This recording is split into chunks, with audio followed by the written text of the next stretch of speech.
the seat of the government. It's a matriarchal government, a government ran by women. So that means the women are the high council. That means the women make the decisions if we go to war or not. The women make the decisions on how we conduct ourselves as a empire. Okay, so this is how it has been set up since the beginning of time as women. Okay, and if you study the Amazon, the homies will have you understanding that this was a metropolis. If you look up metropolis, it's a mother civilization. And not only was it a metropolis because it was on the water and they had maritime law because they was Egyptians and they lived on the waters. This is why Harriet Tubman name, think about it, Tubman, that's a boat, right? That's a ship, right? Okay, because she was out here on the waters. You understand that? She was out here on these waters, honey, on these waters, and she was a conductor of a ship out here on these waters because this was Mauritania, and Mauritania was on the waters. You understand that? Mauritania is also connected to Cleopatra, correct? Because Cleopatra lived in Mauritania, correct? And Cleopatra was the queen of the Nile, correct? And Cleopatra was the queen of the waterways, correct? Okay, so now we got Harriet Tubman's birth name is Araminti. Greetings, greetings. Her birth name is Araminta, and they call her Minty. So, me being me and having the gift that I got dyslexia, cousin. And I understand that right here, this say a meat, but cousin, I see her name right there. I see her name right there, cousin, because I understand that Louisiana was Egypt. And I understand this is where the empire was at. And I understand that our history is here in Louisiana on the Delta, the Mississippi culture, right? I understand that, okay, because I've been studying these things because something in my spirit won't allow me to let this go. Something in my spirit won't allow me to walk away. Something in my spirit know it's more to the story than what I'm being told. Cause see, let me tell you something. My great great granddaddy, my grandmother's great granddaddy, I traced my ancestry back as far as I could. And I traced it back on on my mama's side to my grandmother's grandfather. And his name is Wilkinson. His name Wilkinson. You see Wilkinson right there? Like, that's not a coincidence to me that his name Wilkinson and my grandma named Harriet. And this my bloodline. And that's how I'm able to trace my family back to this. This is not a coincidence for me. It's so real for me. You get what I'm saying? Okay, so we got a meat, and this is Mississippi, and this is Louisiana, and they connect. Then we got Feliciana.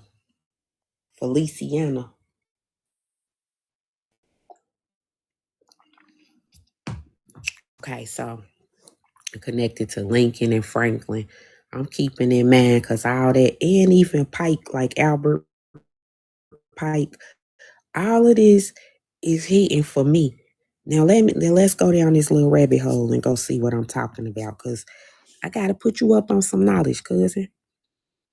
Let's go over here to Louisiana. Let's talk about it. So what I understand and what I know to be true is this, cousin. Now, It's Louisiana, okay? And Louisiana is basically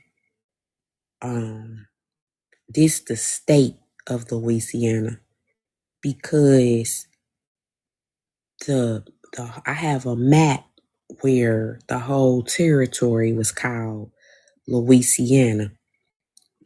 Wait a minute, let me slow down. Let me back up. Let me back up. Let me back up, cousin. Let me back up a little bit. Let me back up a little bit. No, no, no. I backed up too much. Here we go. Louisiana was named in 1682 by the French explorer Rene Robert Cavelier. Okay.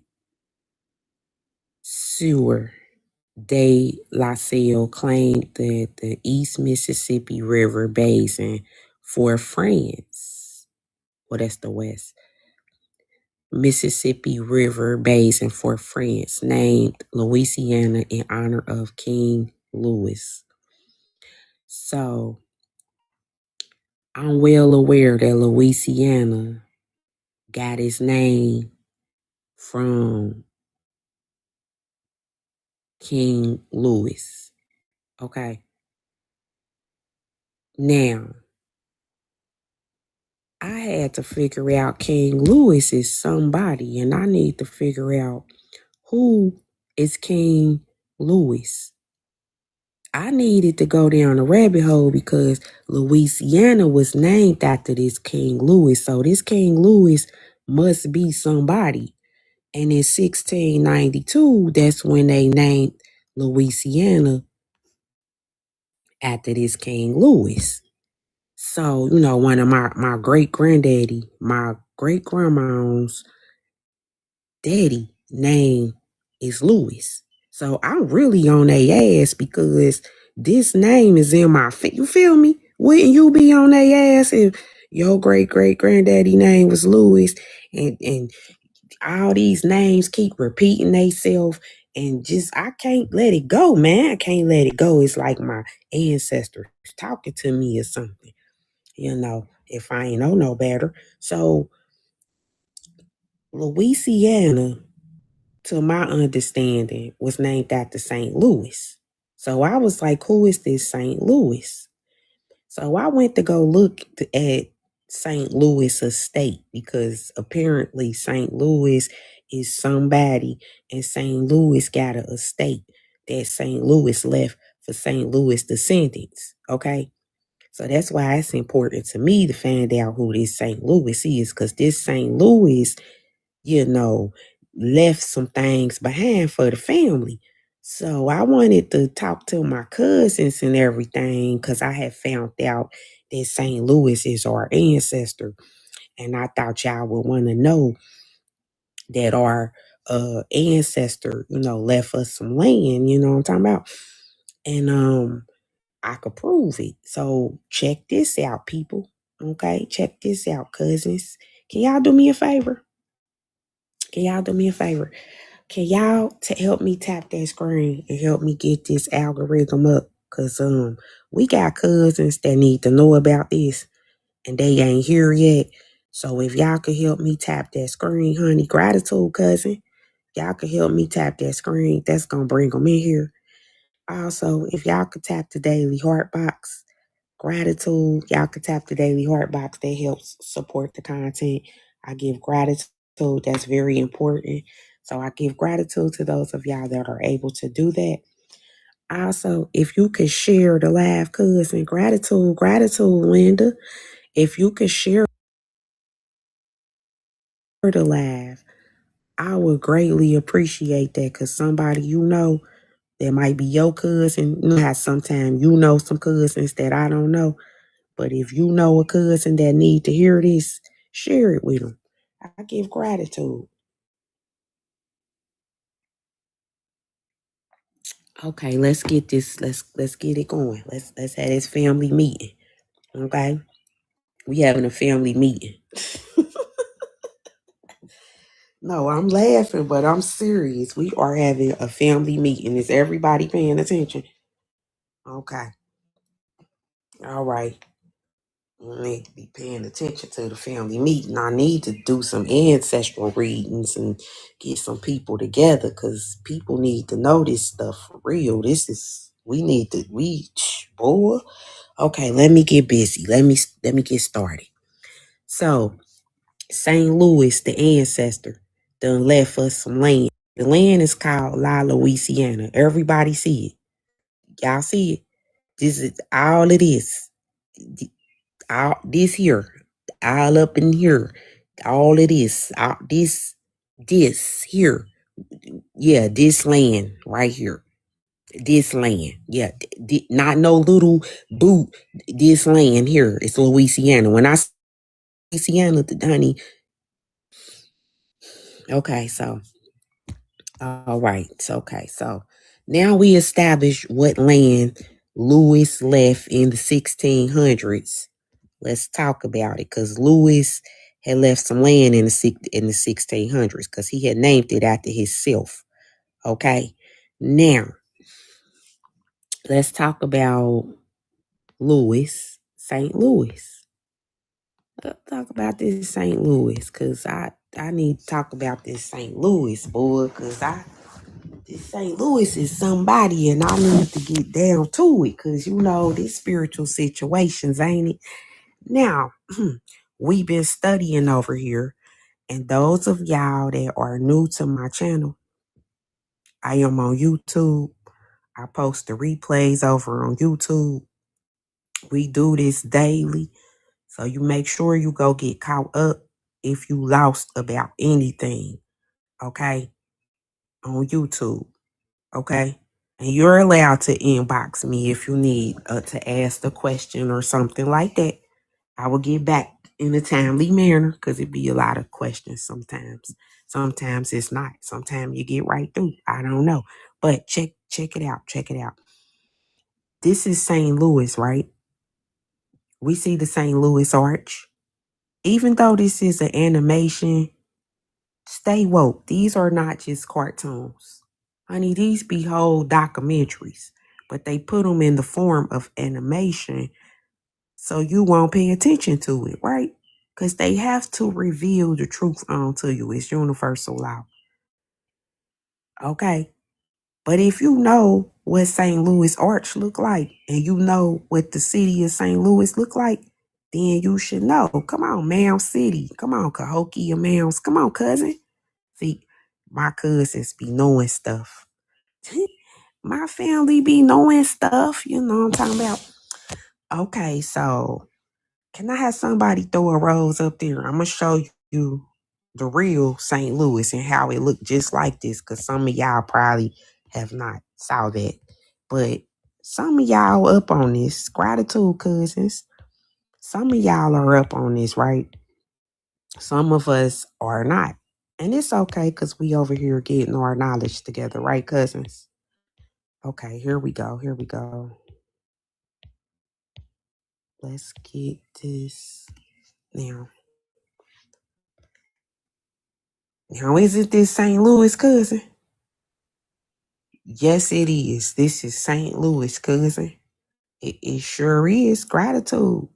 So, they showed us this in a cartoon, though, right? Why was this in a cartoon if it's not relevant? Why was it in the animation if it wasn't relevant? Like, because they had it in plain sight. They had the truth hidden in plain sight, but it was hidden in animation. Because if you know the word animation, the soul is animated. Cousin, did you hear what I said? This spiritual situation, so you are in class is in session, but do you understand that the soul is animated? Okay? The soul reads symbology. Okay? So even if you lack knowledge as a human being, cousin, your subconscious, which is connected to your psyche, which is connected to your mind, which is connected to your mental verse, understands this stuff. So it goes inside your subconscious. And see, they had to show it to your subconscious because you will become conscious of it. But as long as it's in your subconscious, it's in there. It's in there, but it's not activated. So you got a lot of information that's inside of you that's not activated yet. So when you start getting the knowledge, cousin, the knowledge starts becoming bridges. These bridges become ways that we connect to these other dimensions. Right? This is how we start activating the memories. This is how we start remembering. Every last one of us know this stuff, but we gotta activate the DNA, right? Because it's dormant right now. Why? Because they put us to sleep. They put us in the deep sleep, didn't they? They told us they put us in the deep sleep. They tell us in the songs they put us in the deep sleep. You feel me? They send us to institutions to keep us in the deep sleep. They say slavery is a peculiar institution. Slavery is a peculiar institution. So what is an institution? Go look up what is an institution, because I don't feel like getting flagged today. Just go look it up for me. Go look it up. What is an institution for yourself? Because the Bible say you going to be wise for yourself. So cousin, drop a 1 in the chat if you going to go look that up today. I just want to, I'm asking for a friend. I'm being nosy. I want to see who gonna go look it up. Yeah, I want to see who gonna go look that up. Okay, cousins. Okay. Y'all some wise people there. Y'all some wise people. I love them wise people. Get y'all some wise people in your life. Okay, so we got St. Louis. Okay. St. Louis is also connected to Athena, right? Y'all do watch Percy Jackson, right? Y'all did watch Percy Jackson, right? Because if y'all ain't watch Percy Jackson, please go watch Percy Jackson. It's like 4 of them. You need to go watch them. Yes, you immediately. Okay, so assuming that you watch Percy Jackson, in the Percy Jackson movie, The Lightning Thief, they got to go get, they looking for the lightning because somebody stole Zeus' lightning bolt. And Percy Jackson, which is Zeus' son, is looking for the lightning bolt. Okay. Now, no, he wasn't even Zeus' son. He was son of Neptune. My fault. Percy Jackson was Neptune's son, wasn't he? Okay. Anyway. But so he went looking for the lightning bolt. And when they went looking for the lightning bolt, they went to St. Louis, Missouri, because that was the city of Athena. They said that, they was dropping gems in the little movie there, because those type of gems, I be on it. Like, what? St. Louis? That's what made me pause Percy Jackson to go look up St. Louis, because what is he? I'm watching Percy Jackson. Why is he talking about St. Louis? So I knew that St. Louis was connected to the gods. Why? Because you got Percy Jackson up here looking for the lightning bolt in St. Louis. So I knew that this was connected to Thundercats. You understand what I'm saying? Ain't it called Thundercats? Lightning bolt cats? Come on. Drop a 1 in the chat if you connected. I want to make sure you connected with me. I don't want to lose nobody. Some people just coming in here and they don't really know what I'm talking about.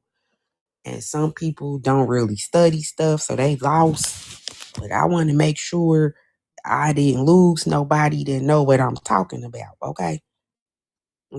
So we well aware that we the Thundercats, because the Thundercats is, remember Black Panther forever, Wakanda forever, wasn't they cat people? Okay. Ethiopians that walk with lions, aren't they cat people? Okay. On He-Man, when He-Man had his cat named Cringer. Where did he get his cat from? The cat people? Okay, so we got He-Man. We got Thundercats. We got um the Ethiopians. And we got, yes, the Mississippians. We talking about the Mississippians, but we are saying that these are the cat people. We making a point that these are the Lyrans. We making a point that these are the cat people, the Lyrans, because there was a galactic war between the Lyrans and the reptilians, and they showed us this in Thundercats. They showed us this in Star Wars. They show us this in a lot of different animations and a lot of different action movies, but they use entertainment to show us. So don't nobody take the information serious unless you a geek like me. Because geeks and nerds start looking stuff up in the theater. We'll take notes. You know, we done read a book and we start thinking, that reminds me of this. That reminds me of that. Our mind be going 40 north. That's why people say we nerds. Because we read a lot, we look a lot of stuff up, we research a lot of stuff. So our mind is not like other people's minds. Honey, when we see one movie, honey, we start thinking of all type of stuff. Why? Because we study stuff. We aware of stuff. We in tune with stuff. You know what I'm saying? Okay, so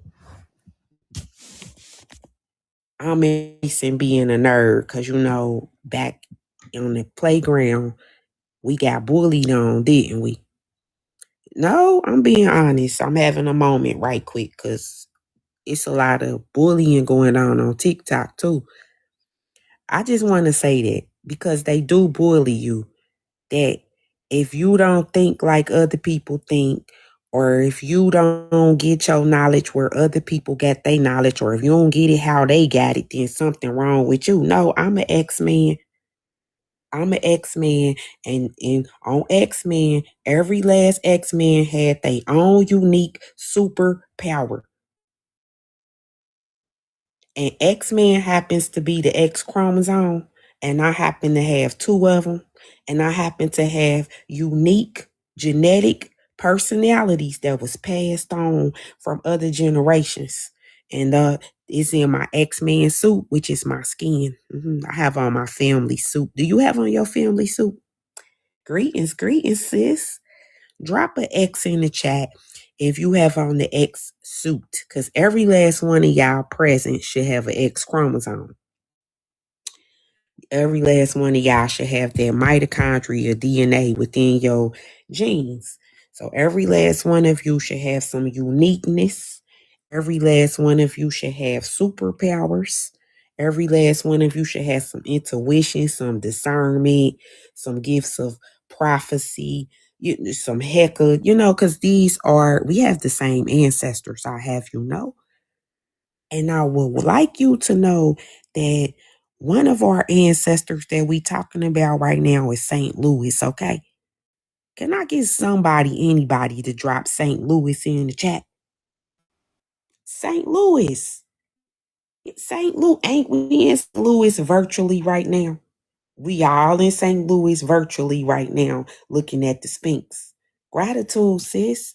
Ain't we? That's where we at right now, right? We looking at that Sphinx in St. Louis, our ancestor. Now, you got to go look up what St. Louis mean, right? Gratitude, sis. You got to go look up what St. Louis mean, right? Because St. Louis mean famous warrior, okay? So we talking about somebody in our family that was whooping ass. I'm talking about belt the ass. I'm talking about taking names later, okay? Because something I want you to know about our family, because we family, right? Something I want you to know about our family is, did y'all know we was demon slayers? No, I'm dead ass. Did y'all know we was demon slayers? Okay, so I gotta take you back to Hercules right quick, okay? Hercules. Remember Hercules? Hercules, cousin. Now, first and foremost, let me blow your mind with this. You could spell, right? Drop her in the chat, because what is Hercules? Hercules is a woman. Cousin. Hercules is a woman. Okay? She's a woman and she's a giant. Okay? So, cousin, it was giant women. In our ancestors was giant women, bro. Like giants. They was giants. They was giants. They were tall. They were giants. They were giants, cousin. Yes, so they called them Amazons, okay? You ever heard somebody call a large woman an Amazon? That's where that come from, cousin. Think about it. They were Amazons, cousin. Cousin, they were Amazons. Do you understand that? They were Amazons. Okay. Now that you comprehend they were Amazons, okay? Now, in the Bible, they tell us about somebody that's real strong named Samson, don't they? They do. They be like in the Bible, Samson was real strong and Samson had locks. Can somebody drop locks in the chat? Because you got to pay attention. Locks. Locks. Locks. Like the avatars. Locks. Remember they was hooking their locks up to the little dragons? Yeah, for real. Locks. Yeah, real talk. This is serious. The lock part is serious. Because how do you think Khalifa was out here riding on the griffins in the first place? I mean, you thought Avatar was not real. What did you think they was riding on in Avatar? They was riding on griffins, cousin. Think about it. They was blue people. Why was they blue? Because they had the ink on, because they was Incas, cousin. They had the blue ink because don't down south y'all got blue porches. Don't down south y'all got blue bottles sitting outside on the tree to ward off the haints. Cousin, we from Mississippi now. Come on. Cousin. Will my cousins from Mississippi, Louisiana, Alabama, and Georgia tell these folks that y'all got blue porches and blue doors and blue window sills down there to ward off these haints? Would you tell them that? Because some of them done moved up north and done lost their mind. They done forgot. See, this is why we got to have a family reunion. Because some of our cousins don't know this shit real. You know what I mean? So I'm just telling you, some of our cousins don't know this stuff. You superstitious. No, I ain't. I'm from down south. I ain't as watered down, honey. Yeah, you best to get it together. I'm the southern tribe, boo. Best to get it together. Immediately. It's okay because our cousins that want to learn is here. The cousins that think this is funny and think this a game, they gonna keep going, and that's fine with us. We on our Sophia shit. We ain't tripping. That's fine with us. Okay, cousin. Look at my cousin. I'm from Clarksdale now. Shit, don't make me come up there. Okay, cuz. Kingpin said he will come up here right now and get y'all learned. Y'all know my cousins be serious. Y'all tell y'all this. My family don't be playing. We warriors, bruh. Did you not hear me say that our ancestor is St. Louis? So we is little St. Louises. Don't play with us, bruh. What's wrong with y'all? We trying to tell y'all who we is now. We St. Louis and kinfolk now. Play with us. Okay, so our ancestors were giants, okay? And these giant women were called Amazons, okay? And these Amazon, the homie warriors, originated from Mississippi. Cousins, Mississippi. Okay. But they was a nomadic tribe. And when they was a nomadic tribe, they traveled with the wind. So it was 4 winds. So it was 4 tribes. They show you that in the last what is it? The Last Airbender? Who seen The Last Airbender? I am really throwing out different things that y'all should go watch. Now, I know some of these little movies gonna take a month or two to watch, but that's why. I'm just telling you, it's jam packed with gems. If you got time, I'm telling you, you might want to go sit down and pay it attention. But in The Last Airbender, don't they show you the air tribe? So the airbender tribes, yes, the air tribes, that's the Aquarius, the Libra, and the Gemini, right? That's the air tribe, right? So then you had so the air tribe was okay, that was east. That was the Asians, right? And then in the west, you had the Africans, right? So in the west, you had the west tribe was the water tribe, right? No, no, no, no, no, no, no, no. I'm gonna quit trying to say the directions. I'm gonna quit trying to say the directions. I'm gonna just say what they is. So you got the water tribe, which was the Cancer, the Scorpio, and the Pisces. And then you got the fire tribe, which is the Leo, the wait a minute, hold on. This about to get good. This about to get good. Okay, y'all. Y'all know the four directions of the zodiac pretty much. That's what the four tribes represent. Now, Tree Lonnie just put in the comments that and Leo. Okay, so Tree Lonnie just put in the chat that the Dahomey were from Africa. Okay. Now, see, this is exactly why we over here at Spiritual Situation, right? Because when we go look this stuff up on Google and we go look this stuff up on the little AI and the little, stuff like that, it's going to say it's Africa. I'm not going to sit here and lie to you, but I'm going to show you a receipt that it's in America. I bet you I could show you a receipt that the homie is in America. Can I have a cousin? One of my cousins throw a rose up on the screen. I'm about to go show you this map. Give me a second to go get it. I'm looking. I got my receipt right here. I'm gonna show you that the Dahomey Warriors was right here in America, and I could prove it. Yeah, they gonna teach you down there at the public food system that it was in Africa. But see, that's how I know you gotta be new to my channel.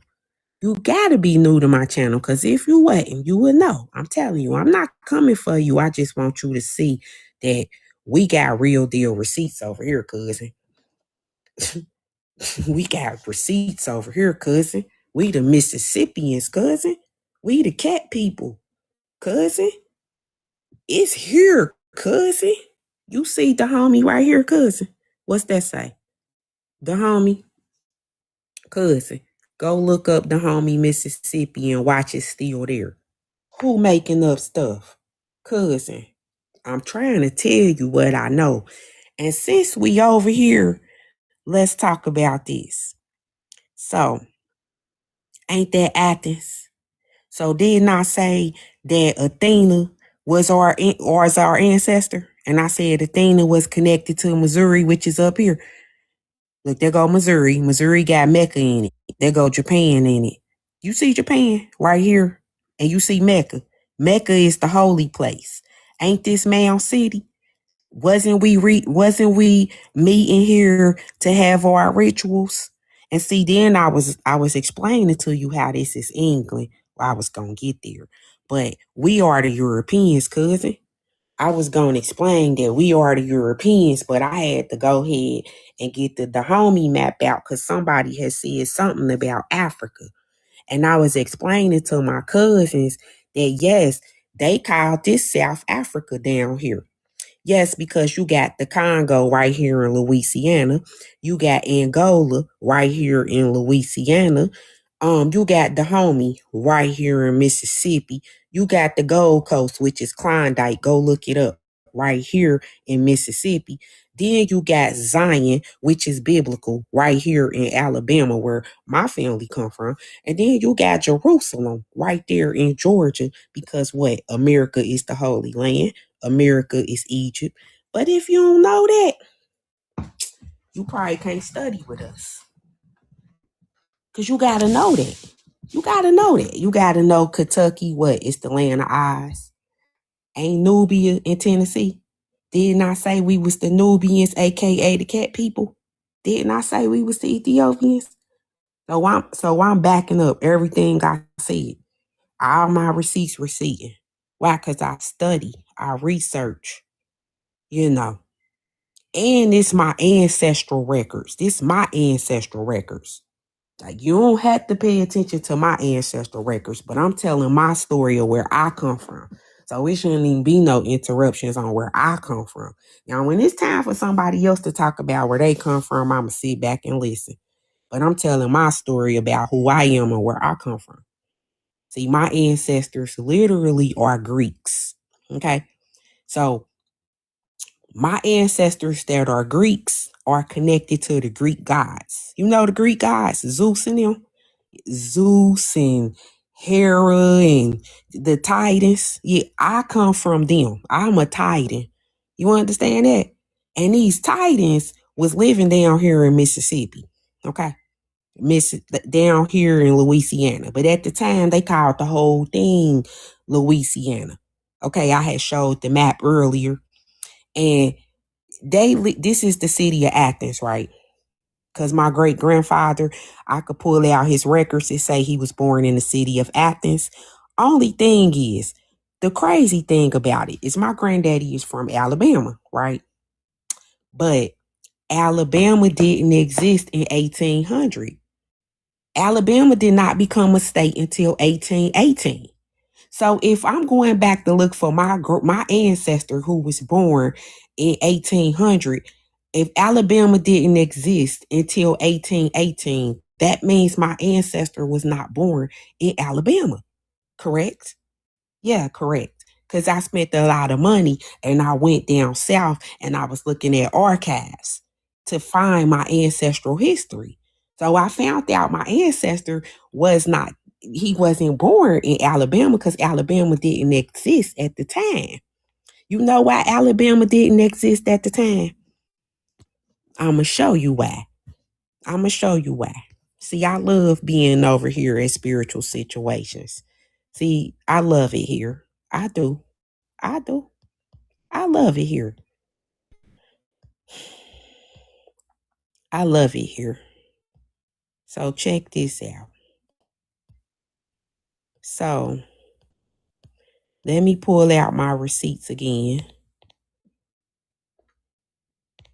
So in 1700, like I said, my ancestor wasn't born until 1800. Alabama didn't become a state till 1820.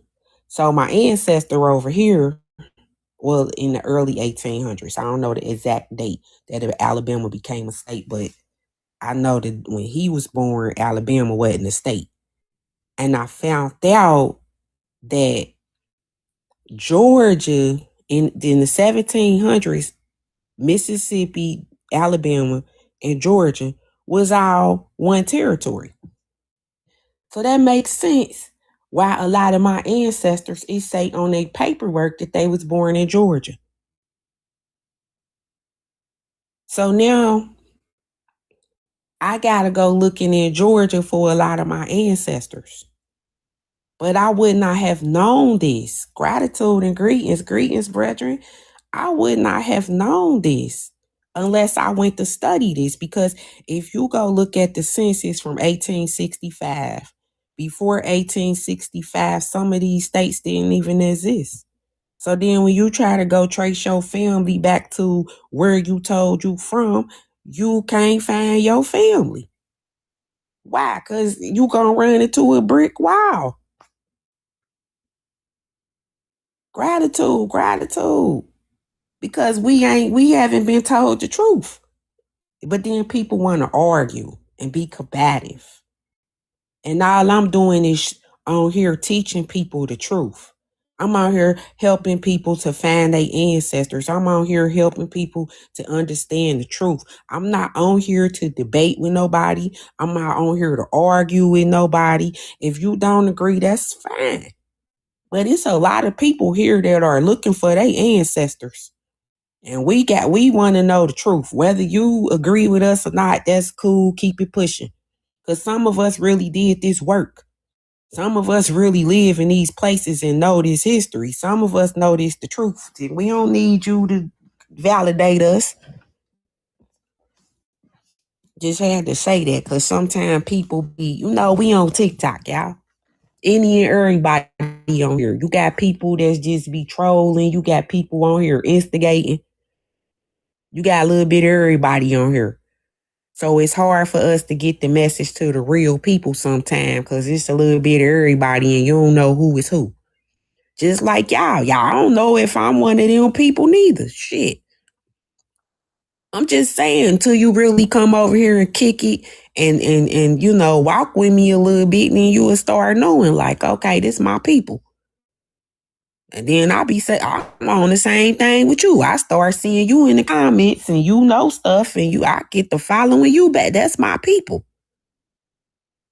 You feel me? So hi people. Greetings everybody. I'm just introducing myself. Hi, I'm y'all cousin. Hey cousins.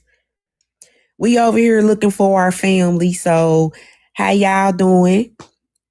Just to let y'all know, I am over there on YouTube, Spiritual Situation. It's a lot of videos over there. So y'all could get caught up.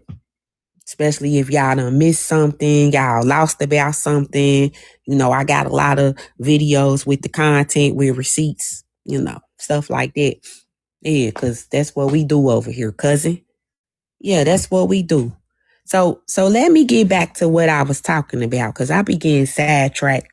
Sometimes people don't be knowing and they'll say something and it just throw the whole conversation off sometimes. But it's all good. It's all love because we be having to help our family know what's going on, right? I mean, a lot of us went down there to the public food system. So, you know what I'm saying?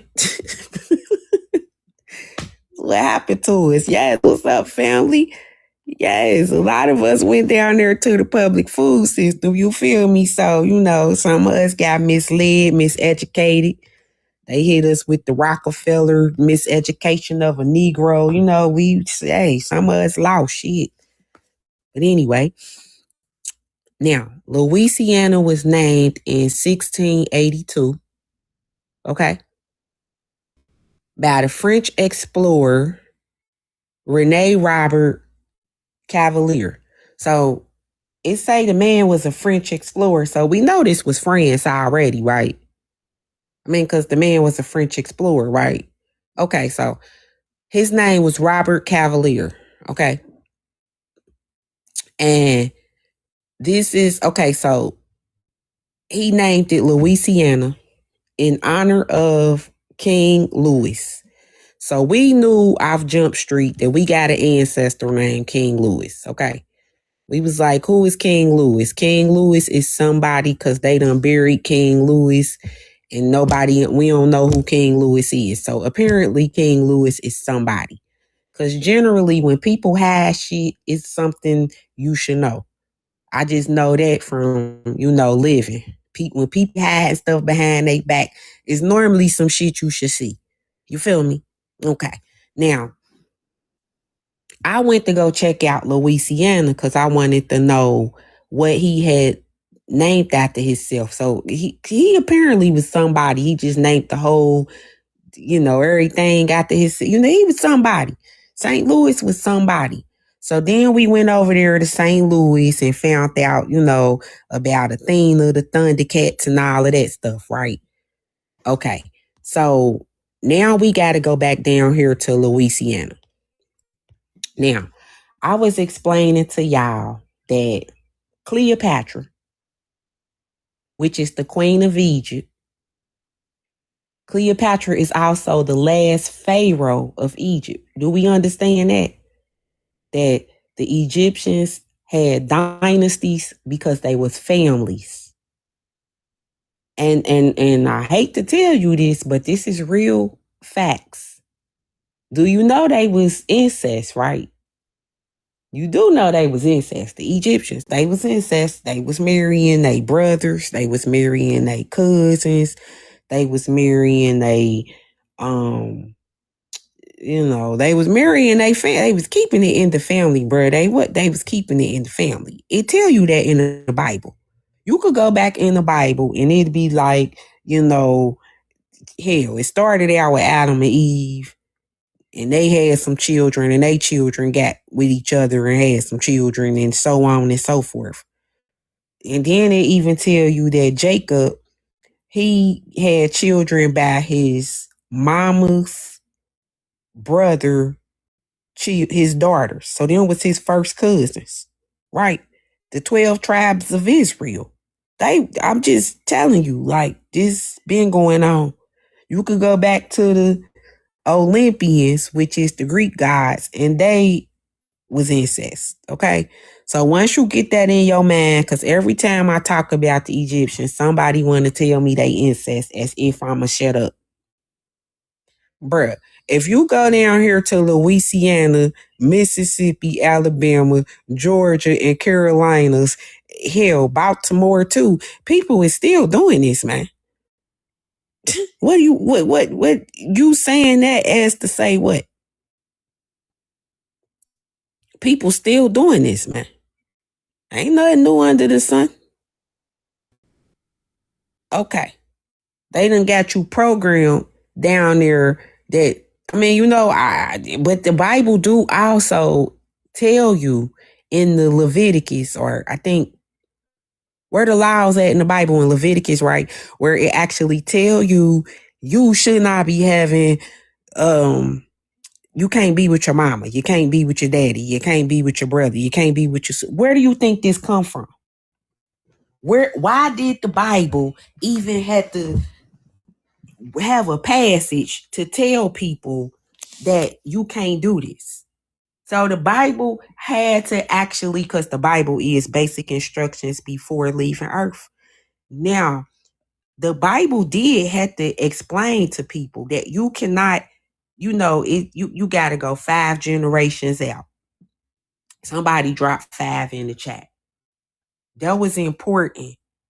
That's why we did family reunions and we went 5 generations out. Why? So you would know your family 5 generations out.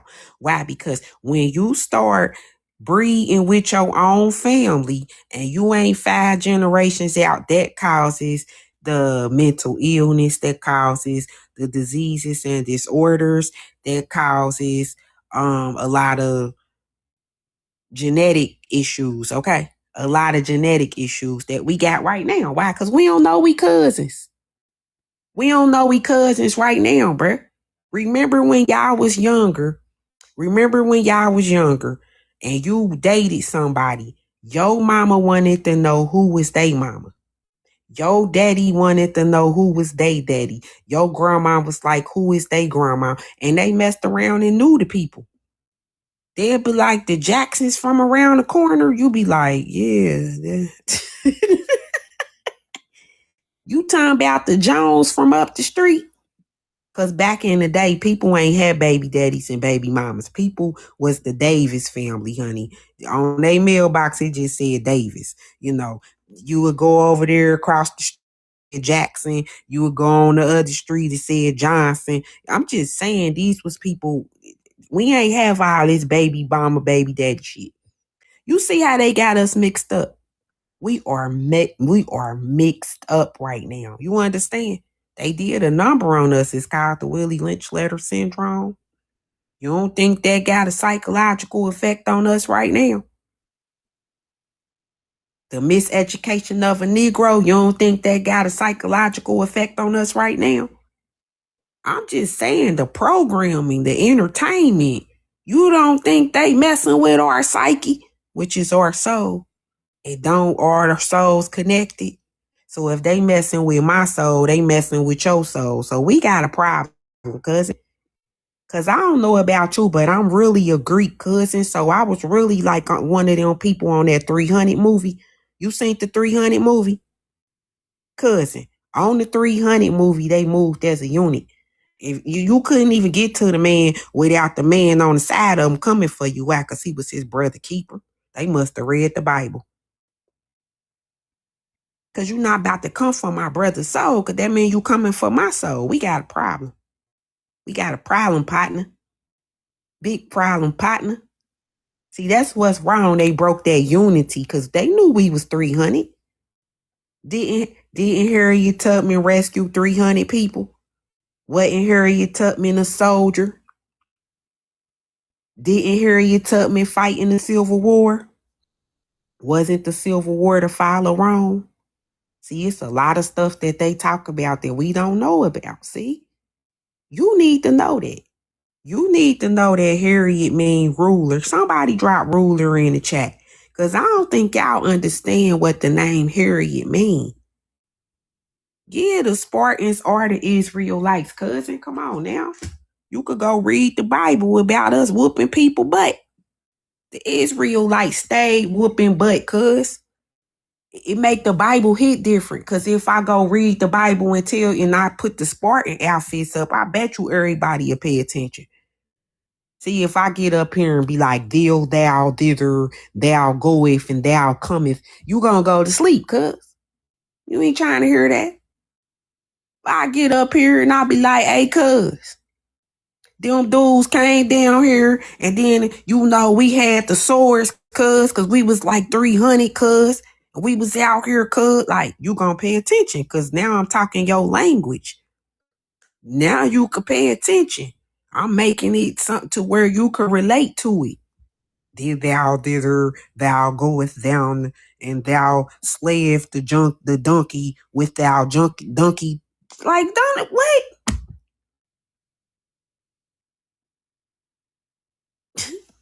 But I tell you, your ancestors was titans, and they out here with donkey jawbones slaying 30,000 men. You would listen to that.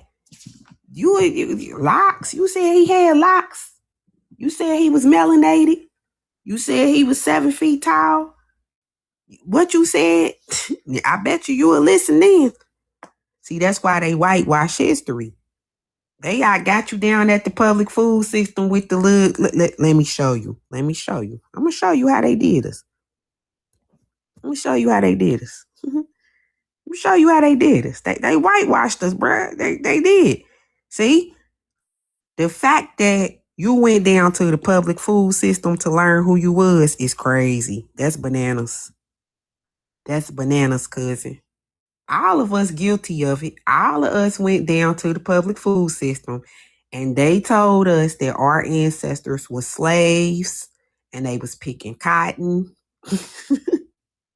and we ain't come from nothing. That's what they told us. So a lot of us had low self-esteem from Jump Street. Why? Because it was programmed into us. This was a war tactic, man.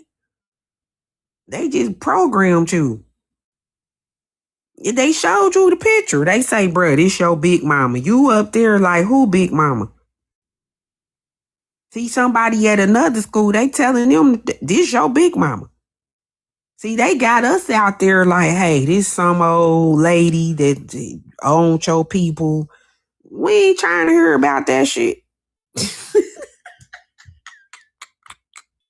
That's negative. Like, we rejecting this. Like, nobody ain't that right. And they right man want to hear about doing bad.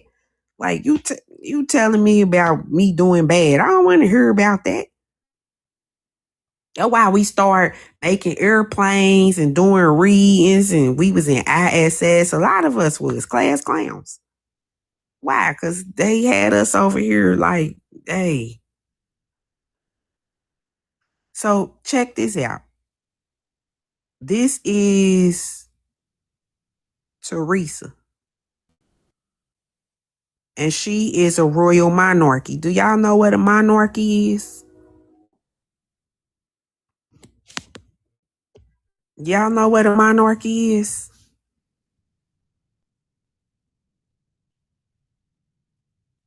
A monarchy is a form of government.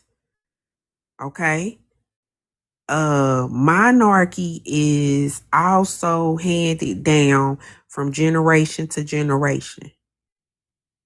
A monarchy is you have to be born into the monarchy.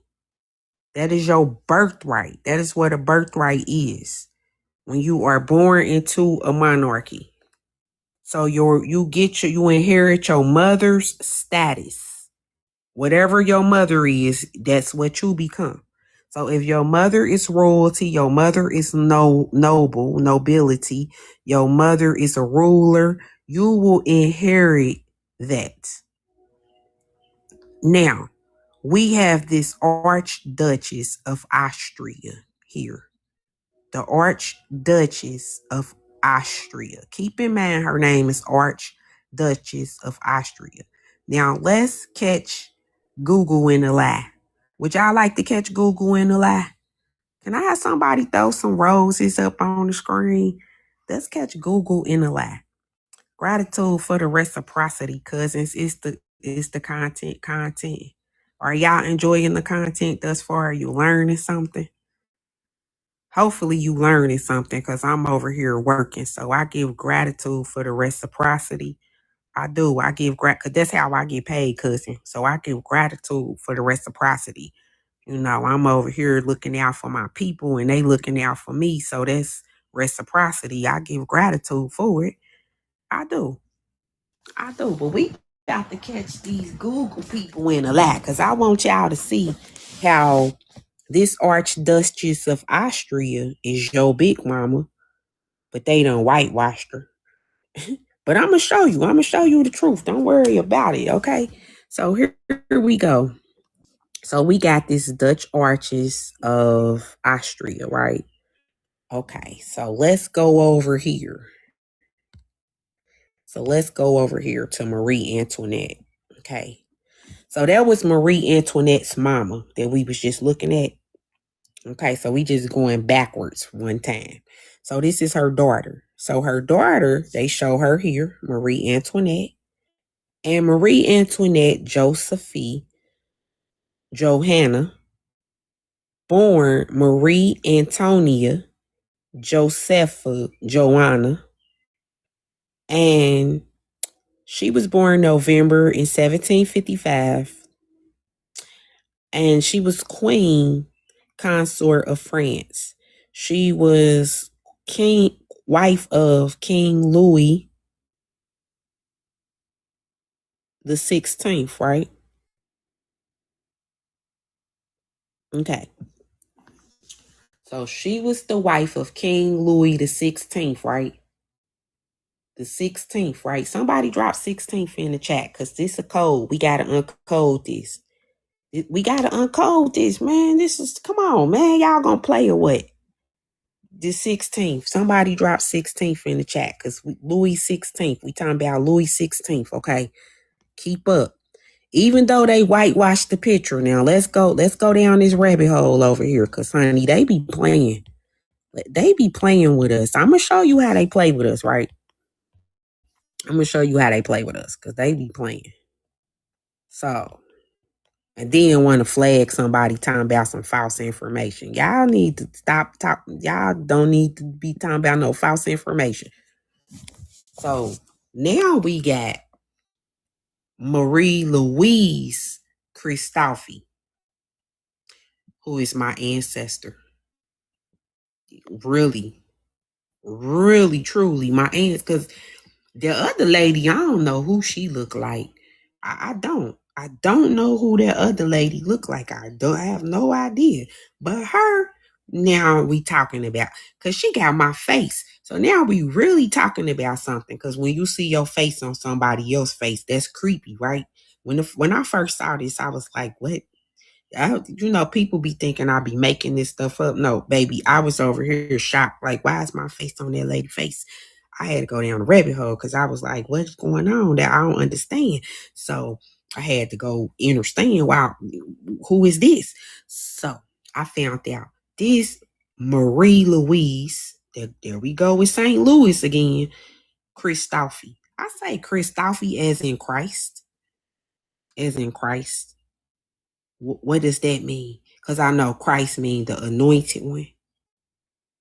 Okay, so I know anointed means activated pineal gland. So intelligent one. Okay, not just like you the only one, like, but you intelligent, because I know Cleopatra the seventh was very intelligent. And she was known for being intelligent. And she was known for ruling with intelligence. And she would teach people with intelligence. Kind of like what I'm doing. I was like, this must be real because I'm doing it right now. I'm teaching with intelligence. And she was the seventh Cleopatra. I will have you know, the seventh. My birthday on the 16th. Ain't that a seven? Okay, because astrology don't lie. So I was like, damn, I must be connected from past life, because how is it there's seven. That's seven. Okay, but anyway, this ain't about me, it's about her. So we got Marie Louise Christophe, who's married to Henry Christophe, right? So Henry mean ruler. And we got Louise called David, which is connected to David, the biblical David, the king. So this was the last emperor. They was emperors of Haiti. So this was the fall of the Roman Empire. So this was the fall of the Egyptian Empire, because if she was Cleopatra the seventh, that means she was the last pharaoh of Egypt. So that means she was the last monarchy of the Austrian Empire. She was the last monarchy of the French Empire. She was the last monarchy of the Spanish Empire, the Portuguese Empire, the Greece Empire. And how am I saying that? Because I could connect all of that, right? I could connect all of that, right? Okay, so now I had to take her back to Moab, right?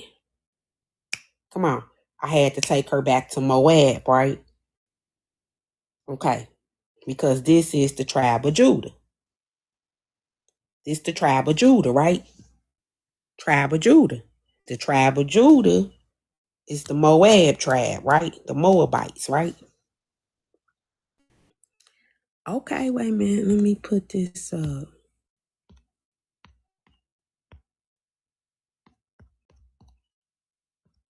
Okay, I'm putting my cash app. Well, I can't say that, can I? For my donations, if anybody would like to make a donation, I give gratitude. Also, if I could have y'all tap the screen, it help me get the hearts up. Can we get up to 40K? Can y'all help me get the hearts up to 40K? If y'all could help me tap the screen, get the hearts up to 40K, I give gratitude. And if y'all could help me tap the daily heart box, that helps support the content. So I give gratitude if y'all are able to help me support the content. It costs a penny, but hopefully the content is worth a penny, cousin. Gratitude. I appreciate you, because honey, that's how I make my coins, honey. You know, not that I'm doing this for coins, but what I do make, I appreciate. You feel me? Okay, because I feel like, how my people gonna know this if I don't tell them? And it's a reason I know this stuff, so I can't just walk around with this stuff and not tell my people. So I got to do what I'm supposed to do. I'm doing what I'm supposed to do. I'm walking in my purpose here. Okay, I went through a lot of stuff to know this stuff, but hopefully y'all appreciate this. I'm talking about my daddy got killed, my brothers got. This is all a part of this too. I promise. I'm gonna show y'all this too. I'm gonna show y'all this stuff too, cause y'all gonna be like, "How you know this?" I'll show you. It's connected to this. I promise you, it's connected. So check this out. We got the Moabite tribe, Moab, right? So we got the Moab tribe. Moab go back to the Israelites, okay? Now I'm gonna show you something. Because I don't know, some of y'all may be new to my channel or new to the content, so y'all don't really know all what's going on yet.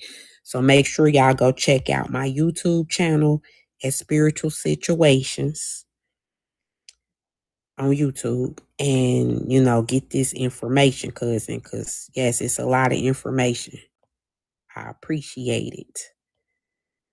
Okay, so check this out. I'm going to show you something here. The first thing, I got to show you this map here. I have to show you this. Okay. So I have to show you this map because I don't know. Greetings, cousin. Hey, cousin. I got some new cousins. Okay. As a matter of fact, if you new to the channel, drop a 1 in the chat. Now, let me follow my new cousins. Yeah. Hi, new cousins. I'm just acknowledging my new cousins right now. I'm going to do my best to follow back, y'all. I'm going to do my best. Okay. Greetings, new cousins. How y'all doing? Welcome to Spiritual Situations. I'm Jazzy Gems, y'all cousin. And these people in my chat is y'all other cousins. Feel free to follow them if you want to. They be dropping some gems too. You know what I'm talking about? Yeah, over here, we love to learn, study, all that stuff. You feel me? Okay, so I give gratitude. Okay, cousin. Okay. So I am on YouTube, Spiritual Situations. So make sure y'all go over there and follow me over there because I post the replays over there. So if you miss a replay, you miss a couple of days, you come on here and we talking about something you don't know, just go over there and watch the replay so you could get caught up because we be down all type of rabbit holes around here. But it's always pertaining to the family, okay? We be in the same circle, but we just, we moves around. Now, check us out. We the Israelites. This is Israel. Okay. We come from Israel. Okay. And this is Egypt down here. It say Egypt down here. But all of this area is Egypt that goes up into there, right? Where the 13 colonies at. So remember Harriet Tubman from over here. And Harriet Tubman was fighting in the Civil War. That hit different, don't it? That hit different when you know some real facts, don't it?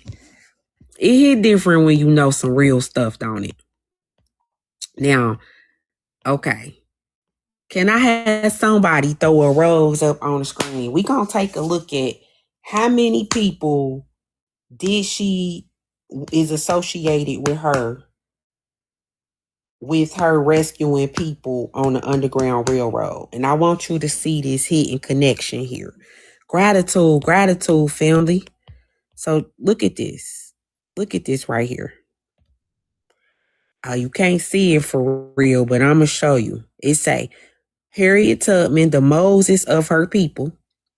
Harriet Tubman of the Bucktown district found her, found, I can't see that word, but on here it say she was a slave, she was a nurse, and she was a scout. And this is where Bucktown at. Bucktown is in Maryland. So remember I was telling y'all Marie Laveau name was Mary. And Harriet Tubman over here, who name mean ruler, is from Maryland. It's something going on here. Yes, she's a spy. And she's a scout. She's a Scotland. She's from Scotland. She's from Scotland. Clearly they telling you she's from Scotland here. And her name is Harriet Tubman. Tubman deals with boats. Am I right or wrong? Tubman deal with boats. Am I right or wrong? Okay. So hopefully y'all seen me do this decode. And see, some of y'all knew. So some of y'all ain't seen me do this. Some of y'all ain't seen me break this down. Some of y'all ain't seen me break this down. Greetings, sissy. Gratitude. Yes, some of y'all ain't seen me break this down. So make sure y'all go over to their YouTube channel, watch their Harriet Tubman video and The Color Purple, because you going to be like, oh, I need some more of that. But baby, remember we watched The Color Purple, right? Remember we watched this movie. This is some of our favorite movies. Some of us can act this out right now. Okay. Now, I know, right, sis? So on The Color Purple, they was telling us hidden symbology, but a lot of us didn't have the knowledge to know what they was talking about. So Harriet Tubman and Suge was the homie Amazon warriors. They was Egyptians. They was defenders of the land. Yes, they was. Yes, they was. And I could prove it. The first thing I want to prove to you is, do they have on red and blue? Somebody drop a red and blue heart in the chat, because I want to make sure you paying attention. Because the homies wear red and blue. I want to make sure that you aware of this red and blue. Greetings, sis. Greetings. I want to make sure you aware of this red and blue that the homie warriors wore. I want to make sure you aware. Now, that's supposed to be Harriet Tubman in the movie. You know why I tell you that? Because in the movie, remember Danny Glover and his daddy, Mr. and his daddy was sitting at the table. And the daddy said, maybe somebody will let her work on the railroad. Do y'all remember that part of the movie? And they started laughing. Ha, ha, ha. It was a joke. You ever heard the saying, it's a lot of truth in the joke? You ever heard that saying? It's a lot of truth in the joke. And then they tried to make her an ugly woman. You surely is ugly. Come on now. Come on now. I'm telling you, I knew what was going on. Now check this out. I'm backing it up. I'm backing up what I'm talking about, cousin.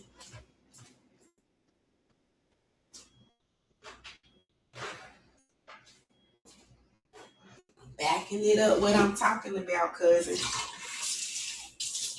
I'm backing it up what I'm talking about, cousin. Now check this out. Ain't this how Suge was dressed? Didn't Suge have this on? Sister, didn't Suge have this on?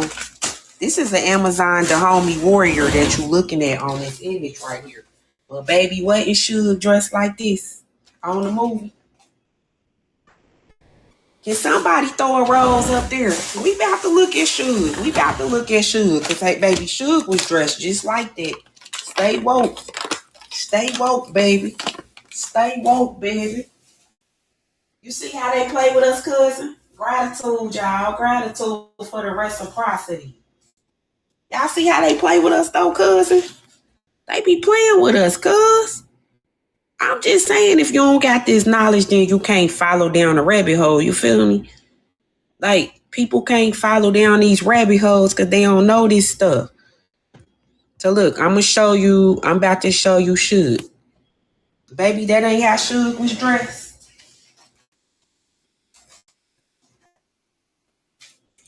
I mean, but none of us would have knew that was an Amazon the homie. Why? Because they ain't teaching nobody about no Amazon the homies down at the public food system. I'm teaching people about the homies over here on my channel, though. So gratitude for the reciprocity. Gratitude for the roses. Gratitude for the gifts, because I'm doing it. I'm teaching my people the truth.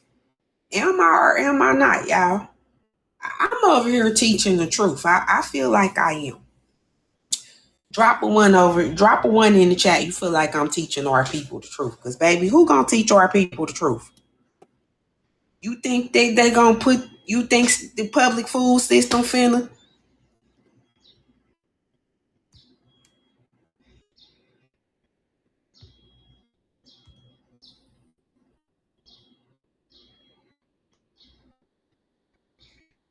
Okay.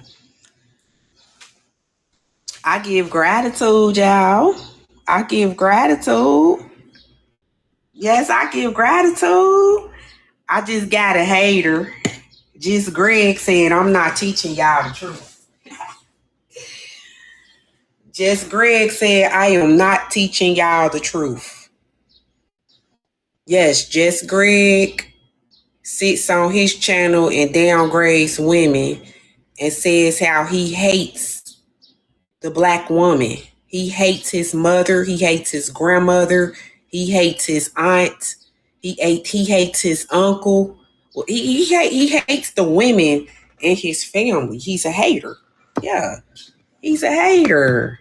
He's gonna make a video about me too. Gratitude for the free publicity. Yeah, because you getting free publicity on my channel right now. So gratitude for when you give me free promotion on your channel. I can't wait. I can't wait because you going to go in on me talking shit and people going to come over here to see about who you, this ghetto hood bitch you talking about, because that's what you call me on your channel. So they going to come over here to see, because you know, I'm on my silly shit. I might be black, I might be ugly, but till you do right by me, everything you think about going to crumble. Because I'm over here talking about the women getting back on the throne. I'm over here talking about the matriarch, Big Mama home, Sophia home now. I'm over here talking about that. You feel me? Sophia, the spirit, wisdom. Okay? That wisdom is home now. You feel me? That wisdom came back home now. It's home now. Oh yeah, it's home now. It's no longer locked up. The 400 years of oppression is over with. The 400 years of enslavement is over with. The 400 years of being bought and sold and being a bondswoman and being a bondsman and having to bail and sell the soul is over with. The Sophia home now. It's going to be some changes around here. You're going to have to shut up, you old fool. You know what I'm talking about? Yeah, you're going to have to shut it up because I'm crowning folk with knowledge. Yeah, I'm going to create so many wise people, they ain't going to know what to do. A fool ain't going to know what to do. I'm going to tell you that. There's going to be too much wisdom around here. You feel me? But like I said, this is an Amazon the homie, right? So we got the Amazon the homie. Okay. The Amazon the homie warriors. Here they go. Yep, here they go. Here they go. The woman tribe. Yes. The Nubians. Yes. Yes. The goddesses. Yes. Yes. Yes. What you call them? Hood bitches? No. Goddesses, mothers, aunts, counselors, warriors. Get it right. It's many other names you can use. Open up your vocabulary. Don't use ignorance. When you talk about my ancestors, put some respect on them. This knowledge over here ain't a competition. It's not a competition for followers. It's not a competition on who know the truth and who right and who wrong. It's a competition about righteousness, about doing the right thing. It's just about doing the right thing. And I'm not here to tear my people down. I'm here to build my people up. You understand that? I am. I'm here to build my people up, but everybody ain't my people. Understand that? Everybody ain't my people. Cause I'm really a the homie. For real. I'm really a the homie. I really am in the blood. Everybody ain't my people. Everybody can't go. Everybody ain't going. You understand that? The red, blue, and the white. You see that crocodile? That's Floridian. Yeah, that's Floridian. They the homie warriors. For real. Red, blue, and white. You see the red, blue, and white? You see the red, blue, and white? Come on. Come on. Come on. Ain't Georgia known for knocking heads off? They got songs about it. But nobody didn't know that was hidden symbology for that though. Like, you know what I'm saying? Cause don't they call us the Indians? Somebody drop India in the chat. Cause that's what's wrong. It's a lot of ignorance around here. A lot of ignorant people around here. They teach you to be ignorant down at the public food system. Because didn't Columbus say that he was looking for, Columbus said he was looking for the Indians. Columbus said he was looking for fine silk and linen. Don't the Egyptians grow linen down there in Egypt? AKA Texas. Okay. Okay. Okay. Ain't Heineman down there in Texas? Okay. Okay. Okay. How many Indian temples is he down there in Texas? Okay. Okay. No, I'm saying we gonna argue with facts. We ain't gonna do emotions and feelings. We ain't gonna do people. I'm talking about India. I'm talking about India, honey. They down there at the public food system. They done wrote on the paper and told you an Indian. No, honey, you come from India. Get it together. You're Hindu, honey. You the original people, baby. Don't let nobody lie. See, that's why. See, go look it up. Go look up the cradle of civilization. You know what the cradle is? The cradle of civilization. So you're going to go back to Sri Lanka. Sri Lanka is in India. India is where we evolved from. India is the Asiatic man. Ain't Jesus the Christ the Asiatic man? Don't the Jungle Book take place in Asia? With Mowgli? What is Mowgli a cat person? Mowgli was a panther. Ain't we talking about Wakanda forever? Ain't we talking about the Jaguars? You don't see the cat face right here. You don't see the cat cloth right here. You don't see the Moorish flag right here. You don't see Khalifa's halo right there. You don't see the Egyptian Uraeus right there. I'm just telling you, I know what I'm talking about. I ain't to be played with. That's why somebody gotta come call me bitches and hoes and disrespect me because they can't get with me on the knowledge. You understand? They can't eat me up on that knowledge. They can't eat me up on that truth. But they could disrespect me and talk about me and shit. They could come for my flesh. But baby, when it gets spiritual, you can't fight Callie Mines. You crazy. What's wrong with you?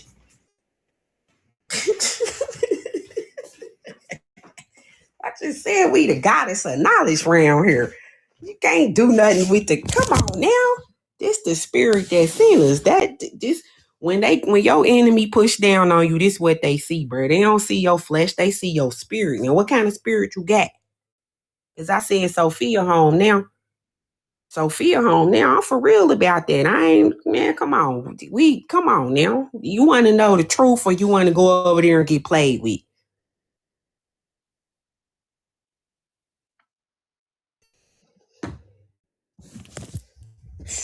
Can I have somebody throw a rose up on the screen? Gratitude, cousin.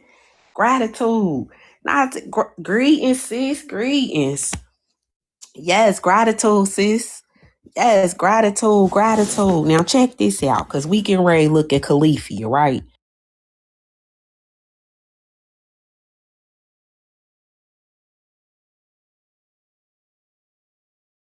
Here, don't y'all? People over here, like, why don't you go over there and say something? So she could get pissed off, because she do her best teachings when she pissed off. She's a Leo. You get her all fired up, it go down. Greetings, greetings. I'm great. How you? Gratitude for asking. Southern hospitality. You must be one.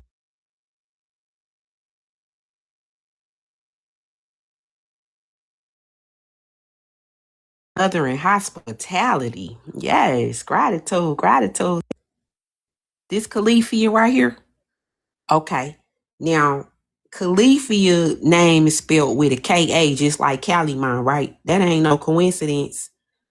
Califia also got on this halo, which is a crown. That is no coincidence. Califia also got fish on that crown, like Pisces fish on that crown, right? Pisces. Yeah, Pisces. Pisces, Aquarius, the water bearer. Come on now. The water bearer. Come on now. You know what's going on. Somebody look at Califia's halo. Somebody. Does it have shells on it? What them shells mean? The ones that cross the river. That's the connection to the ancestors that crossed the great river. Our ancestors kept the shells in the bathroom. They had the shell soap. Who grandma had shell soap? Who grandma had the shell soap? Tell me I'm lying. Tell me I'm lying. In the 80s, who ain't had a shell soap in the bathroom? The little pink and blue shell soap. They had the shells. Remember the grandmas had the shells in the bathroom. Why? Because that was connecting them to the ancestors. That was hoodoo. But they ain't gonna tell you about it. Why? Because it was illegal. They was killing people. So they wasn't about to sit you down and tell you this stuff that has to be passed on from generation to generation. But this why your ancestors wore the shells and the pearls. Cause it was connecting them to the land that they came from when they was mermaids. Yes, they was mermaids. You was a mermaid too. When you was in your mother's womb, before you grew your legs, you ain't had legs. You ain't had no legs when you was a zygote, man. No, you didn't. It's science. You had to grow legs. You had to evolve into a human because you wasn't a human. Exactly. Exactly. So like I said, you evolved into a human. So you was a mermaid. So anybody that tell you you wasn't a mermaid, don't study science and you need to keep it pushing. Yeah. That's called biology, the study of life. They apparently don't study life, so don't listen to them. I study life. I had three of them. Three. I had three children. Anybody else out there had a baby? Because if you had a baby, then you know some shit. I'm telling you, because you produced a human. Shit. They wanted to call you a baby mama down here. Nah, I actually am a producer. I done produced some people. Okay, sis. Sis, nah, girl, woman, goddess. I don't even know what to call you right now. Like, supreme goddess. You know what I'm talking about? Supreme goddess. Girl. Hi, supreme goddesses. Because it's not easy to have a person. Shit. And if you had more than one person, you a beast out here.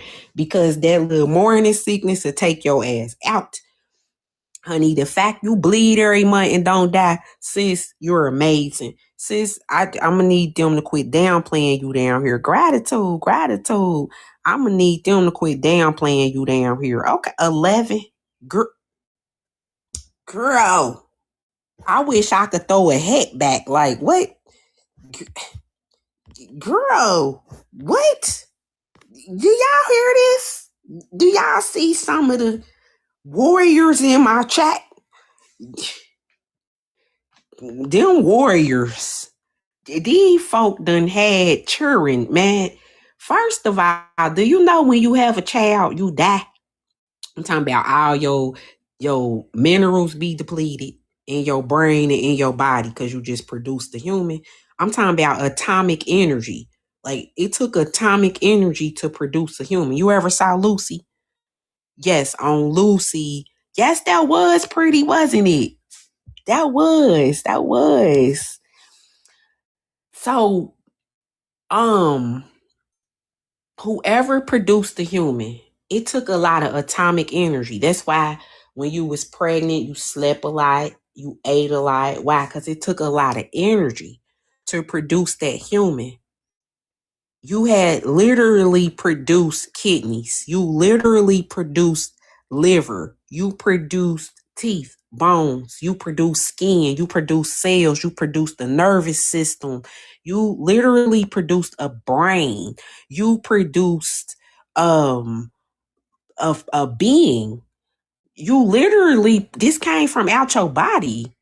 Literally, this came from out your cells. This came from out the food you was eating. This came from out the energy that you had around you. This child literally came from out of you, right? Oh wow, sis, you sold warrior. Amazon. Amazon. You know these Amazon would cut off one of their breasts just so they could use the sword. They could use their bow and arrow on the other side. Honey, they'd be nursing a baby on one boob, cut off a breast on the other boob, and be using a bow and arrow so they could get some dinner. Don't that sound like us? I'm just saying, because if that's how we had to get our food, we'd be out here nursing with a baby on one arm, getting the rabbit over here with the other arm. I'm just saying, man, you ever been a mama? Mamas is warriors, bro. People downplay mamas. I swear to God, I didn't mean to make this about a mama, but since we had that disrespectful man come on here, I feel like we need to talk. To see it, he's sick. You know what I'm saying? Anytime you disrespect a mother, anytime you disrespect women, and you a man, because a man is. Let me tell you something about a man. Let me tell you something about some science. Let me kick some science to you right quick. So if you look on the periodic element table, because we're talking about science right now, on the periodic element table, it's a symbol that's known for the woman, and it's called Fe, iron. Fe. Can I have somebody drop iron in the chat? Fe, iron. That's what make you a woman, the iron. Women have more iron than men, okay? Iron is strength. You understand that? We have more iron in our blood than a man. You understand that? So in order to make a man, we have to lower the level of iron. Okay. Iron deficiency. Okay. So now we have to increase the level of zinc in order to become a masculine energy. So women created men in a laboratory, baby. You best to know that, because Cleopatra was ruling. She was intelligent. She was an alchemist. She was a scientist. Wasn't the woman here first? Don't you know your alphabet? X definitely come before Y. X definitely comes before Y. So when we're talking about the alphabet, we're talking about the X coming before the Y. So the woman was here first. Everybody that's around the earth started out as a woman, and he evolved into a man. That's why you say woman, because you can't even say woman. The man is inside the woman. You feel me? The man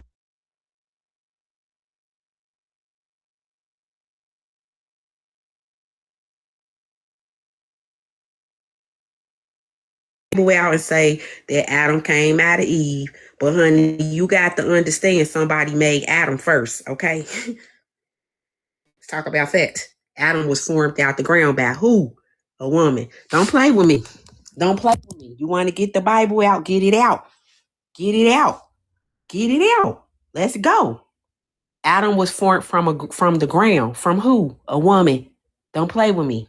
The woman. Somebody breathed life into Adam. Who breathed life into Adam? The woman. Why? Because the woman is Eve. Eve is evolution. Do some shit without a woman. Watch. It ain't gonna work. Let me get my girl back up here. And put my girl back up here. What she said? What she told him? What she told him?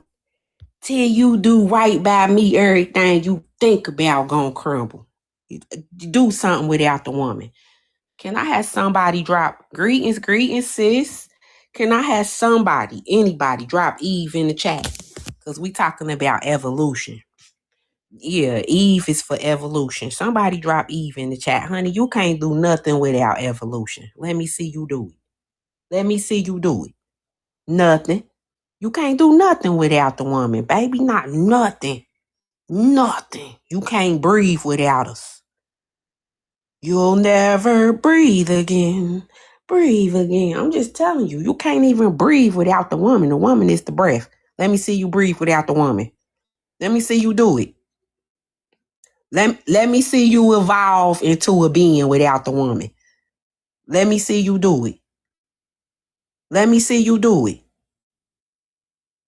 Let me see you. Let me see you let me see you get in your human form without the woman. Let me see you do it.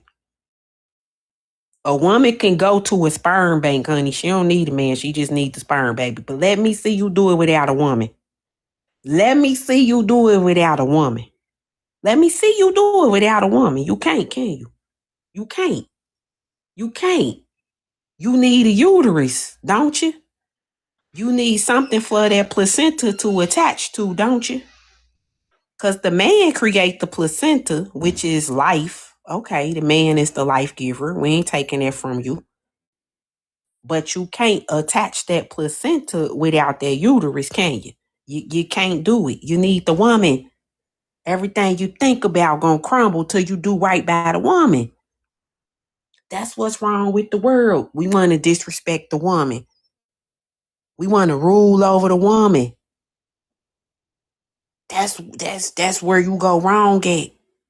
When you want to rule over the woman, bruh, the woman ain't created to rule over the woman. It's intelligence.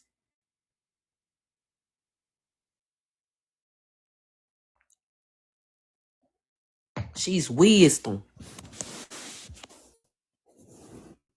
Yeah, you can't rule over her. You gotta let her evolve and be great, man. That's the creator. What you doing? You can't rule over no creator. What type of shit is that?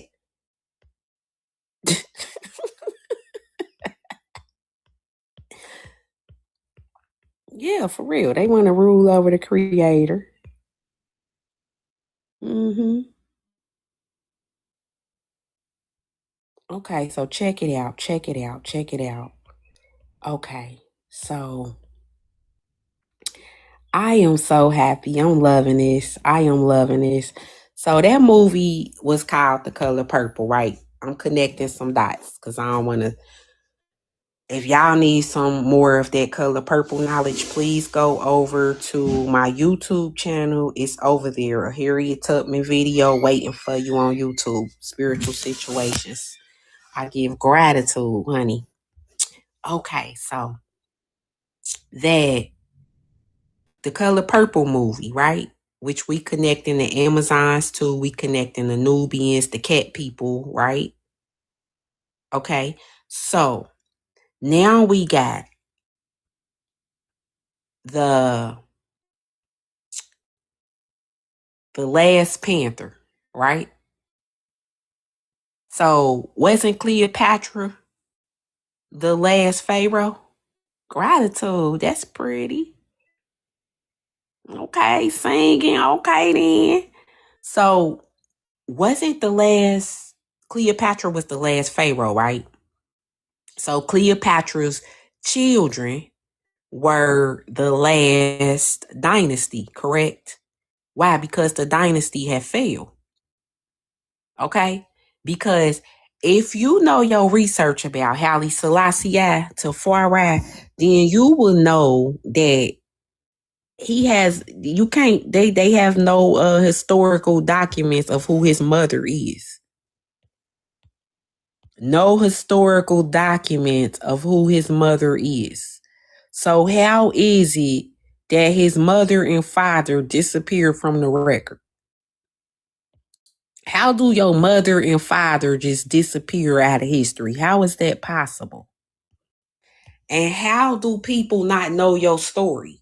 How is you one of the main characters in the Wakanda Forever movie, but don't nobody know who you is?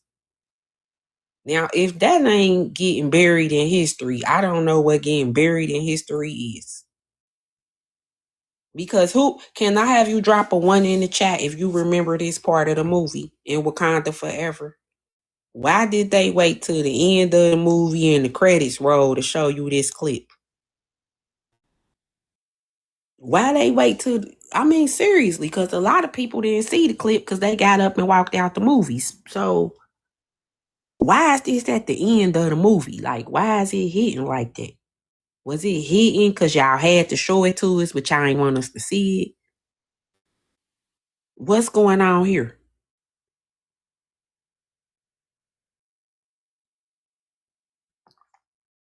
Did anybody see this in the movie? Because he do got on purple. This is the color purple. We connecting the color purple to this movie. We are connecting the color purple here. Now, he became governor at 9 years old. He became the ruler of his kingdom when he was 9 years old. His name became Ras Tafari at 9 years old.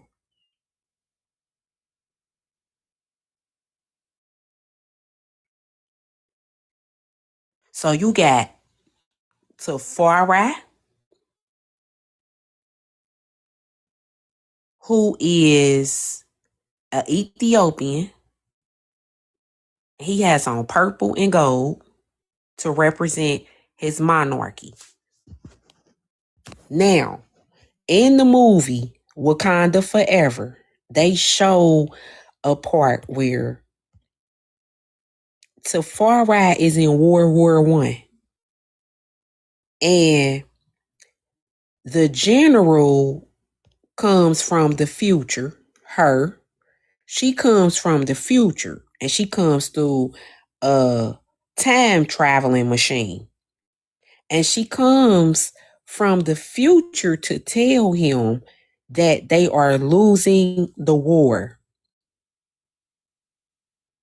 So the only way that they are able to win the war is if Tafari is to put the X back inside of the grandfather's clock. Now, this war took place in 1896. So this was a real war that really took place. So this was right after the Civil War. So we know that Harriet Tubman was in the Civil War. We know Harriet Tubman was connected to the Civil War.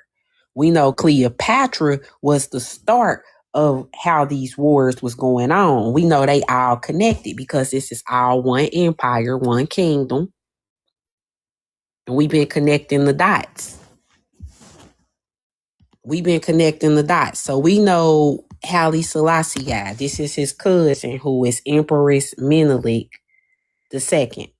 And when their war took off in 1896 between the Italians and the Ethiopians, because this war had been going on for a while, Shaka Zulu fought the Italians. You had Menelik fighting the Italians. You had it was different kingdoms that were fighting these Italians, right? But you got these Ethiopians, which are the cat people, which are the Nubians that wore this red and gold. And I brung a couple receipts for the people in the back. That's the tribe of Judah. You see the lions, you see the red and gold. This is his daughter. Okay. And they will tell you that some of they bloodlines and they monarchy disappeared off record. Like literally disappeared off record. Okay, so you got even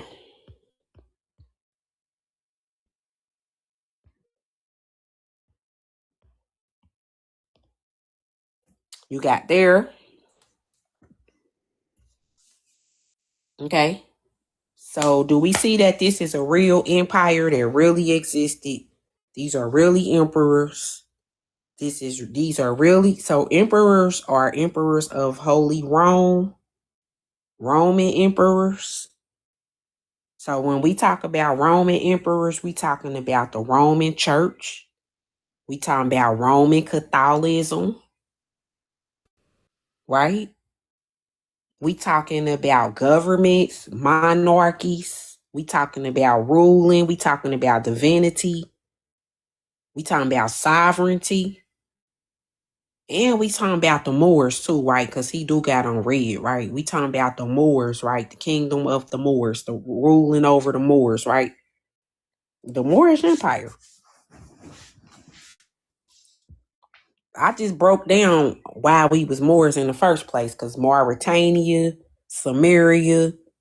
I broke down how Harriet Tubman was born in Maryland, which is Samaria, which is Mauritania. Baltimore over there by the Potomac River. Potomac is Cleopatra's dynasty. I got receipts. She was a general. She fought in the Civil War. You got Haile Selassie who fought in World War I. and World War II. I'm just saying, I'm showing you the bloodline and I'm showing you how it's been going on and I'm showing you the different wars they fought, the connection, the bloodline, the history, the family. Gratitude, sis. Okay, so check us out. I give gratitude, y'all. I give gratitude. I give gratitude. So I learned some more stuff yesterday. Y'all want to know what I learned yesterday? Anybody want to know what I learned yesterday pertaining to Harriet Tubman? Can somebody throw a rose up on the screen? I'm about to share it with y'all anyway. I'm going to share it with y'all.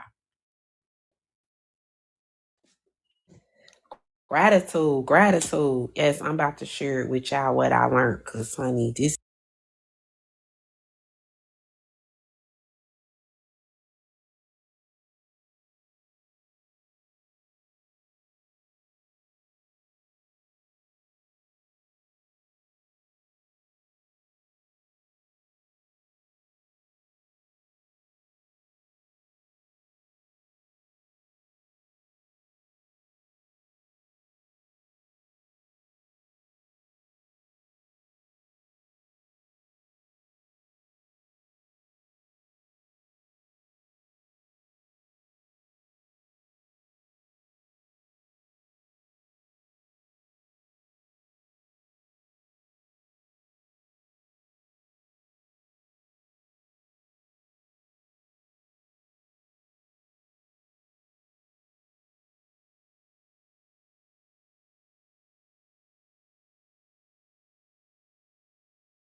Right? So this is where she comes from. So the crazy thing about this that I want you to look at is, do you see Anna? You see Anna?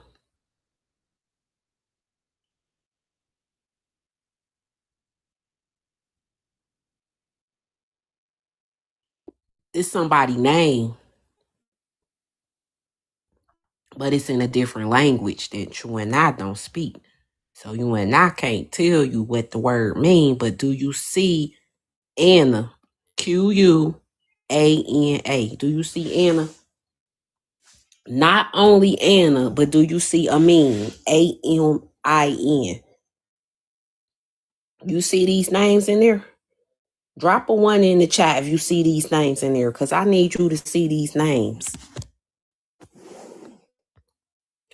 This is just how I be knowing I'm on the money. This is how spirit confirmed to me that I'm on the money. I mean, it's spiritual. You know what I mean? It's not something that man can understand. It's spiritual. When I say man, I'm talking about flesh. I don't mean like genders. I'm talking about just your flesh. Because your flesh and your spirit don't comprehend the same. You know, your spirit is ancient of days. So your spirit can comprehend stuff on a deeper level than your flesh. So it's your job to get your flesh some information so your flesh can understand on the level that your spirit understand. Do y'all understand what I mean by that? How sometimes you would know a lot of stuff about something, but you can't explain it. Or you would know something ain't right even though you can't explain it. Or you would know somebody lying about something. You ain't got no receipts to say they lying, but you know what I'm saying, right? It's a feeling. It's a intuitional thing. It's spiritual. Okay, so look, let's go back and look at this. Now, wasn't a meat in that name? No, no, no, no, no. Wasn't a meat in that name? I mean, because if they was to change because what's the chances that where Spirit told me she was from, I already had this map before I found out that name. And then when I find that name, I see the name inside the name. And he got a check on it too, a red check at that. That's how Spirit be talking to me. That's how I be knowing I be on the money. Like it be spiritual. And people be like, how you know that? Man, I don't know how I know this, but I got a feeling. It's a gut feeling. I'm just following my gut. I'm following my hunches. I'm following, my internal guide. I'm following my spirit. It's spiritual. It's spiritual situations. Like, come on now. So I do know I'm on the money here. So we go back to a meat, right? So a meat is right over here. Let me show you on this map. Okay. So you got Louisiana, and then you got Mississippi right here, right? But the crazy part, so let me show you something about this territory that you might not know that I didn't know, but now you know how spirit talk to us, right? So now we know. But let me elaborate something here. Now keep in mind, I found this information out by looking for my ancestors. So when I studied this stuff, I didn't study this so I could get on TikTok and compete with people again with their knowledge. So if anybody want to compete and stuff with knowledge, that's not what I'm doing. That's not my intentions. I have no interest in doing that. I'm not even gonna participate. I'm just over here learning about my family, and if that bothers you, I don't know what to tell you because I'm going, as long as I have breath in me, I'm going to do this. So I don't know what to tell you. But remember that Louisiana territory over here where New Orleans and Mississippi was at? All of this is Choctaw territory. You see that? And it's owned by the British. So you understand why they was wearing red and blue? Remember I showed you the Amazons and they wore red and blue because they British, right? Remember I showed you the color purple they had on the red and blue, and I was explaining how the movie setting was Georgia. And they was talking about how they was in Georgia. And in Georgia, that's where the daddy had took over the land. Remember? Her mama died and the daddy took over the land. And then when the daddy died, she found out that wasn't even her real daddy.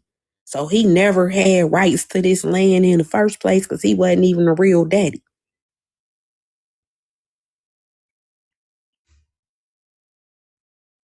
So what I did find out that is the truth about it is because that character is connected to Harriet Tubman, right? So what I do know about Harriet Tubman is this. So Harriet Tubman, daddy name is Ben Rouse. And Ben Rouse is the chief of the Cherokees. So that Civil War hit different when I know that because now I know that Civil War was a tribal war. Now I know that Civil War was between the Iroquois Confederacy, which is our ancestors, because the Iroquois Confederacy was the Choctaw Nation. It was the Iroquois, and down here you had the Muskegee. You had all these different tribes up in here, right? It was many different tribes. You had the Chickasaw up in here. You had the Choctaw here, you had the Creek, so you had all these different tribes that they teach us now that are the lost tribes of Israel, right? Because these are the tribes of Israel. You do realize that, right? And these are what they call the lost tribes of Israel, right? Because these people don't know that they are these people. Because during this time in the 1700s, before the 1700s, we go back to the 1500s, there was a war that took place in Mobile, Alabama. Only thing is, in 1500, Mobile, Alabama didn't exist. They didn't say Mobile, Alabama. They said Mobile. So where is Mobile? This region that you're looking at is called Mobile because before it was Alabama, it was Mobile. Mobile is a part of Louisiana. This is why when you go down south during the Mardi Gras, you will see that in Mobile they have Egyptian floats, they have rose floats, they actually have the floats with Osiris, Isis, Anubis on the floats. And they march up and down the streets and they do the tradition as they always have done. Yes. Same as in Louisiana. They second line. They have second line Sunday. It's only an hour away from Louisiana because if you can clearly see it was connected at one point. But this is history that we're not being taught.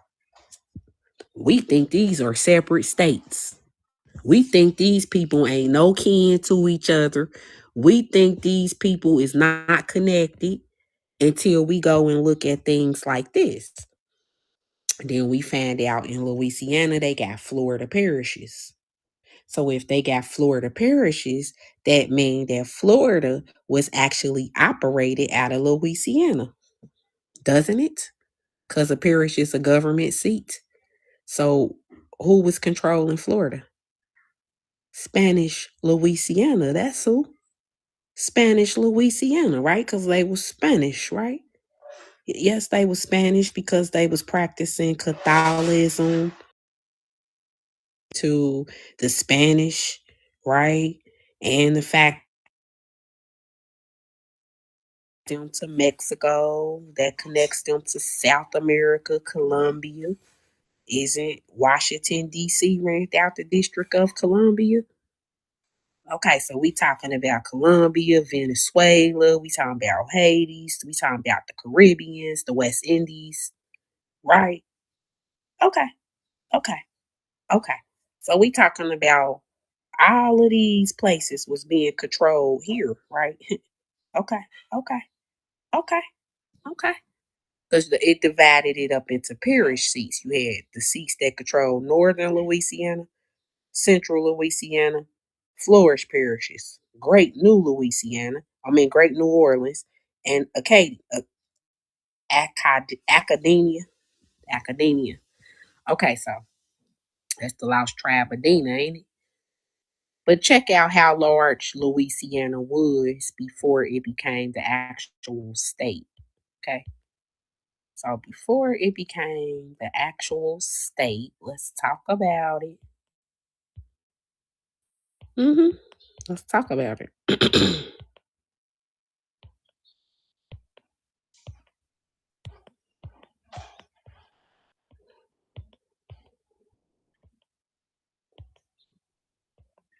Okay, okay, okay.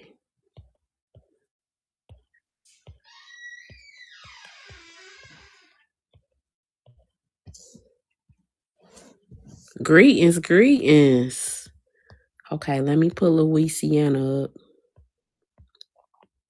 Now, we did find out where Louisiana got its name from, right? That's La Louisiana, right? Everybody see La Louisiana?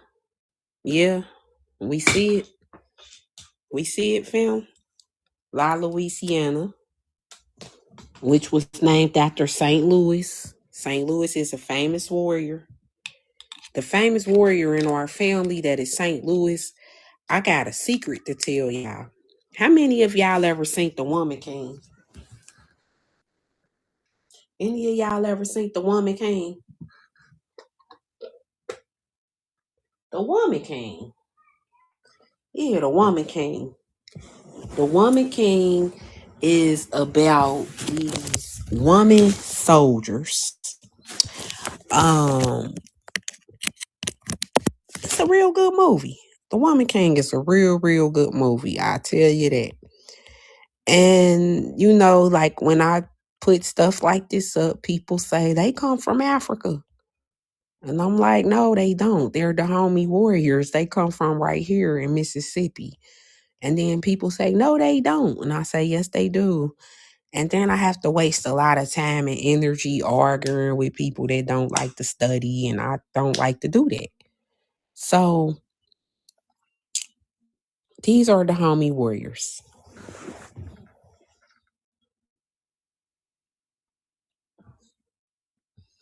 And with these, the homie warriors, you got they got the swords, machetes. Haitians got machetes, right? The Haitian flag got machetes on it. So I definitely know these is Haitians. Wasn't the Wakanda Forever movie recorded in Hades? I'm just connecting some dots to Hades here because we said Marie Laveau came from Hades. We said Marie Antoinette is associated with Hades. We showed you that Marie Cole David was the emperor of Hades. So I'm showing you the Haitian Empire was here. Yeah, when it fell. Because didn't the Haitian Empire went to war with France? That's what they told us down at the public food system. They told us that the Haitians paid the French money for something. I don't know what, but I got to study that. But anyway, you got the Amazon, the homie empire, the Amazonians, right? You got the Woman King here, right? And they showed you that they was giants. They showed you they was tall.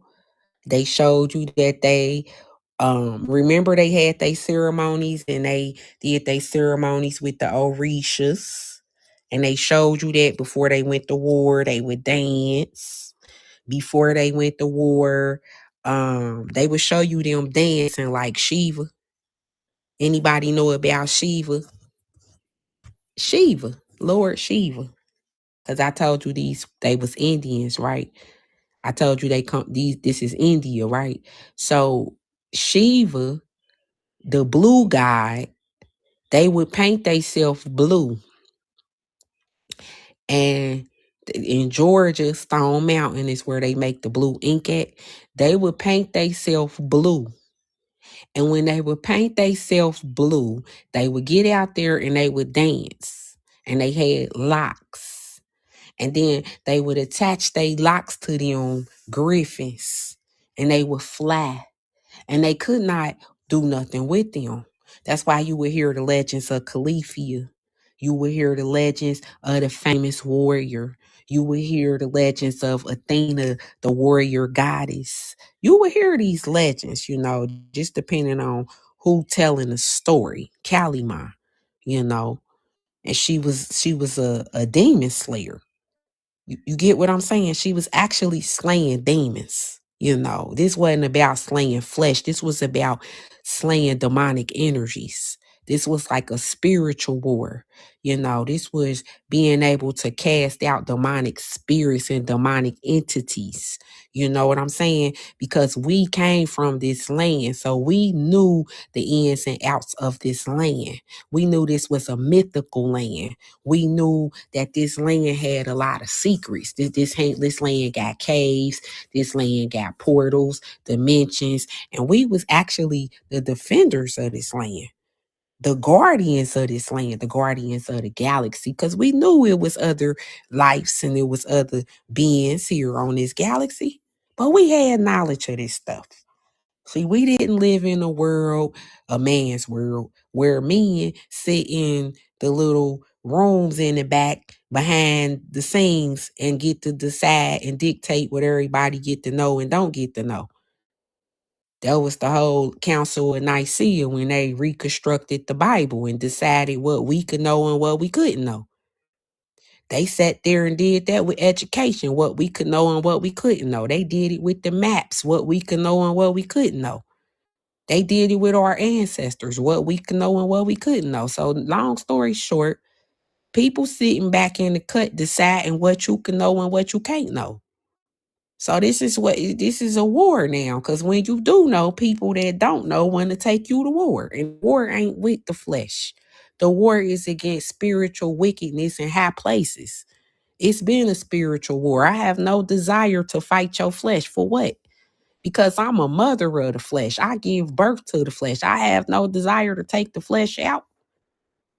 It is the spirit and the wickedness that will take out the flesh that I got the problem with. It is the things that you can't see I got a problem with. That's why you have to have the gift of sight.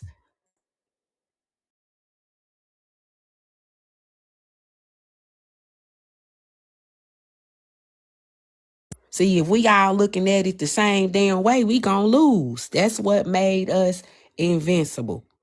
Because everybody had their own perception. Everybody had their own sight. Everybody was able to fight the enemy in their own unique little way. And that's what made us the badass Amazons. But check this out. Check it out. So I'm excited. I'm so excited. I'm excited. I don't know what to do with myself. I'm so excited. So excited. Okay. Um, Look at how the Pope dress. Remember we talked about the Ethiopians wear the red and gold. And we talked about the fish hat. We talked about how Califia got the fish on her crown. So do y'all understand, like, when the Pope got on her crown, did y'all see the fish on her crown? Yeah, the Pisces, the water bearer, the Aquarius, right? This is spiritual. This is a spiritual ruler here, right?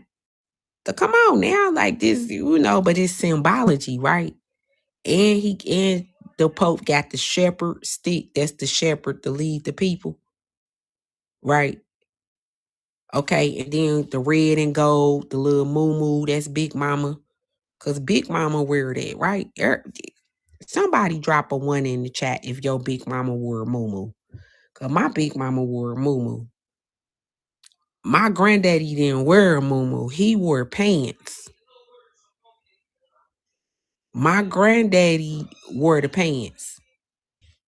Yeah, he was like a farmer. He wore the little overalls. He had the little farmer hat on. You know what I'm saying? He was outside with the little hay hanging out his mouth. You know what I'm saying? With the little pitchfork. You know what I'm saying?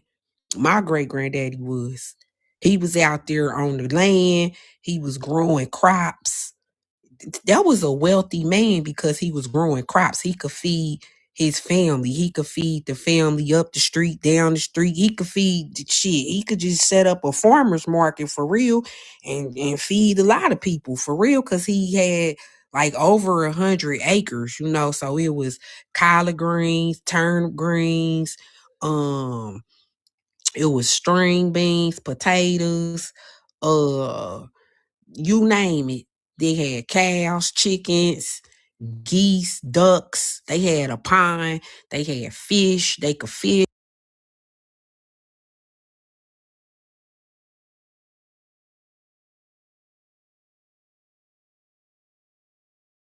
Exist. You know what I'm saying? But he had enough to feed his family. I'm talking about he had cotton fields if he needed to make some clothes.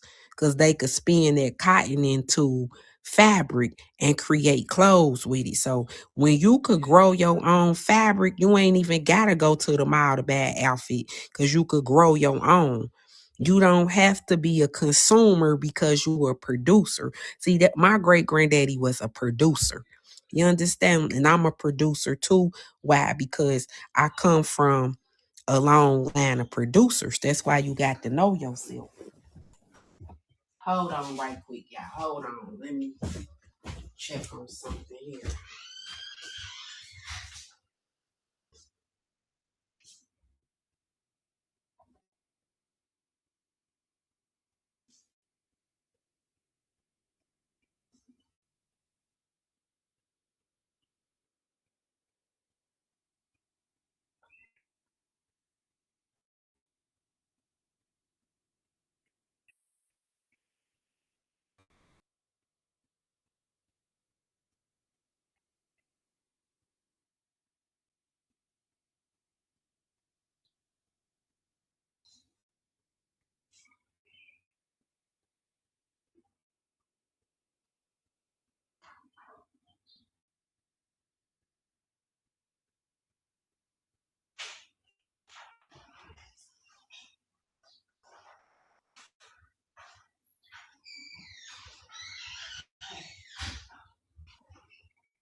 Hold on, y'all. Let me share my live out, baby.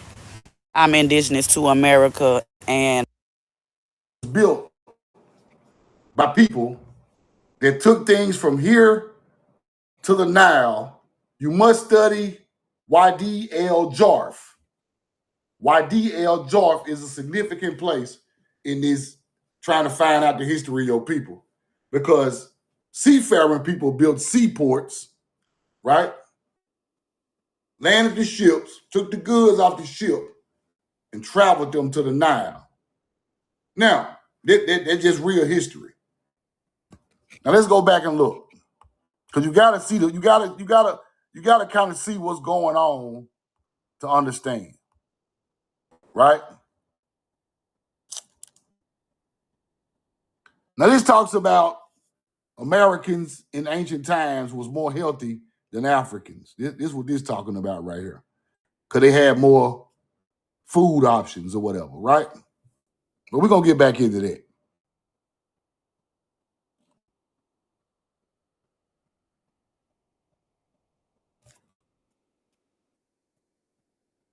Show y'all the receipt I got.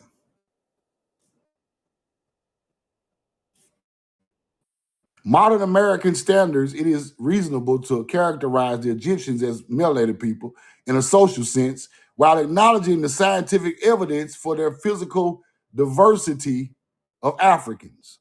So they're saying that the Egyptians' physical diversity of Africans, the scientific evidence for the physical diversity of Africans.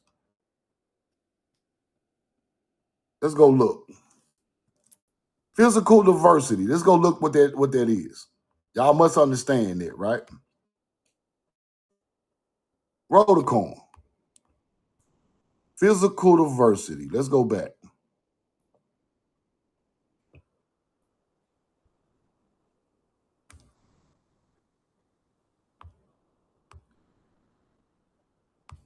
Let me find that receipt. Hold on. Physical diversity. I want y'all to look at that. Now, what they saying is they're not the same as Africans. Watch this.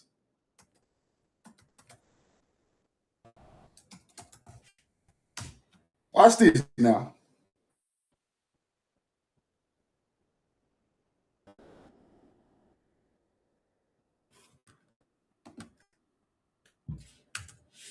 Roll the coin.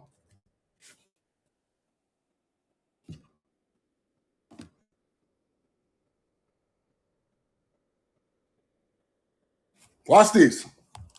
Watch this. the physical diversity of Africans. The Egyptians were melanated, but their physical diversity of Africa is different. Scientific evidence shows physical diversity. What is physical diversity? Visible and functional variety of human bodies, encompassing outward appearance, skin tone, height, facial features, biological and biomechanical abilities, mobility, physical limitations. These people are different. They're different, y'all. They melanated, but they're not Africans. There's a physical diversity of the skin tone, the height, the facial features of the Egyptian.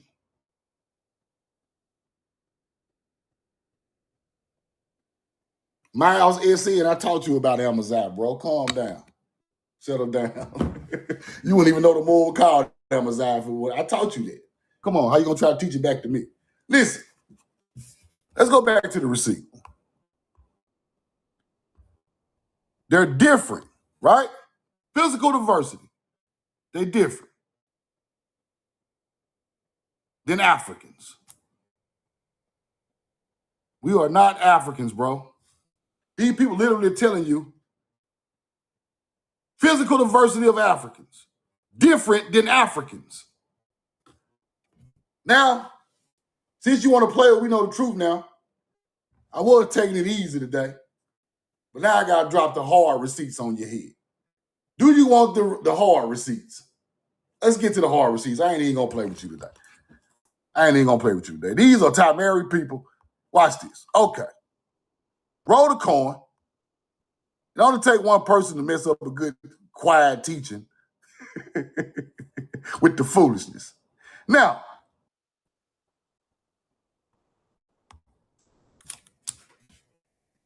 that plow is American. That hand plow is American. Let's keep going.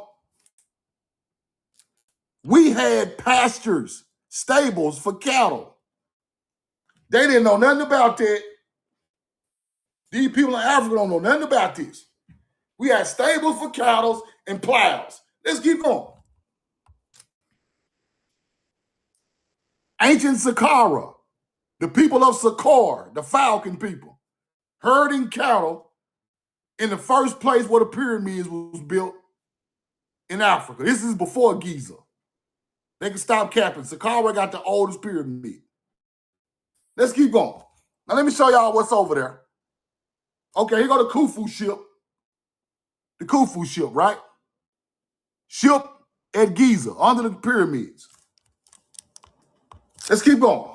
Let's get deep. Roll the coin. Do what you want. You want receipts down your back. Okay, here you go. Let's give them receipts. Okay, I told y'all about Wadi al-Jarf on the Red Sea. Archaeologists have discovered evidence of a port that dates to the same era. There are numerous ancient docks there, galleries carved in stone that contain ropes, anchors covered with writing, pieces of ships, sails, and oars, food storage jars, and the world's oldest papyrus. The Dead Sea Scrolls was found right there. On the east side of Africa, where they say our people came in at, they got on the Nile. Now, that ain't what I want to show y'all, though. Wadi Gawasis, ancient port, that's another port our people built. Timbers, ropes, anchors, intact oars, right? Now let me show y'all what they say. Show y'all what they say. Evidence of juniper, pine, and oak trees, which are not native to Egypt. Oh, shit. Oh, shit. Here we go. I ain't got to teach them. I can put my glasses on, right? I ain't even got to break that down, do it. At the port, where the people who came to the Nile came to that port, we got evidence of juniper, pines, and oaks Ain't none of them native to Egypt. Confirms trade with the region of Levant in Western Asia. Yeah, Western Asia, huh? You hunter-gatherers. Stop lying. All them damn boats on Egypt ain't even trees from Africa. So coming through the port, right here, coming through the port on the east side of Africa, Wadi El Jarf, going back to the Nile, right there where Saqqara sit at.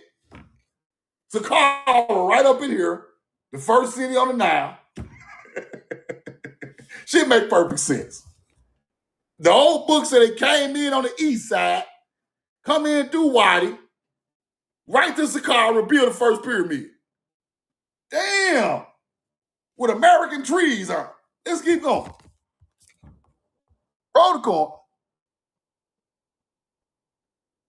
With American.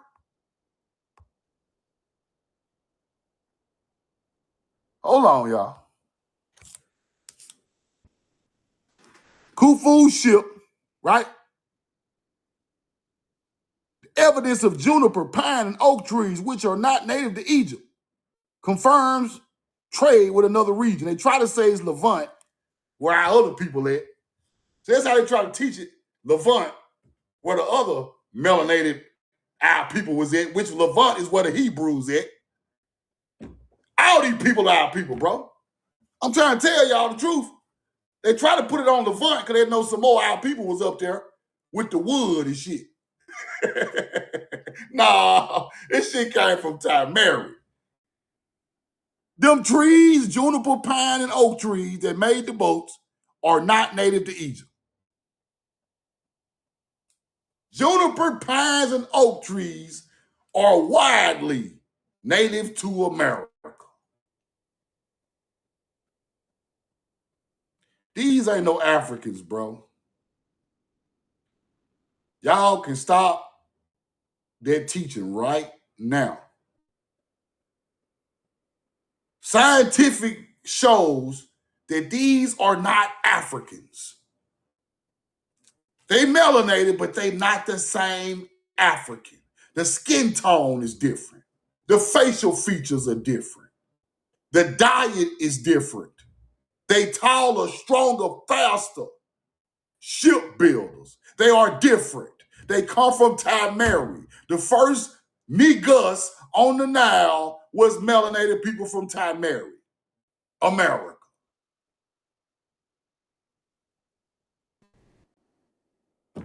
Facts. Rotocon. Let's go back and look one more time. Here's how they look. This is how they look.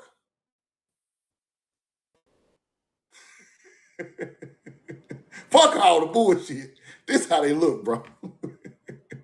Now, they said that physically,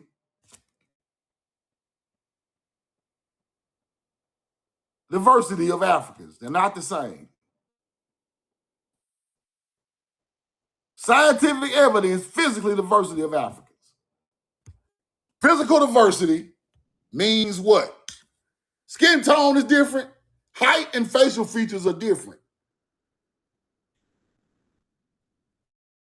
Scientifically now, not just what we are here talking about, they already know the first people on the Nile come from Mary. You think them hunter-gatherers don't know we the first Greeks? Our bloodline built the Greeks? Egypt, Samaria, you think they know this shit? I'm the only person that just understands it enough to teach it. Hunter-gatherers who be pulling up our graves already know it. Now, roll the coin. Let's go back and look at the trees one more time, because I want to show y'all something. Go back to the trees, the leaves and the trees. That's what nature gonna tell the truth. Junipers, pines, and oaks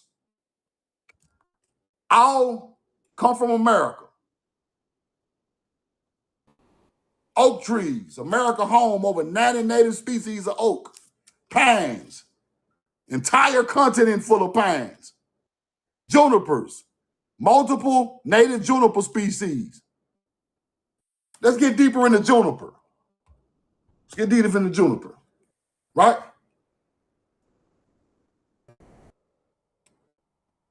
Roll the corn.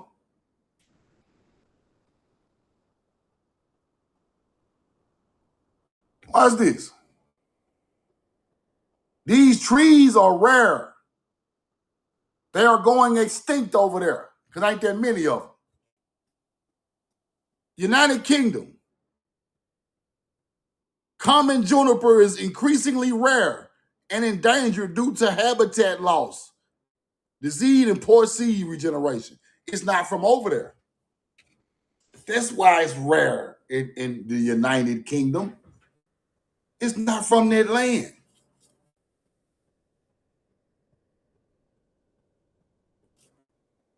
Ancient or old growth junipers over 100 years old are quite rare.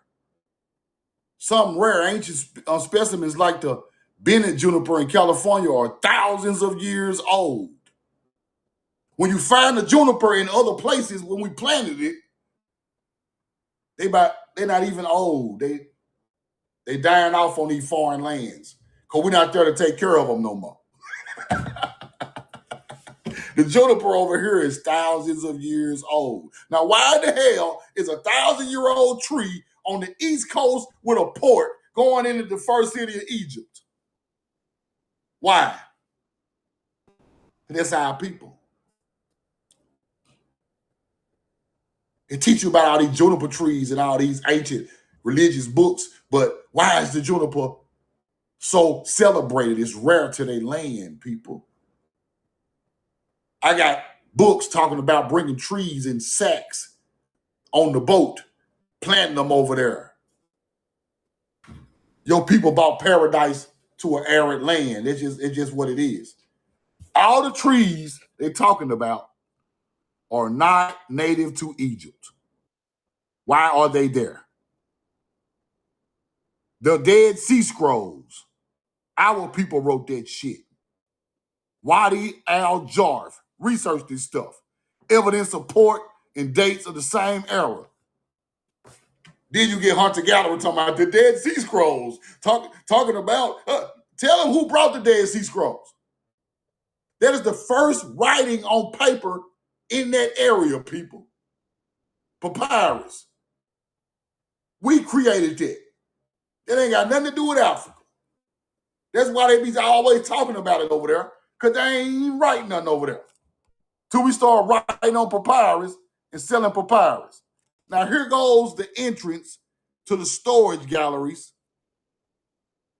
at Wadi al-Jarf. Underground caves for storage of crops. Coming off the harbor, off our ships. Coming off the harbor of our ships. These are the same people that built Saqqara. Come on now.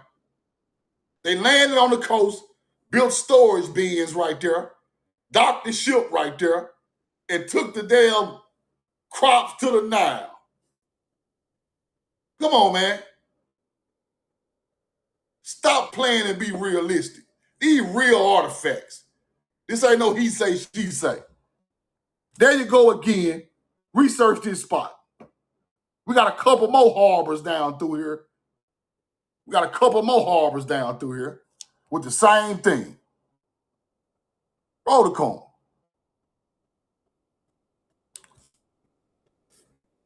Archaeology discovered a cache of papyrus fragments. The Red Sea Scrolls. Wadi al-Jarf. One of the fragments of the diary of Merer was probably left at Wadi al-Jarf by mistake. Merer had the rank of inscriptor with the Egyptian workforce. His diary actually a log book of a boat, of a mariner. The log book of a mariner. A seafarer. We're the first seafarers with log books and records. You know what I'm trying to tell y'all. Let's keep going. Egyptian Red Sea coast. Important archaeological breakthrough of the 21st century, 2013. Archaeologists find a complex pharaonic harbor and sealed desert caves containing the oldest known papyri in the world. Nobody in Africa and Europe wrote that oldest papyri. It was found on the coast where our people pulled up to Africa on the East Coast. Only writing in the goddamn world, but we ain't got no language. Stop playing. History is all backwards when you teach it the right way. And then I go back to the old teaching. They left America and South America and went to the East Coast of Africa. Then Wadi Al-Jarf right there on the East Coast of Africa. You might not never hear this beautiful story again because ain't nobody even know the research to even teach this. They just talking shit. I'm going to show y'all how we got to Africa. I ain't going to just tell you Egypt is the first America. I'm going to show you how we left here and built that. Let me show you. It said it's the second pyramid built. What did it say? Truth? What did it say, Truth? They escaped to the east side of Africa where they built a second pyramid, Egypt. They built a second Egypt. The second Egypt. Hunter-gatherers. Not the first. It's the second.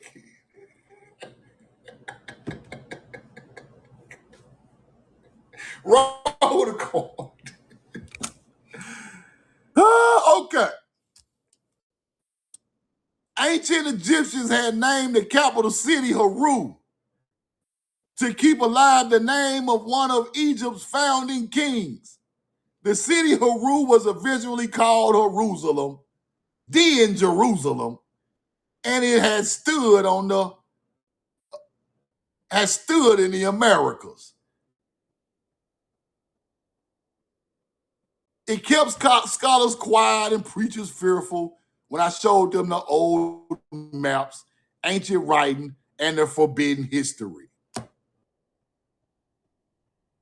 They're talking about Machu Picchu, people. Them same people built Machu Picchu, Jerusalem, with the big ass falcon on top of the mountain in Peru. Built Egypt, the same bloodline.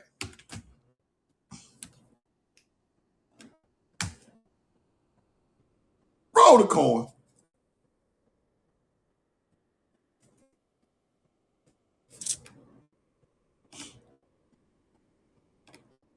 The same damn people.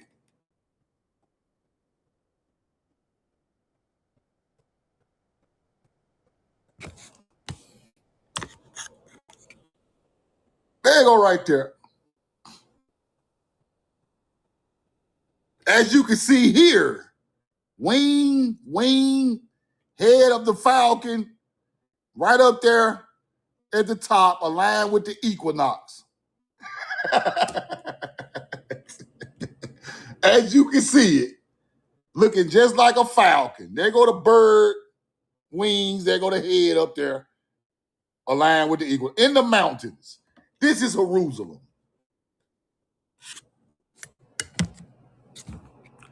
You get it now? Now, to make this all make sense, let's ask some more questions so it can make better sense.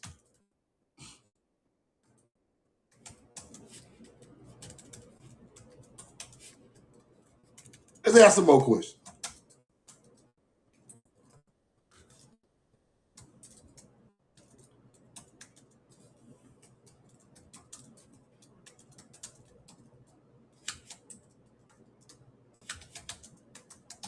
Now you got to know what to ask, right?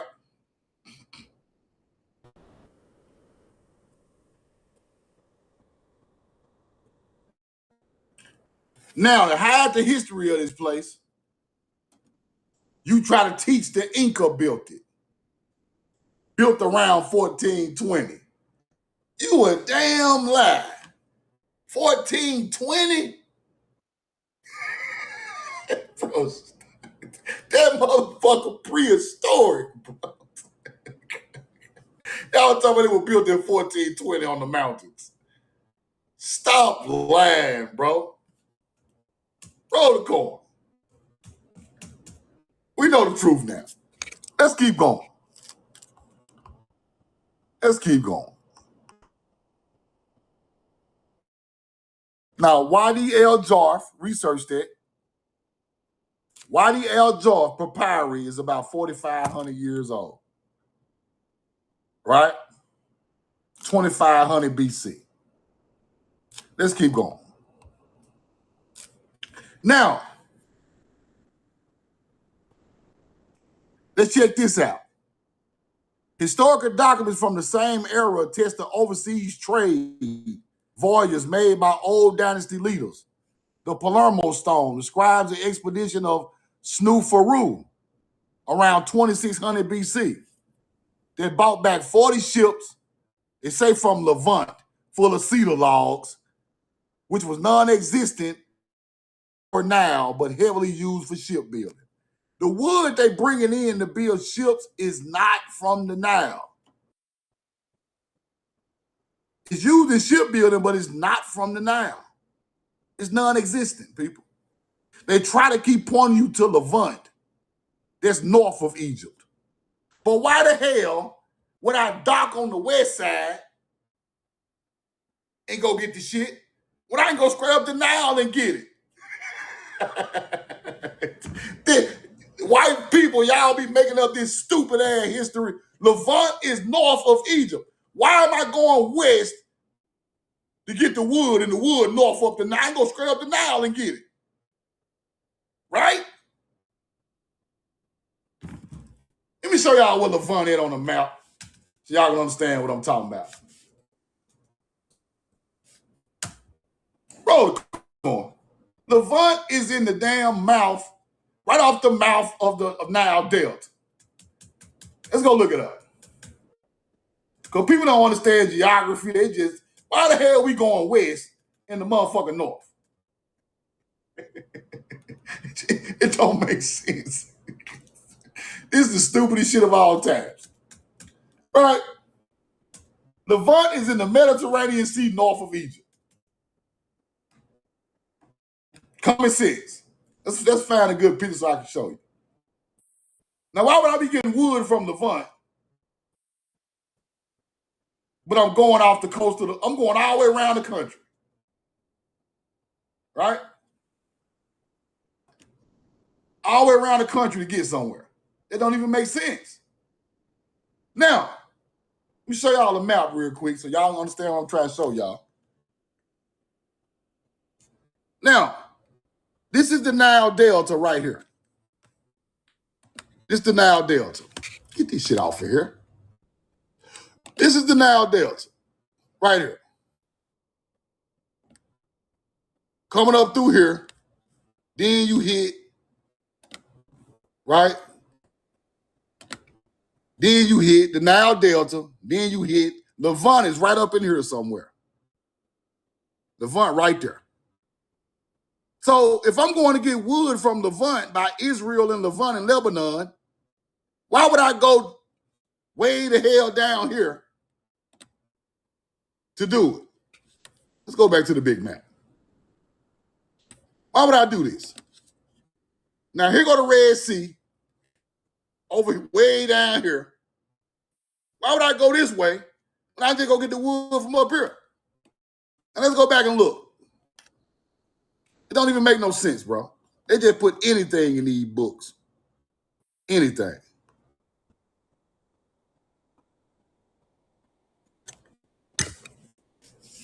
He brought back 40 ships from Levant full of cedar logs, which was non-existent in the Nile. He He also documented trade missions with the Levant, they say. But watch this. Large shipments of timber jugs and even brown bears were not native to Africa. Brown bears? Right there. Brown bears not native to Africa. Archaeologists even found an ancient axe of Sahur sailing crew that docked coastal Lebanese city. That's what they try to say. But brown bears, they ain't even native to, what the hell? Come on, man.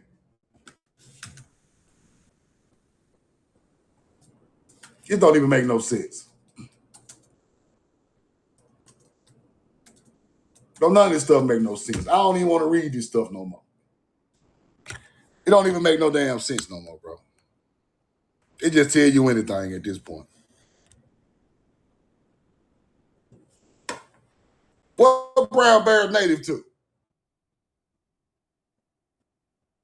My boy went and got brown bears, the motherfucker native to America.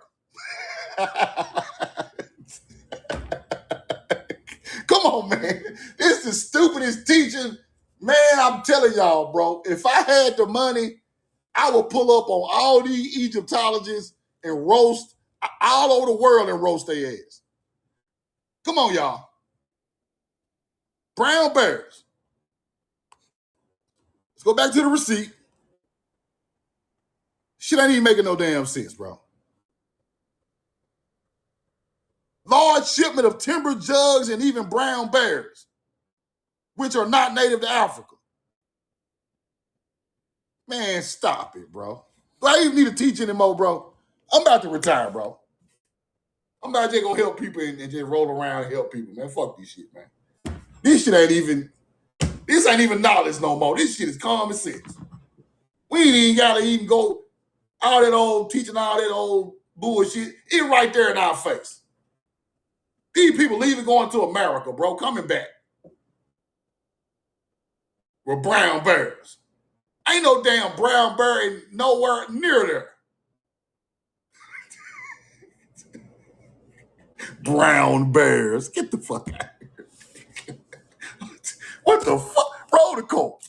Then you got wood coming from the same damn place, heavily used in shipbuilding, non-existent in a, okay. All right. Let's keep going. Let me just finish the lecture because this shit is crazy.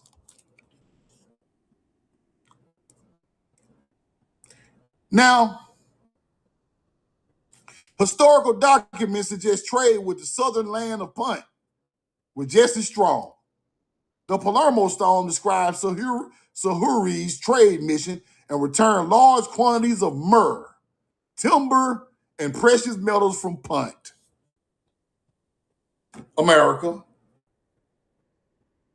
All the different spots in America they're going to, bro. Myrrh is the incense tree.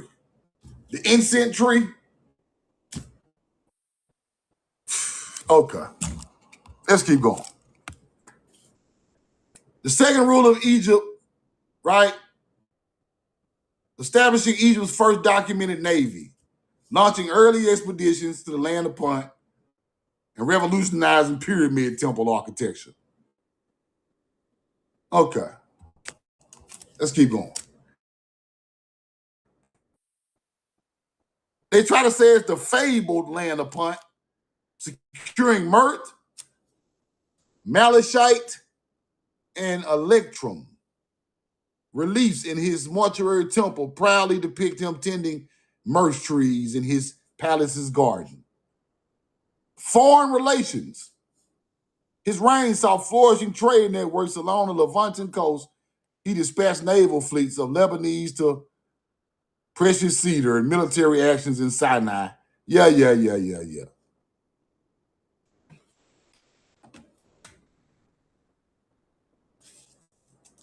Let me check something out.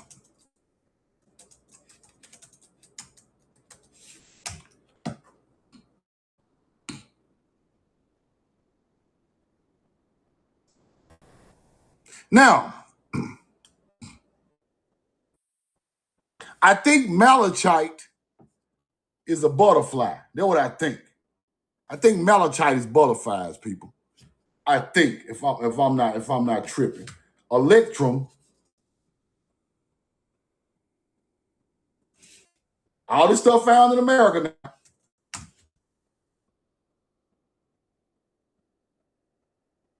Electrum is a naturally occurring alloy of gold and silver.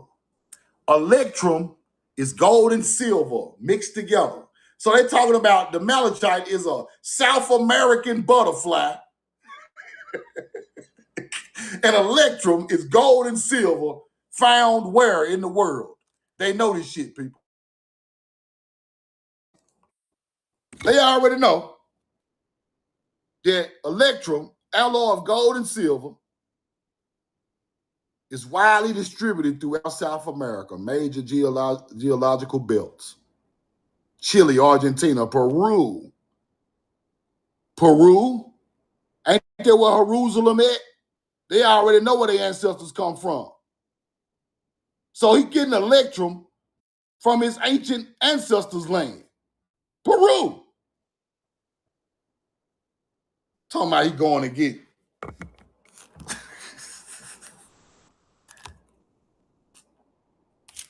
Rhodocon. Malachite might be a stone. You're right. It could be a stone. Stone or whatever. Whatever. Because for one thing, ain't none of this stuff from Africa. It just malachite in South America occurs as a secondary mineral in the oxidized zones of major copper deposits. Atacama Desert and Peru. I don't even be researching all this stuff because I know where it come from now. I just be looking at certain things like brown bears. Like I know ain't no brown bears over there. So in Peru, you get the malachite. In Peru, you get the electrum. Right? You get the malachite stone in Peru, and you get gold and silver mixed electrum in Peru. It makes sense. Because if you left Machu Picchu, you know the layout of Peru. It just makes sense. Right? Now they're showing the pharaohs going back, getting this stuff. Right?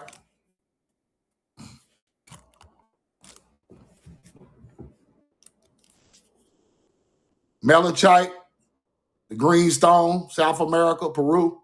Electrum, gold and silver, Peru.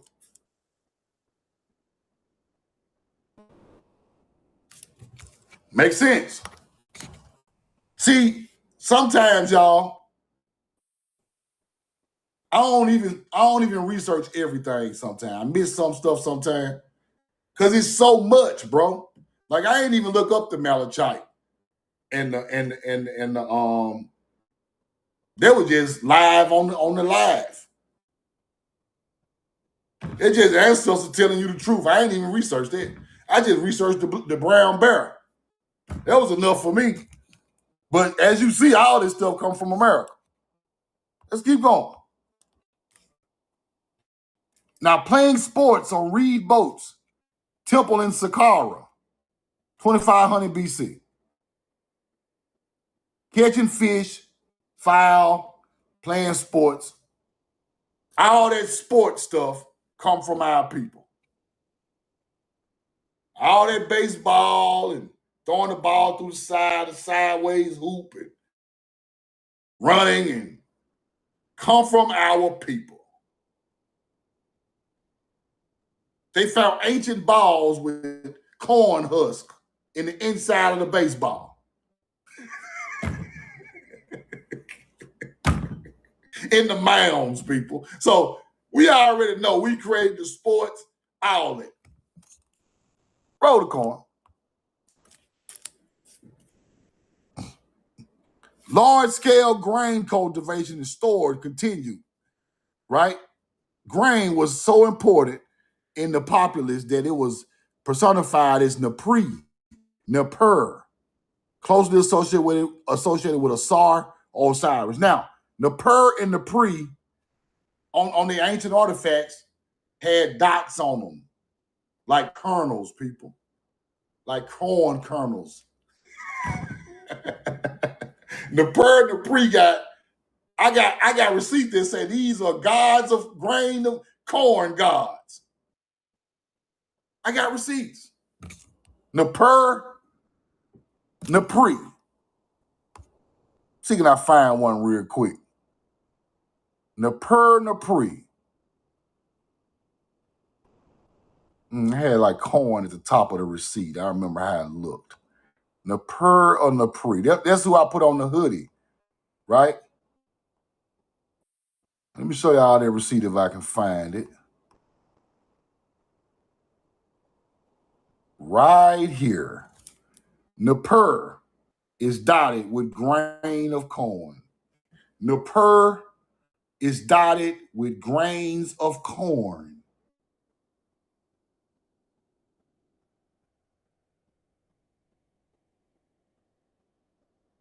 Napri. I can't teach you no better. Let's go back. Napri, dotted with grains of corn.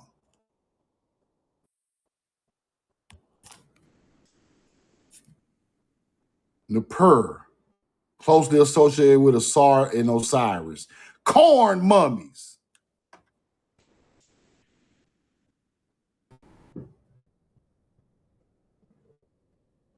Corn mummies. That's what they talking about, bro. In Egypt. Storing up grain. The image from the tomb of Meketre, an emperor. I think that's the word that became emperor. I think that became emperor, people. Or high steward.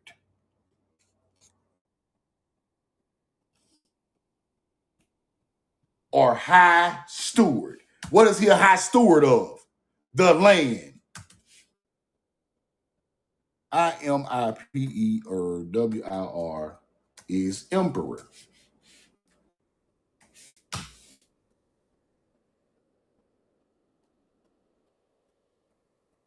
Roll the coin. That word right there became emperor, right? Right there. Emperor. And then the Greek get it and call it imperator. Rome and Greek get it, call it imperator. But it means the high steward of the land. Responsible for supplying, right? Supplying food to the pharaoh and priesthood. Employees grinding grain and carrying sacks of flour. So Emperor or high steward of the land became imperator in Greek in Rome. Then it became emperor, right? In English. They ain't got no words, y'all.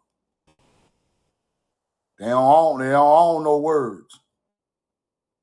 Casey May can be showing y'all that these plows are Paleo-Hebrew. Casey May can be showing on his live where these plows come from a Paleo-Hebrew culture, not an Egyptian. Right? Let's keep going. Irrigated fields and man-made basin in the tomb. Now, I want y'all to understand how we irrigated these fields to turn the soil black, to turn the soil into agriculture soil. You must irrigate fields. You must run the water from the river all through the field, people. This is a culture. This is a teaching from somebody who know agriculture. That's fire. We don't normally see stuff like this. That's why I be trying to show y'all this stuff. Let's keep going.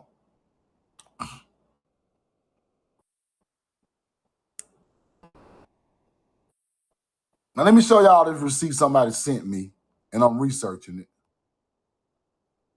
Somebody sent me this receipt, and this receipt is crazy now. Watch this. Looking back in Oregon, people. Watch this. Let me show y'all what we talking about. Oregon. Timeline of Oregon. Watch this. One of the documented, what they say, of Africans settling in the Americas,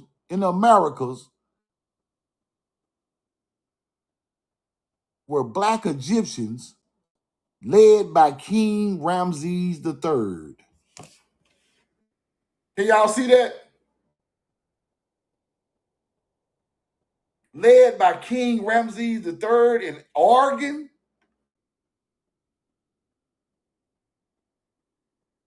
Yeah, screenshot this so y'all can read that. In Oregon, Ramses III. Come on, man.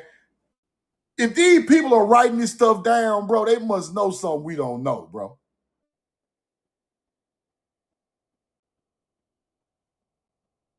Documented American were Black Egyptians led by King Ramses III. Come on, man. Why are they writing this stuff down if they ain't found no artifacts that go along with this? Now, what I do is I start to see, do we have artifacts in America from King Ramses III?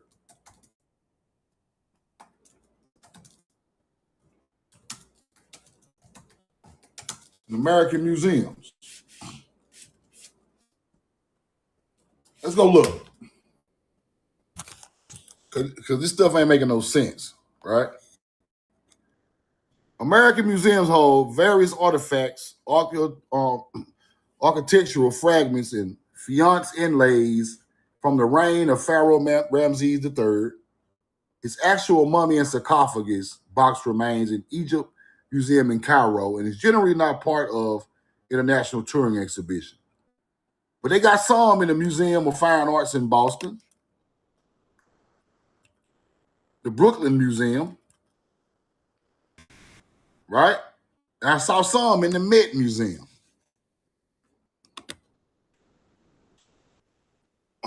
It's crazy now.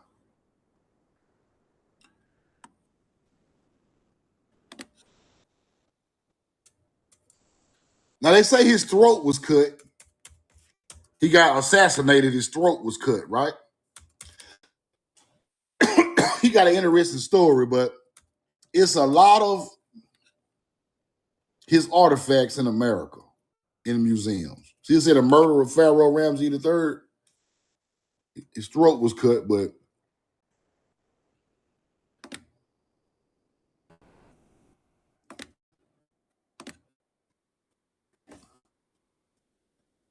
it's a lot of his artifacts over here.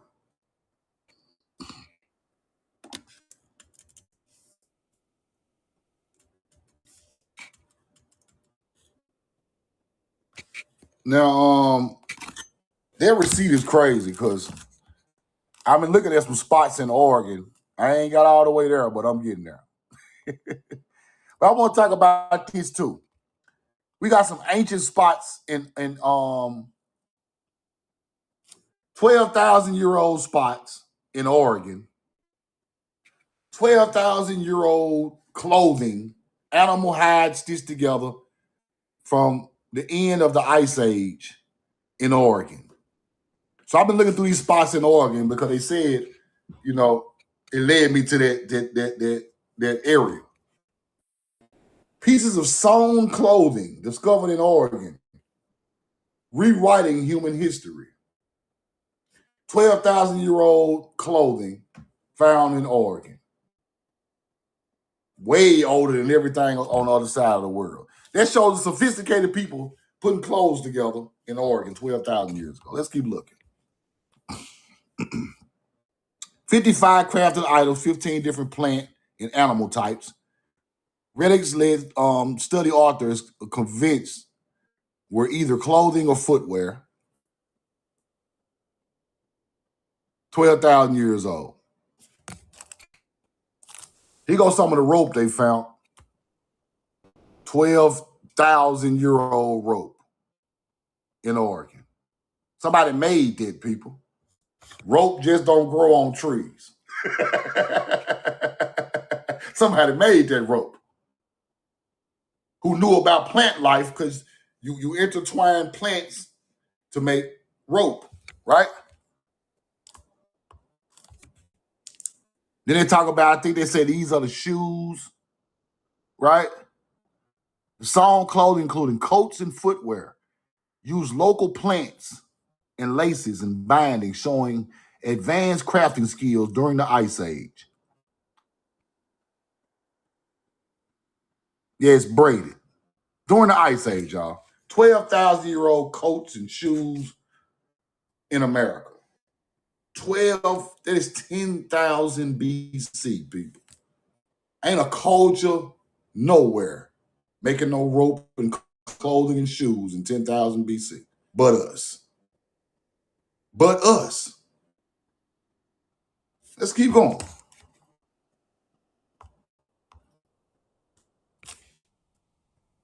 Some were knotted or woven into simple baskets, mats, also making them the oldest known examples of ancient American craftsmanship unearthed. Oregon marks another example of sophisticated human societies living in the present day U.S. well before the rise of the ancient Egyptians. We their ancestors. In January, another team of researchers found undiscovered wooden canoes at the bottom of the Wisconsin lake that predated the pyramids by hundreds of years. Wooden canoes. I wonder if they're same wood that they brought to the east coast of Africa.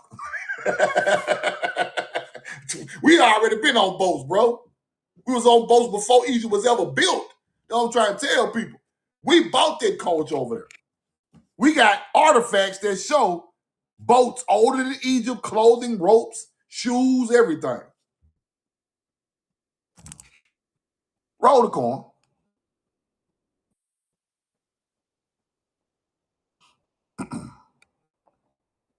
Now, this is talking about the papyrus, Ebers papyrus from Egypt, describes herbal remedies, magical incantations, and includes a section describing the network of blood vessels with the heart at its center. This ancient culture was talking about the vessels in the heart. Let me show y'all what's on the walls in Egypt they never show y'all. Anybody can tell me what this stuff is right here? Look at that right there. What are those right there, people? This is how sophisticated the culture was. Look at that right there. What's them? What is those right there? I'm going to cover the bottom up so you can't read it. What y'all think that is? Now, them ain't no gardening tools. Surgical tools. Mr. Taylor, A+. A+. Look at the surgical tools on the glyphs, people. Look at that. Look at that. The Temple of Kam Ombo showing surgical instruments in the center of the image. Our people were doing surgery, people. We knew the anatomy. We had went through nature so much, we knew the anatomy of people. We knew what plants could help you, what surgical things you. We had surgical instruments in 2000 BC, people. They look just like the ones in the hospital today. These hunter-gatherers ain't created and changed nothing. Look at the one with the handle on it that you can pick stuff up right there. Surgical tools. We are the first doctors. We are the first physicians. I read a book about Peru that showed a brain cancer, like some type of tumor on somebody's brain. They went in there and surgically removed the skull and pulled it out and put the piece back in there. I'm talking about cut smooth as a baby. I said, whoa, ain't no way. In Peru. Then they say these people's ancestors come from that area. So it was surgical tools in America also. They don't want to teach you that. Then you come to Egypt, surgical tools on the wall.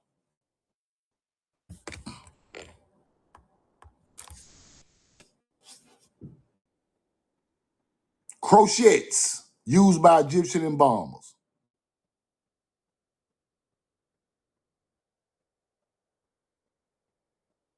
Crazy.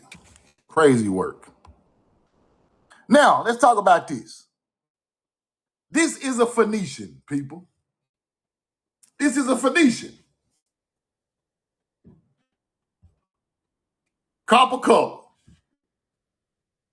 Ancient Hebrew, Phoenician.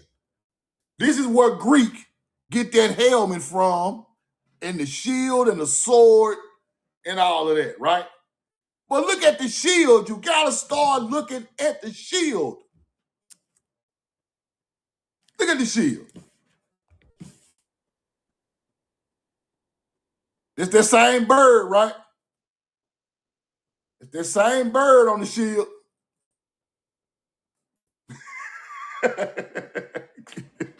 It's the same damn bird on the shield.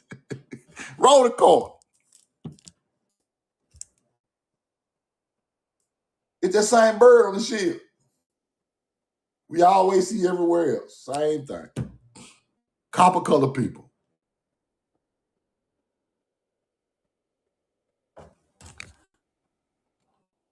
And they be acting like these people don't know nothing about America. Phoenicians in the Americas. A stone in Brazil wrote in Phoenician. Is it a fraud or is it genuine? That's what they try to say.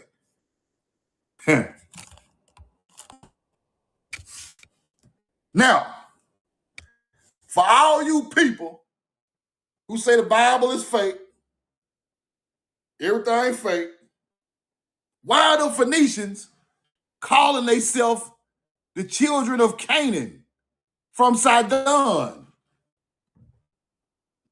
The children of Canaan from Sidon. The Canaanites. Why are ancient melanated people in Brazil? Because this come from Brazil, big dog.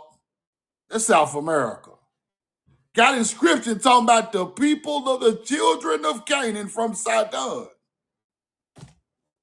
This before the Bible, big dog. Where you think they got this shit from? Canaanites.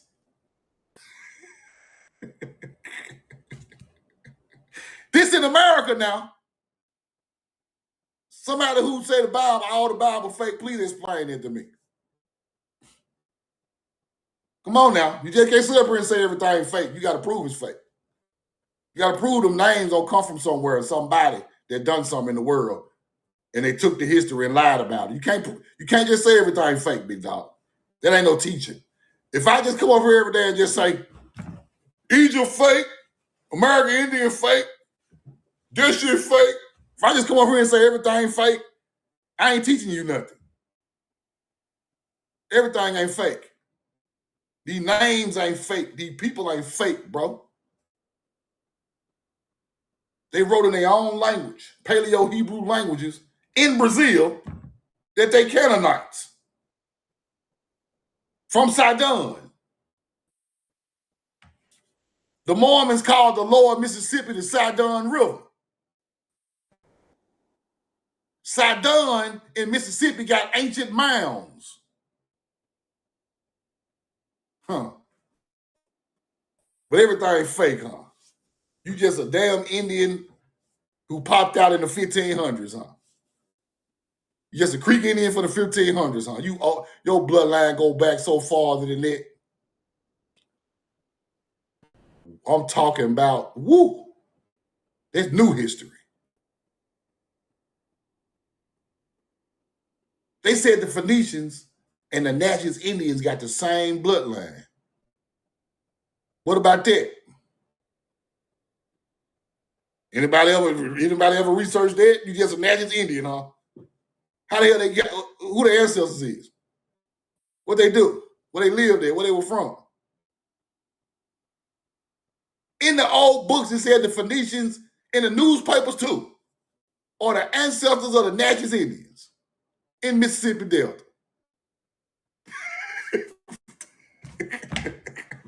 Bro, see, this thing is way bigger than what you think it is. You let a hunter-gatherer teach you about some history they added themselves to. Then you're going to say all of it fake. If somebody say, who in the chat? Give me a woman in the chat. See, now I got to break this down. Give me a woman in the chat. What's her name? Tay-Tay? Tay-Tay, you in the chat? Tay-Tay, answer this question. Tay-Tay, the goddess, answer this question. If a man say, man, Tay-Tay, my girlfriend. I've been over there with Tay-Tay every day. Me and Tay-Tay be going to the grocery store, the movies. We live together. Somebody just added themselves to your life, and Tay-Tay like, I don't even know these niggas. That's what they did to your history. They just added themselves in the damn story. Tay-Tay like, I don't know that dude. That dude ain't bring me no apple and made me holy. It is somebody's adding themselves to somebody's story and twisting it to fit a narrative. Tay-Tay don't even know these people. Tay-Tay long gone. Thousands of years after Tay-Tay gone. Oh, my ancestor Tay-Tay people. Oh, we know Tay-Tay. It's a lie, bro. So you just can't say Tay-Tay ain't got no history. All you can say is you lying on Tay-Tay adding yourself to Tay-Tay life. That's all you can say, right? Now, if the Phoenicians came, they are Canaanites from Sidon, Canaan must be a real place. Canaanites are real people. These people talking about they went around the world, around Africa on a ship. These people wrote on the shit in Brazil that they went around Africa and the world on a ship. The Phoenicians are carrying copper from the Great Lakes, people. Now, roll the coin.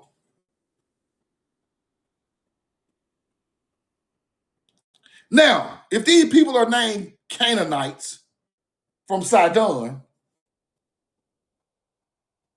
they must have been doing them things wrote down in the Bible.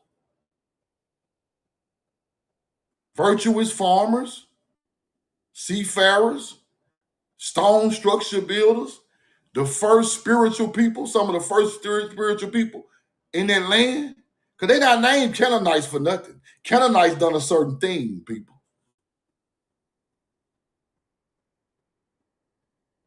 So you can't say everything is fake. That's out the window. If you're just teaching everything fake, you're not a teacher, right? Because everything ain't fake, big dog. Nigga just grab the Bible and be like, it's fake. Bro, stop. There's some real stories in there, bro. Because Canaan in the Bible. These people wrote this before a Bible was ever written. This way older than the Bible, what the Canaanites wrote in Brazil.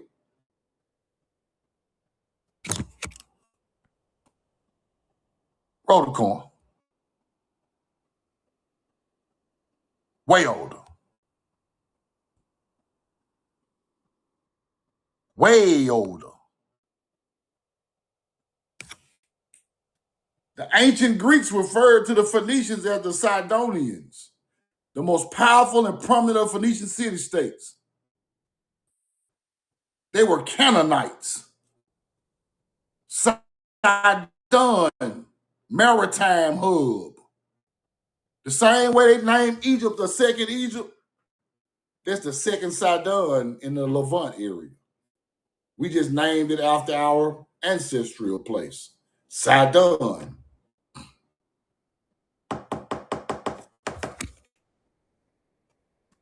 Simple. Sidon, Mississippi. They're trying to say it's Native American earthworks. The Sweet Home Mound site in Winterville Mounds. Prehistoric structures serves as prominent historic landmarks. The bloodline of them Paleo-Hebrew people built that mound. That's what a bloodline hooked to the American, melanated American Indian today. Let's look at that. Let's look that mound up. Might not even have no picture of it.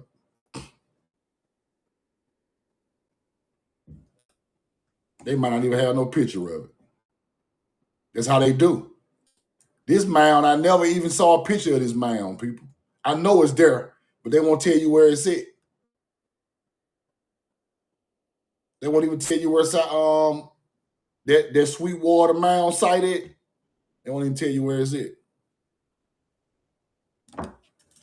It's hard to find. I was looking for that when I went to Winterville Mounds. Winterville right there too. One of the largest mounds in America.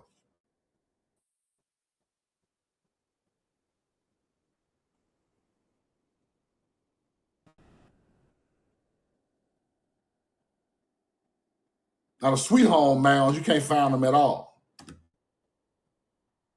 At all. Now they talk about the Jaketown site, right? But that ain't the same thing. Winterville there too.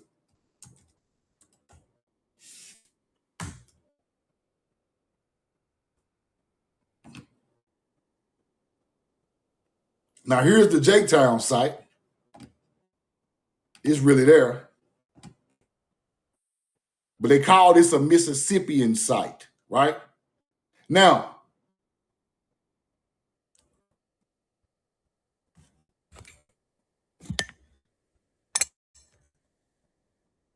what are the ancient connections to this stuff?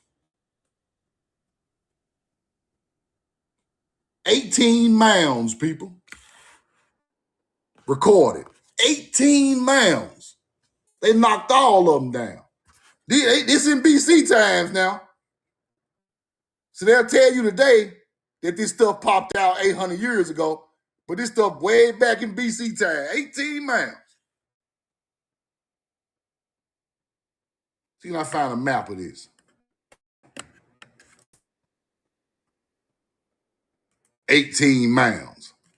Man, there was a whole ancient city out there, bro.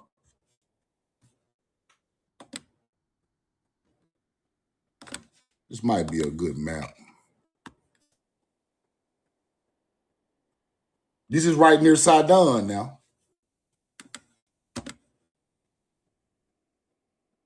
Let me see the map and quit tripping. This is Jakestown. Right here. It's a mound in the woods up here. And then you got these big mounds right here. Now, if I pull out the star map, y'all already know what's going to happen. If I drop the star map on top of this, y'all already know what's going to happen. Look at all the mounds. A, B, C, D, E, F, G, H, I, P, Q, S, V, X, all these mounds. Look at all the mounds. Roll the corn. Ain't no telling what they found out there.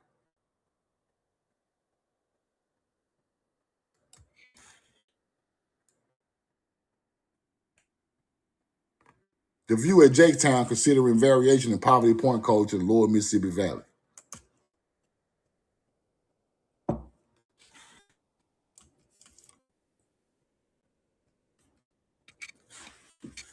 Ohio River Valley, Flint. Missouri, Galena. Tennessee River Valley, Fort Payne. See, all of these places are ancient, people. They just build these military parks and stuff over them. And all this old type of stuff. But all the history go with these places. Galena. right? Missouri, they found galena in the mounds. Now, I can go right to Egypt, and they're gonna be having galena. Watch this.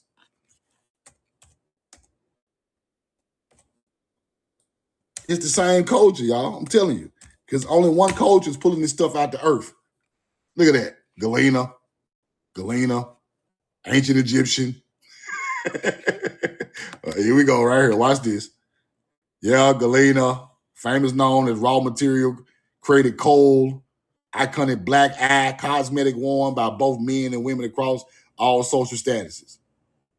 Now, why galena in the mounds right there in Missouri? See what I'm saying? It's the same people. Don't know hunter-gatherer in 2000 BC don't know about no damn galena. Come on, man. See how fast you run across receipts? It's right there.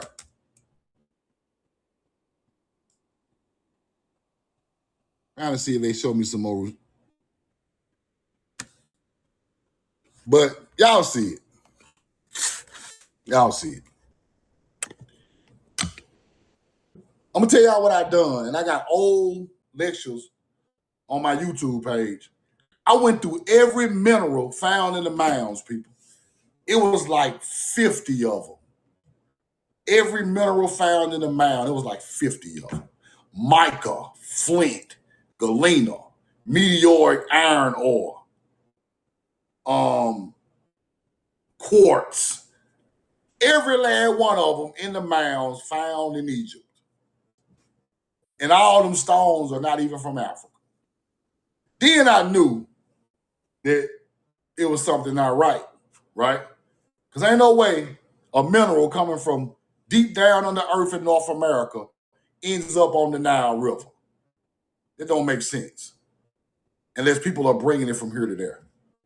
It's the only thing that they can connect it, the truth, right? So,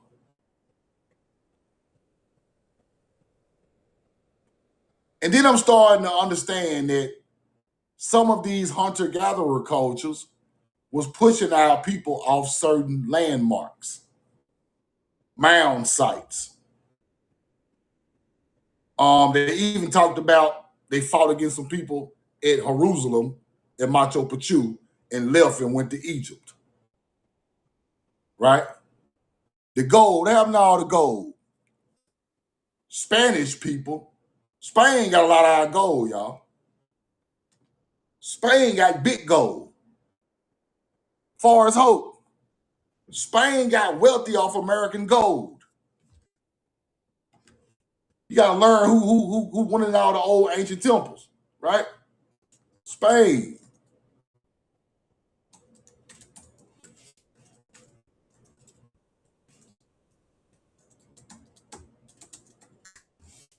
They even got bars in museums with some type of Spain became the wealthiest country in the world during the 16th century by extracting vast quantities of gold and silver from the Americas. Moors didn't have no damn money. The Moors got rich off American gold, black Moors and white Moors. Them not your people. Where the Moors come from? Grenada, Spain, right? Or right across the water is Morocco.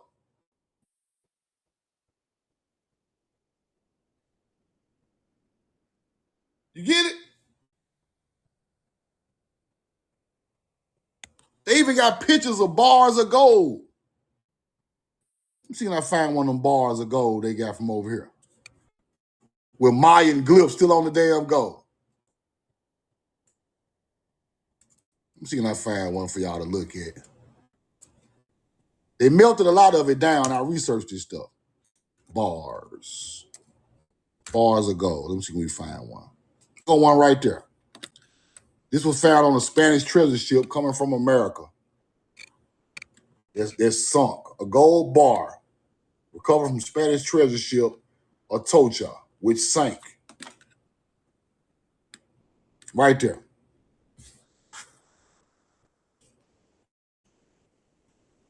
See that? Come from Mexico. Look at the people in the comments. It belongs to Mexico. Bring it back. Bring it back. Let me clean my phone. My phone dirty. I'm sorry. It's fuzzy. I don't know. It belongs to Mexico. Bring it back. See them dots and X's? Them dates, people. That gold coming straight from when they knocked it off. That bar is probably in a Spanish museum right now. While they sitting there telling you that they didn't get nothing from this land, the American gold made Spain wealthy. They still wealthy today. They started their businesses off of American gold. You get it? Spain extracted immense quantities of gold and silver from the Americas, triggering a short-lived era of prosperity in the 16th, 17th century. However, instead of some of the people building lasting wealth off the precious metals, Spanish price revolution triggered massive inflation, debt, and economic stagnation that ultimately contributed to the decline of their empire. They was greedy in wealth. They was greedy people. They greedy people. These are the ancestors of the Mexicans. Come on now. Stop acting like this stuff don't exist. It exists. Spanish conquistadors plundered treasures and forced enslaved indigenous populations to mine hundreds of tons of gold and tens of thousands of tons of silver. In Peru, enslaved indigenous people of Peru made them mine gold. It wasn't the Anunnaki. Like around teaching that stupid shit. It was not the Anunnaki made humans mine gold. It was the Spanish making indigenous people mine gold. Teaching these old stupid stories, bro. Roll the corn. Shit don't even make no sense. That makes sense. They come for gold. This country has made other countries wealthy. That's facts. Something else I want to talk about on the way out. Shout out to my cool from Memphis. What's his name? Right? BT Traptized. Shout out to dude from Memphis.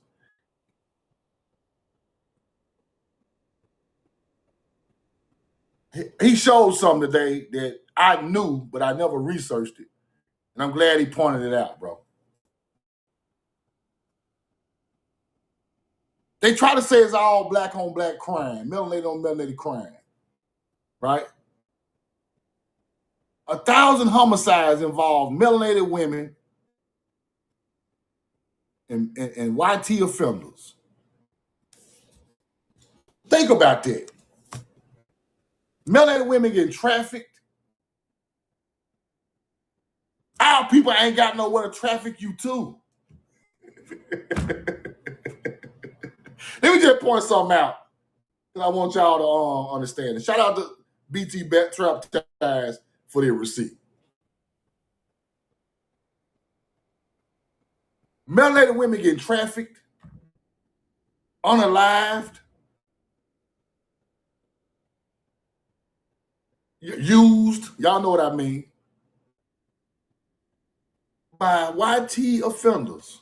Way more at a higher clip than melanated, way higher clip. Right? Way higher clip. We're looking at numbers. We're looking at well over 70% of the homicides of melanated women. Give me a 2 in the chat. Give me a 2 in the chat. 2 in the chat. 2 in the chat. 2 in the chat. 2 in the chat. 2 in the chat. Y'all hear me? We good? My phone ringing. We good? Well over 70% of YT men using, kidnapping, sex trafficking, murder of our women.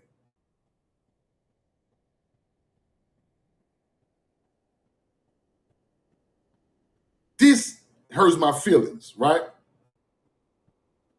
You know why this hurt my feelings? When I saw this video, shout out to Trap Ties. We not there to protect them. But at the same time, we ran off. At the same time, the system has ran us off from protecting them. And then a lot of women just expel men out of their whole life. Now they're not protected. Now we got thousands of murders a year, thousands of melanated women sex trafficked, thousands of melanated women abused sexually by YT offenders at a higher clip than they own, way higher clip than they own. Ain't nobody there to protect them.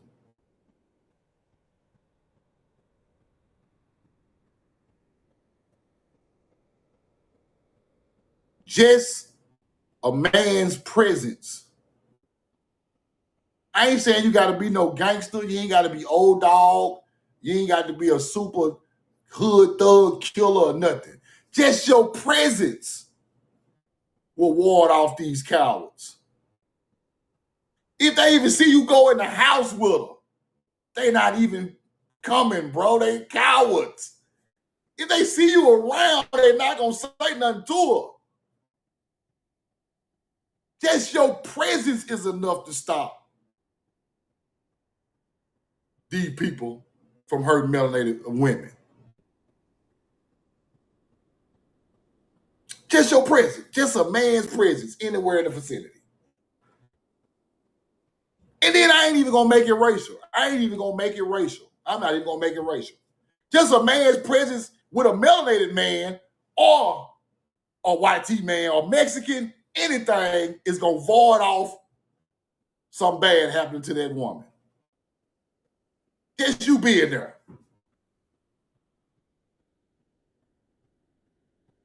Now, why did I say that about this situation?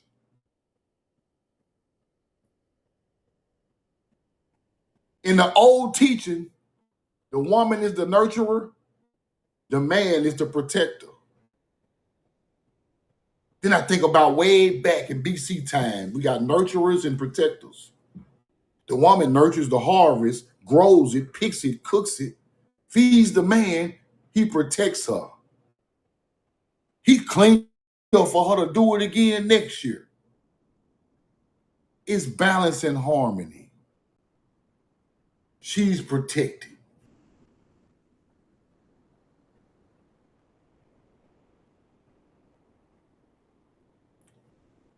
It bothers me because, like I say, it ain't about no tough shit. Just a melanated person's presence stops a lot of bullshit, bro. I'm telling y'all now, certain things will not go on if ex-elder is sitting there at the restaurant. These hunter-gatherers will look around and see ex-elder, and they'll wash their mouth to that melanated woman that they finna cuss out. Just because ex-elder's sitting there.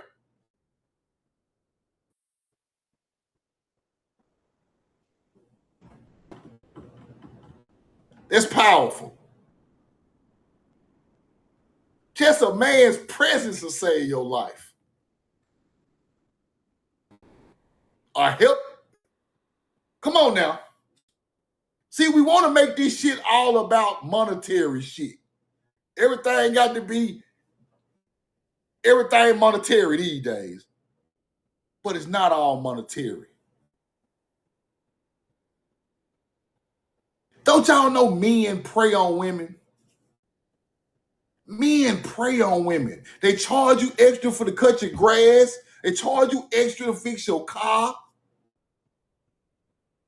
They charge you extra. You go to the car lot, extra.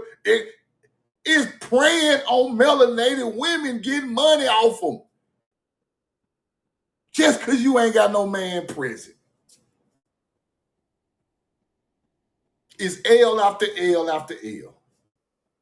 I'm just telling y'all the truth, bro. I ain't trying to be funny. This bothered me. Why are all our melanated women at the highest clip in America getting unalived by white people?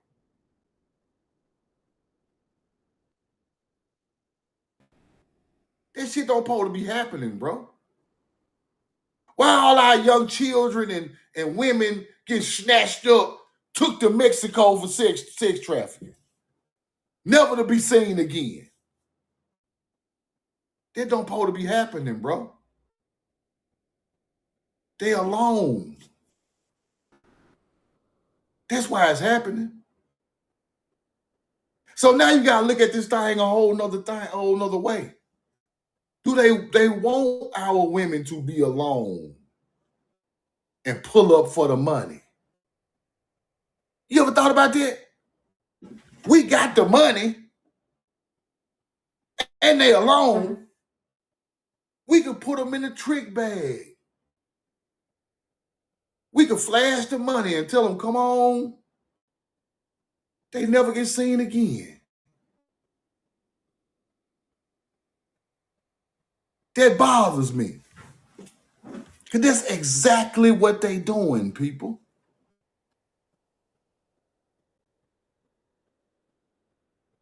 Predators are using money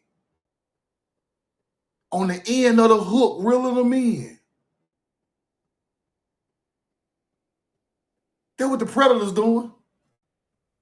See, niggas who lead with money, they are predators. Women, you must learn that. Men who lead with their money are predators. That's all they want. They ain't never got in their mind to marry you or do nothing like that. It's predator. It's bait on the hook because they know the simple-minded woman is going to bite the bait. They know it. And she ain't got no protection. Nobody stop it. Nobody do nothing. She gets snatched up. Only person might say something is her kids after a couple days, and then she already gone way in Mexico or unalive somewhere. Melanated men who ain't no good do this shit too. Money is the bait, people. That's why money is so powerful to people who think it's everything. That's the bait gonna reel you in for the bullshit. Now people start off, I buy you this, I pay for this. Come over here, I pay for that. Come over here. We finna do that and do that and do this and do that. That's bait. Because he ain't got to do all that. Just ask you a regular question. Let's go eat. I got the money. Let's come on do that. See, it's too much. But people are falling for this shit. People who glorify money will rape your bank account, rape your credit card, rape your purse, rape your house, steal your stuff because monetary things matter to them. When they get hurt, they want to take back or hurt monetary things of yours because their belief system is based in material things. So when you break up with them, they're going to try to tear your car up, tear your house up, burn your damn house down because they wanted to hurt you monetarily. A real nigga don't do that. They're going to snatch your TV, snatch your goddamn tires off your car, snatch out the battery they bought because monetary led this shit in the beginning. You get it? Motherfucker snatch your battery out. I bought this battery, nigga. That shit is petty and materialistic, but that's what people do. That y'all had a relationship just because he gave you a couple dollars. That's going to be his end thinking because he started off with it. Right?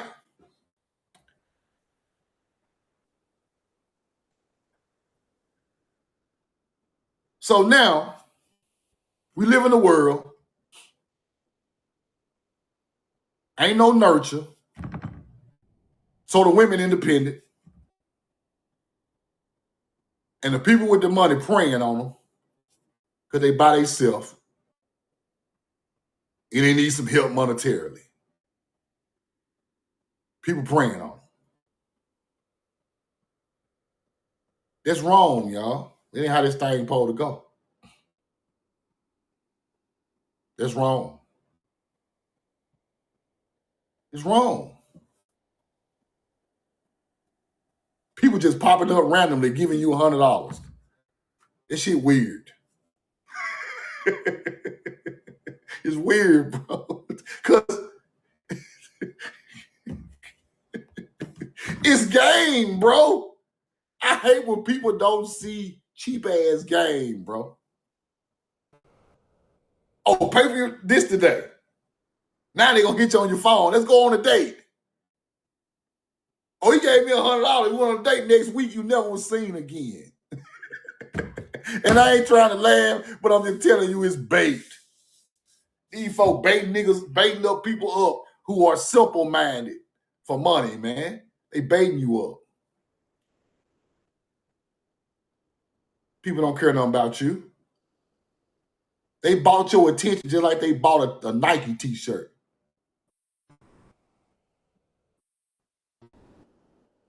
Let me tell y'all the story and I'm gonna get out of here, bro. When I first moved to Atlanta, it was a woman, a millionaire. She was a millionaire, y'all. When I first moved to Atlanta in like 2016, Marietta, Georgia. I'm at the gas station. A millionaire woman pulled up on me. And she looked, and she wasn't ugly neither. She wasn't ugly neither, y'all. A millionaire. Pulled up on me in Atlanta. I'm at the gas station. How you doing? What's your name? You cute. Give me your number. She was a millionaire, y'all. I give her my number. We talked. She got a mansion in Sandy Springs. A mansion in Sandy Springs, the Sandy Springs area. Range Rover. Rolls Royce. Porsche. A millionaire. Kids. Her one son was going to Georgia State. Millionaire, right? But something about her spirit wasn't right, bro. She was so materialistic and so evil for money in the business she was in. And I saw it. It wasn't no love for people. Wasn't no love for none of that. It was just all money with a bad spirit. And when money things didn't go right, these people got angry and aggressive, and their spirit was wavered by that. Guess what I did? Block. I ain't there for no money. Let me explain something to let me explain something to people, bro. Men, only weak ass niggas is there for money. Ain't no real man already know he not finna get no money from no woman, bro. Ain't nobody even looking for no money. But on the spin side, I could have played a role and just got me some money and some cars and moved up in the mansion. But that ain't what I'm about. A sucker would have moved right in there and drove the Range Rover and camped all over town. No. I'm not finna do that. I don't even like you. I don't like you. Your spirit ain't good. You're not a good person. Damn you, the high Rover and the Rolls Royce. You not of good spirit. I can't wake up around you with that.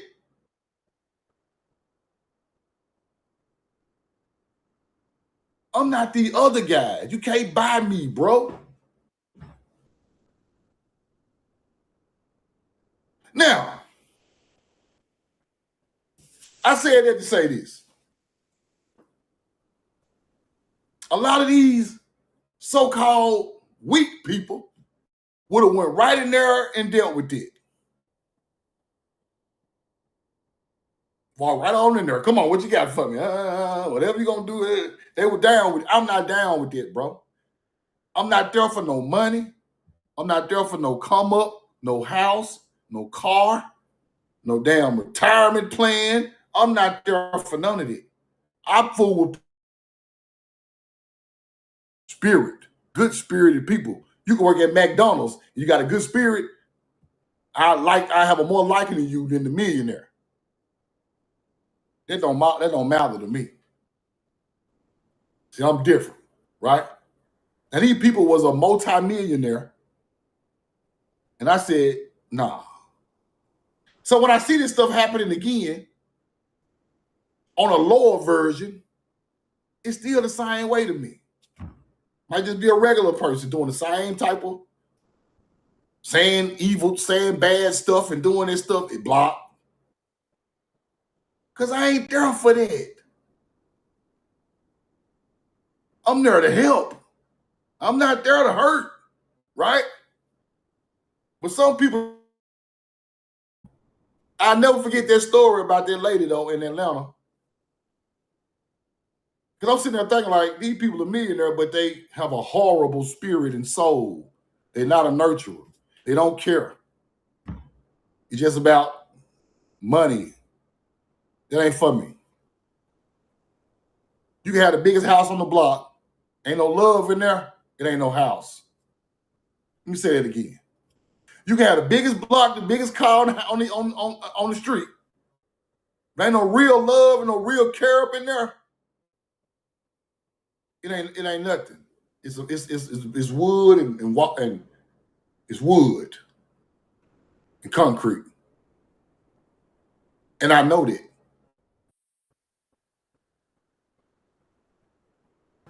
That's what I know. So that stuff don't waver me at all. So that's what we got to get back to, bro. If people are genuine, you can always take care of each other. You can always take care of each other.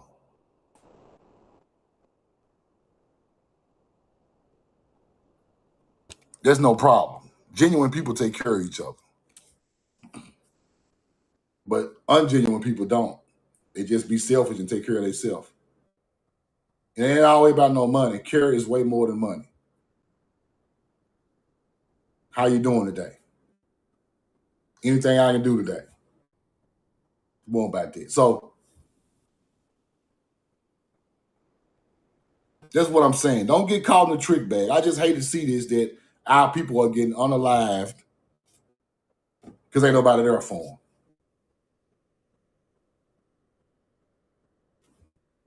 Crazy.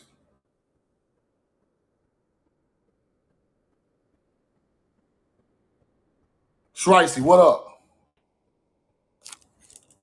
Any comments, any questions, throw it in the chat. I'll hop in the box real quick, take a couple of questions if y'all got some.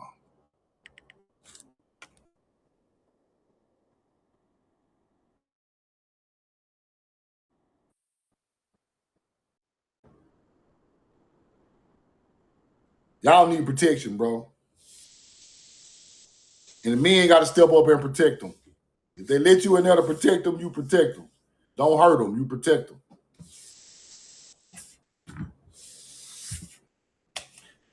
It's about as simple as I can get with it.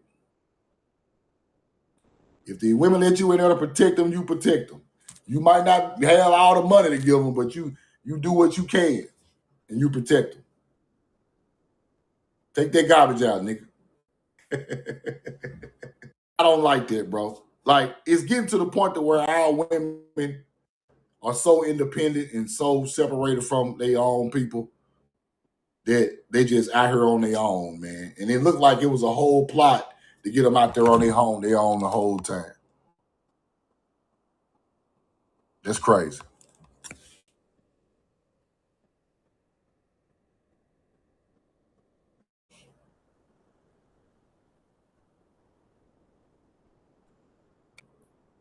That's wild.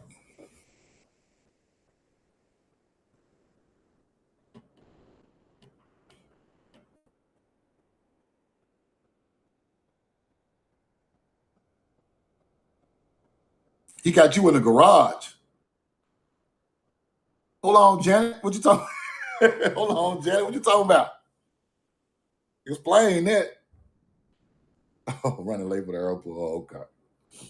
Any questions, any comments, throw it in the chat. Like I told y'all yesterday, I'm finna start getting out here helping people, y'all. I'm gonna start off small, what I can do, and then we're gonna move it up. But we finna start helping people. And it's somebody who sent me a DM who said they need some help in Colorado. I'll do that live tomorrow and put that person up there in they cash app. Y'all can send it straight to them. Says she got sons and they live in a hotel, and she's trying to they're kicking her out the hotel in a week or two, in like a week or something. I'm gonna pull up the information tomorrow, and we're gonna help that person out. We're gonna help that person out. Yeah, I'm gonna do it tomorrow. Because at this point, like I said yesterday, we got to start helping each other. We got to start, So now, my whole thing is I'm more leaning towards helping people.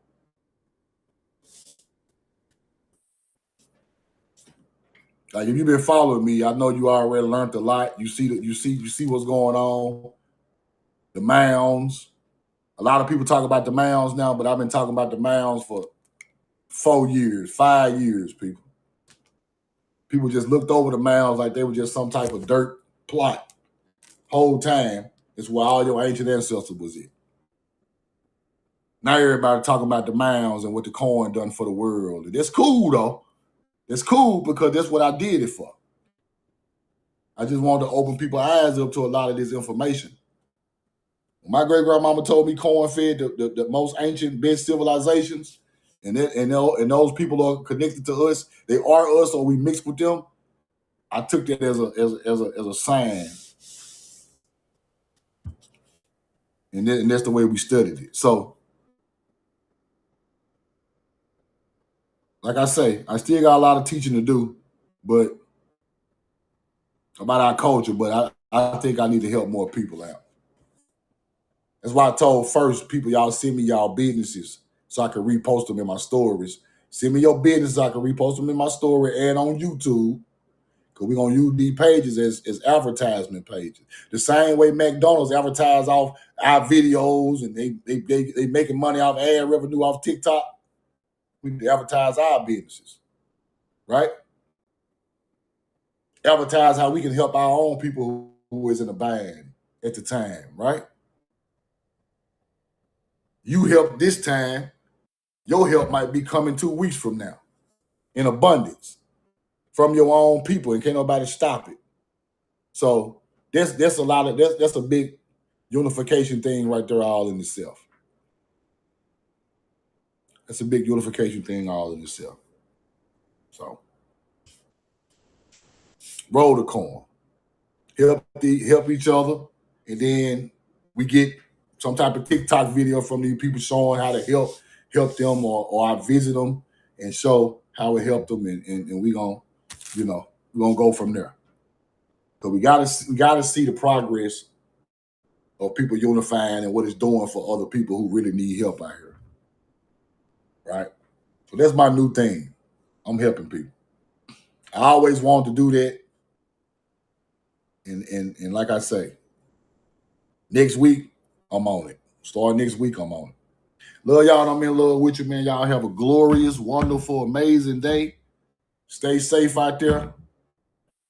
If you missed the first part of my live, the YouTube link is in my bio. You can watch these lives. I do them in the morning. You can go watch them in the evening on YouTube if you miss them. Love y'all. I'm in love with you. Be safe out there, man. Peace to the gods and goddesses. Roll the coin. Put the peace sign together because this is one. This is separated. This is one. This is separated. Got to go with the oneness. We know the truth now.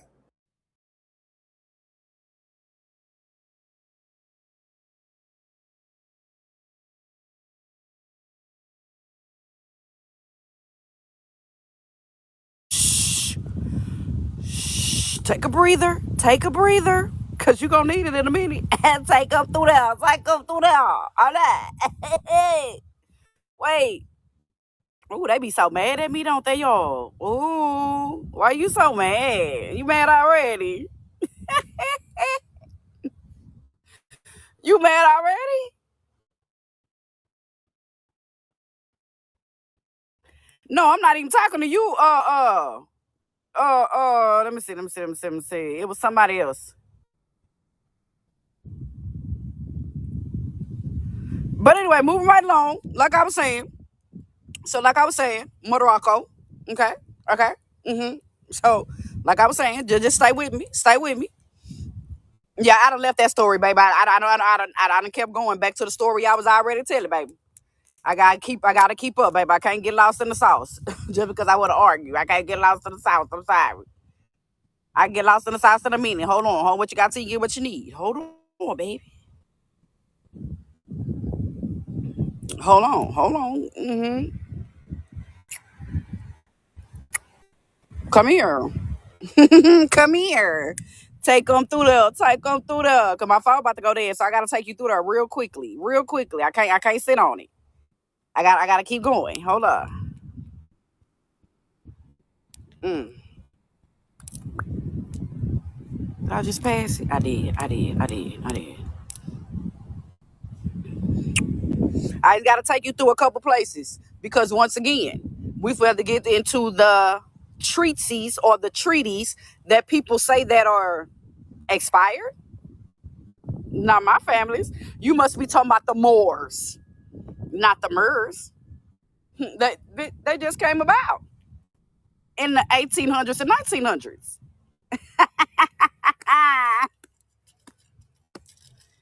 Nigga, it ain't been that long since Queen Khalifa was gone. Let's keep up, baby, keep up with me now. Just keep up, with me now. Yeah, yes. Just keep up with me now. Just keep up with me. As I'm looking for this other. Where my baby Queen? Because don't forget Queen Khalifa and the Moors, not the Moors, had our own nation and our own government.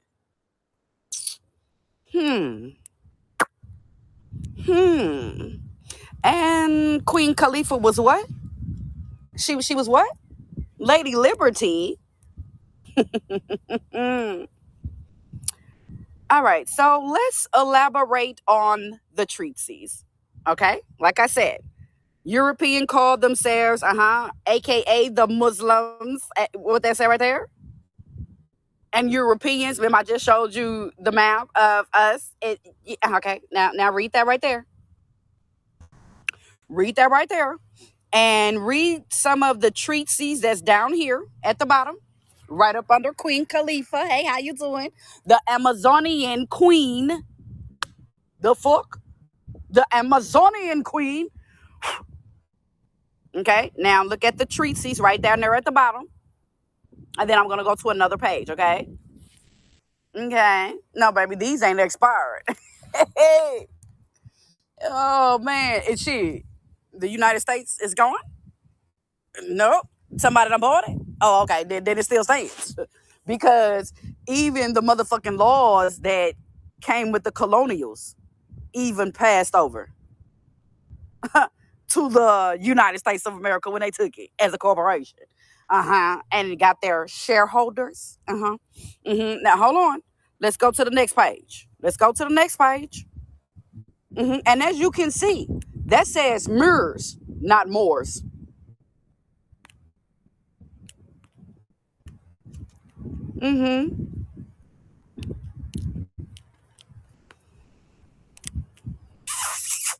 Okay, there's the next page. Read the El Morocco. You see the other treaties right up here? Read them, baby. Read them and make sure you're reading down here.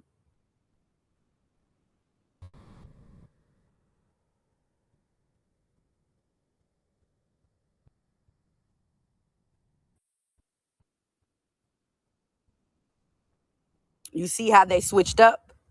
That's where you got to pay attention and know the motherfucking difference. Because all through the treaties, it's what? MERS, not Moors. MUUR. And don't forget, we went to war with the Moors against the MERS.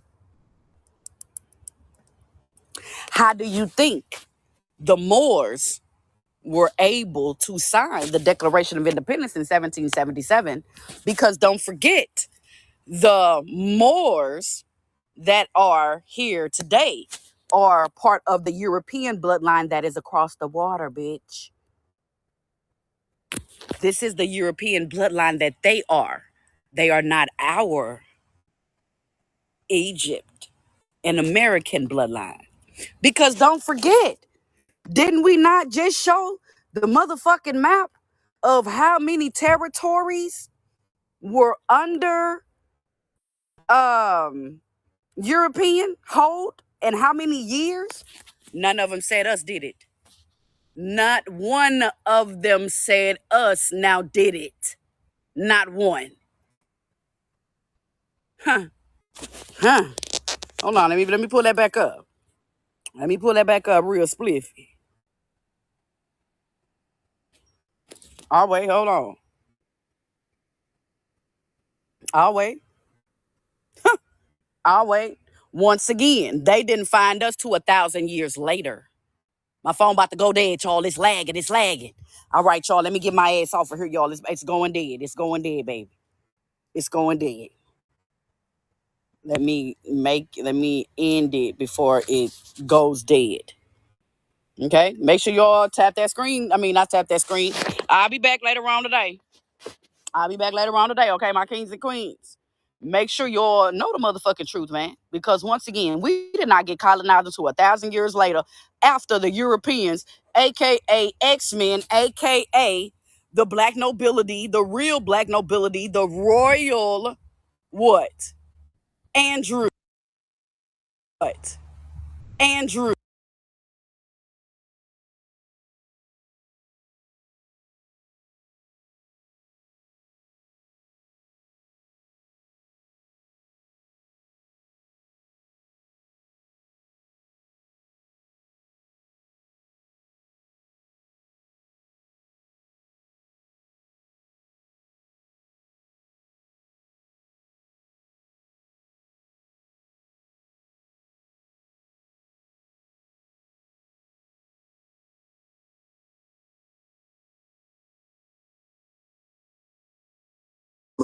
Louisiana, we subsidize Alabama, we subsidize Mississippi, we subsidize a lot of these broke states.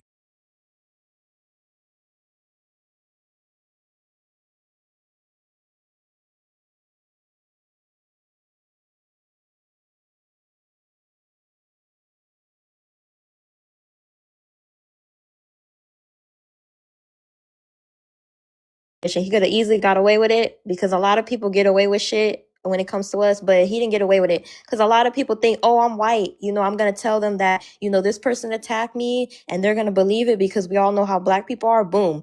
No, you can't do that this time, buddy. You can't use your privilege. You're wrong. You're dead ass wrong, unalive wrong, and you're going to go to jail, period. Because a lot of them think they can use their fucking privilege. No, you can't use your privilege for this stupid shit. Michael Vick is an example of black privilege. I mean, look at what happened to him. The fuck? He went to jail. What are you talking about? Hey, don't talk about my Falcons legend like that. You heard what I said. Don't talk about what I said. But don't talk about Falcons legend Michael Vick like that. Again, you heard what I How's said. that privilege? He went to jail. What are you talking about? Yeah, he did go to on a light sentence compared to normal sentences given towards animal cruelty. Let's try it again. My thing is this, and I always ask this question. If you don't like black people that much, why don't you just leave us alone? Like, why, if you hate black people that much that you have to provoke them so you can just leave black people alone. It's so easy to walk in buildings and not talk to people if you don't like them. If I don't like somebody, I don't deal with them. Like, I don't have no hatred to no race, but I don't provoke them. Like, if you don't like us, leave us alone. It's so simple. You look obsessive doing this shit. You look obsessive. It's weird. I cannot. I agree with you. Again, if I could say something really quick. Go ahead, Josh. You've been trying to say something. Go ahead. With this situation, with these two gentlemen, I don't think either of them was self-defense. I don't agree with either situation, but I will clarify that no matter if a state has a stand your ground, there's always in every single state a parameter for self-defense. The same reason or the same parameters that law enforcement have that give them the ability to self-defend themselves gives you the ability to self-defend yourself. You use the same parameters as they do in every single state. You don't need stand your doctrine state because the local laws will have parameters for self-defense in a court of law. But the thing is in this situation, no matter if you're the one who's being protagonized or a protagonist, either party has the option to walk away.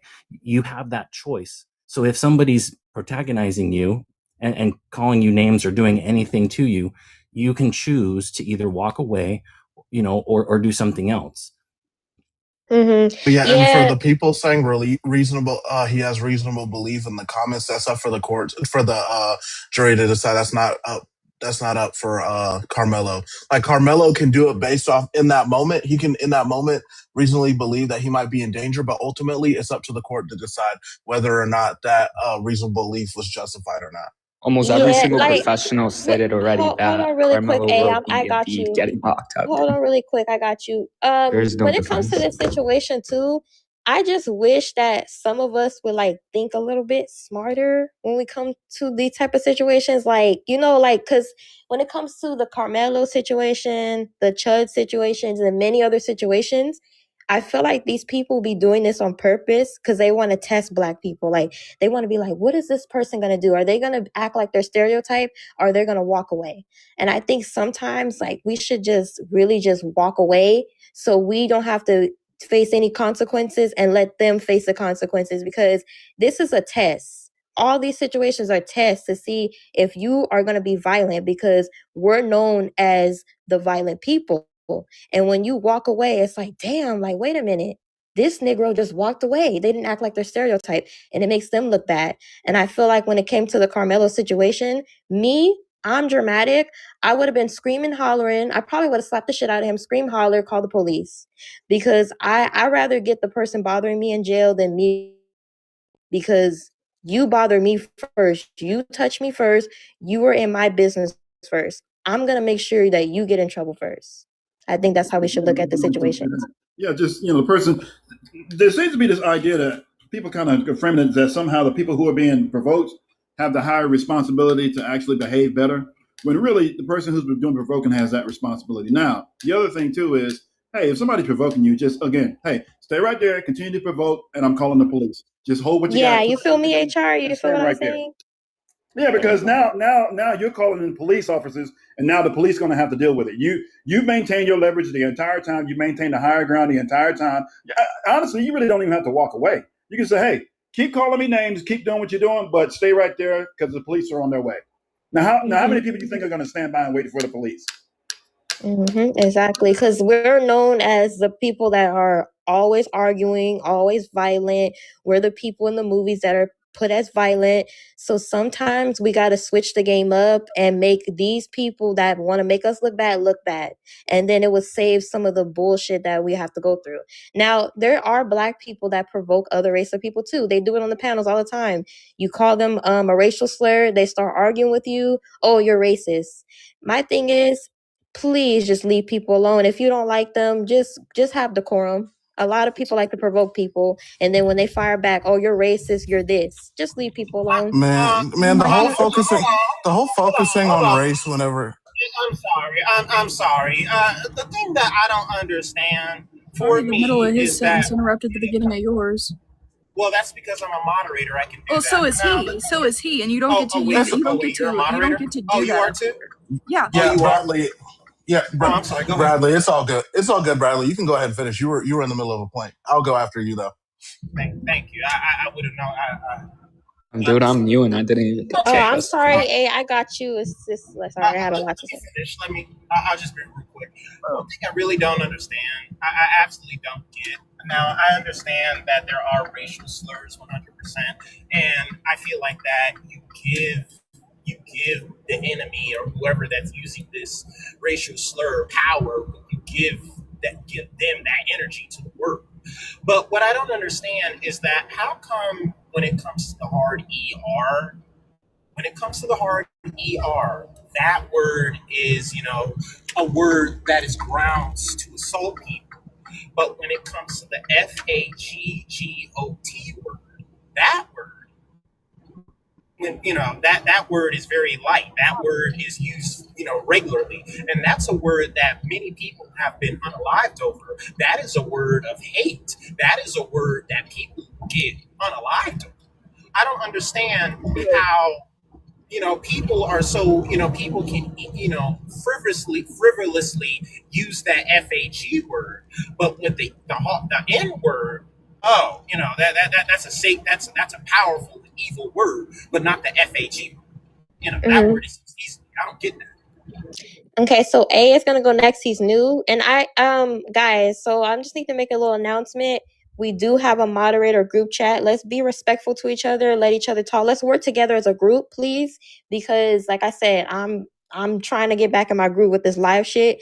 We're gonna let A go, and we're gonna let this one guy go one. So A, go ahead. I believe that the prompt is a massive oversimplification of, I guess, both cases.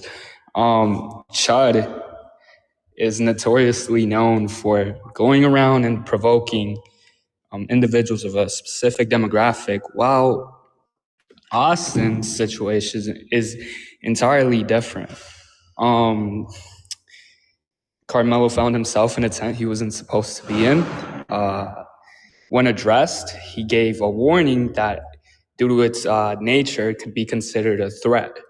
A threat could directly be used as a form of provocation in court, which is totally different. And he also had to prove that he felt as if his life was in danger, which he can't prove because he was pushed. Yeah. Okay, HT, go ahead. Guys, hold on. HT, go ahead. Make sure, moderators, we have to introduce the new people, please. HT, go ahead, sir. Captain. Hey, how y'all doing? So, I mean, when it comes to Chud, and being self-defense, we gotta understand that he just left the courthouse and he had to walk to we all know that you can't bring a firearm in the courthouse. So the fact is that he left, went to his car, grabbed his firearm, came back and provoked, and at the end of the day, when it comes even if a standard ground law, you cannot be the one to start the confrontation, regardless of what it is. You know what I'm saying? So the fact that he went, grabbed a firearm, came back, because at the end of the day, that already gives you, you intend to use it if anybody decides to react towards your, Is my service nervous or is yours I think scared? his is. Oh, okay. Yeah, I think, Okay, yeah. So, guys, let me just go over the rules. Make sure that we're not talking all at once. Make sure that the new people get their time to speak. Make sure that the moderators are working together, because I don't like y'all arguing. And just be respectful. HT, go use your last 10 seconds so we can move on to the last person. Sir? HT, you there? I'm gonna go after the new person goes. Okay. Okay, HT, go ahead, sir. Use your time because I gotta move on. He's got one bar. I don't think he's gonna be able to right now. Okay, yeah, I'm gonna have to skip you, sir. I'm gonna have to drop you down. You can come back up. DP, go ahead. Yes, I just wanted to comment on Bradley's last statement, if that's permissible, about he doesn't understand why using the slur with the ER versus the slur with the OT, he can't seem to grapple with why there's such a difference. And I don't think I can explain it to him in 38 seconds either.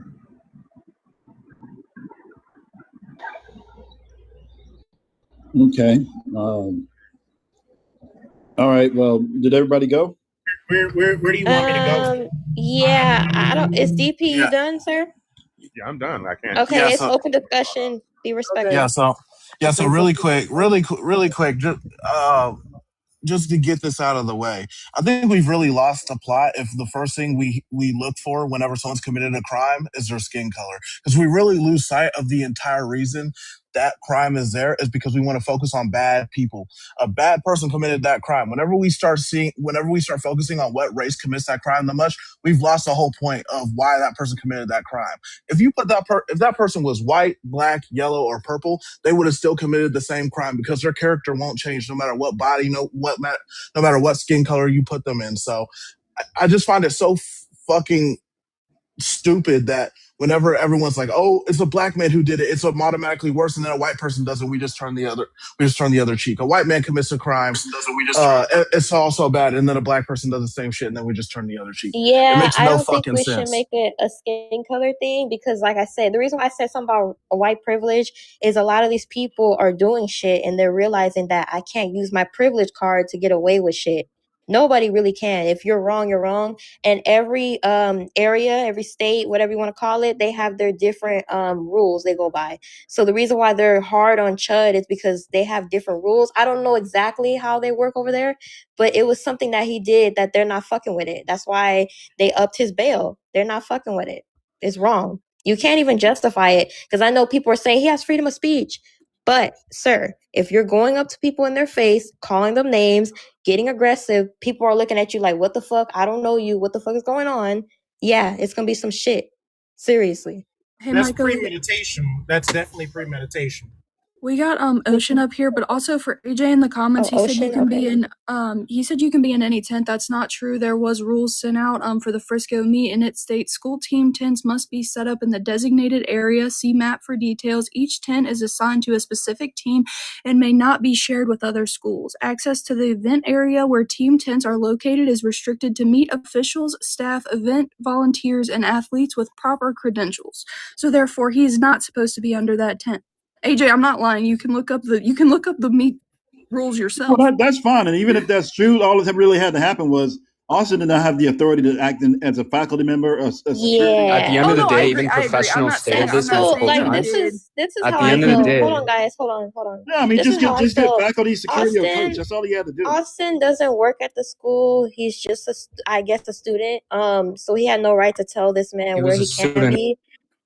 He has no right to tell him what to do because I can't tell people what to do. Like even like at my job that I had a couple years ago, when people steal, I'm not gonna go approach them. They actually tell you don't approach them. You mind your business and you go talk to them privately. So you have no authority to tell them what to do. Now for him to poke him, that's too far. But you should have minded your business. Austin should have minded his fucking business. Or you know what? Let me go tell a coach. Let me go tell somebody other member of the staff that he's doing that and kept it pushing. No, you decided to be Superman and he decided to be a villain and then boom.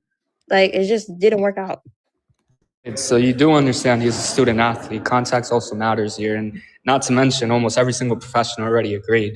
There is absolutely no way that Carmelo's getting off on self-defense. Well, I didn't Quite say literally, that. he I didn't say that. gave I a said threat both of them before. are wrong, but he should have minded his business. I didn't say that what he did was right. I said he's a villain in this story, and the other dude was trying to be a superhero. Look what happened. Yeah, because for example, had he went and got a coach, then Carmelo say, "Hey, you got to get out of the tent," and it'd been that simple. Or yeah, it could have been that simple. Member. You think I'm gonna go to the store? If I work at the store, oh my God, you're stealing. If anything, I'm not even gonna tell my boss. I'm gonna be like, "Oop, they stealing. Oop, let me mind my business. That sucks. Yeah, They ain't stealing and from Dude, me. but that's The like fuck? totally yeah, different. yeah, Even and I, all as an and athlete, I would tell somebody, Remember, get the fuck out of my The yeah, fuck? territory. yeah, Out of Or hey, my sound them in life? my town. they yeah, can literally live in the hey, really quick, I do understand what you're saying. Whenever you're not supposed to be somewhere, you're not supposed to be there, whether Carmelo knew that or not. But also, as an athlete, a college athlete now, I would never put my hands on somebody and jeopardize in my career or the possibility of me going to college. Because as an athlete, you should know you get in any sort of fight, any sort of altercation, you can kiss going to college for sports or even playing your sport for the rest of your high school career. Bye bye. You're going to get kicked off the team and then maybe even expelled from school.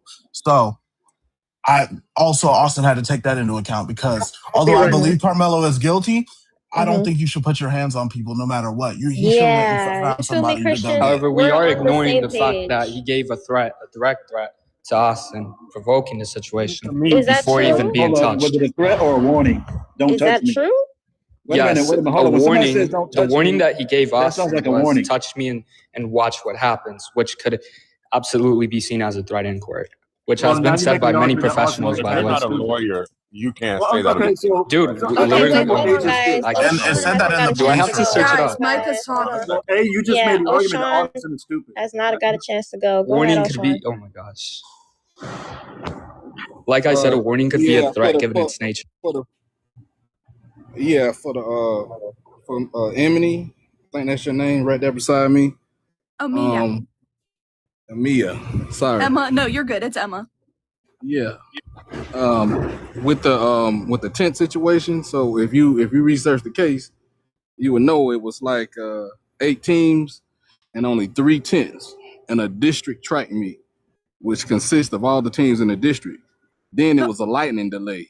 no, and I So understand that, but he still wasn't under his district's tent. yeah, but if it's only 3 tents up, so you can't It's still stop it. You can't. you're supposed to be under your district. It's still No, it's not you just get to go under any team. if the tents wasn't up, he's allowed in there if he's a student and an athlete of that district.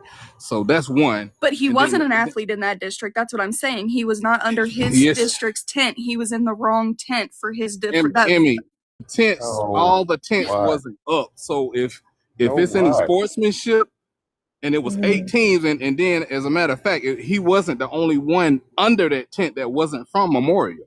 If you research the case, so that's out right there. It's too many Yeah, people my don't research only that. pushback with Carmelo, like I said, you should have thought before unaliving him. It doesn't look good, and now he's not here. You could have did something more that could have kept him alive, but put him in his place if you wanted to put him in his place. But to unalive him, it just doesn't look good. It's But too no, much. Can we I'm just with you. take the I'm with tent you, out of real. the I'm entire with you, argument? Micah. Hold on, bro. Let me finish. I'm with you. I'm with you, Micah, on that. But we haven't seen everything on the case. And if you look at the case, Hunter, his brother, initiated the whole situation, right? He Oh, I initiated forgot by they were asking. together. Yeah. Yeah, so he initiated the situation by asking Melo, who was he?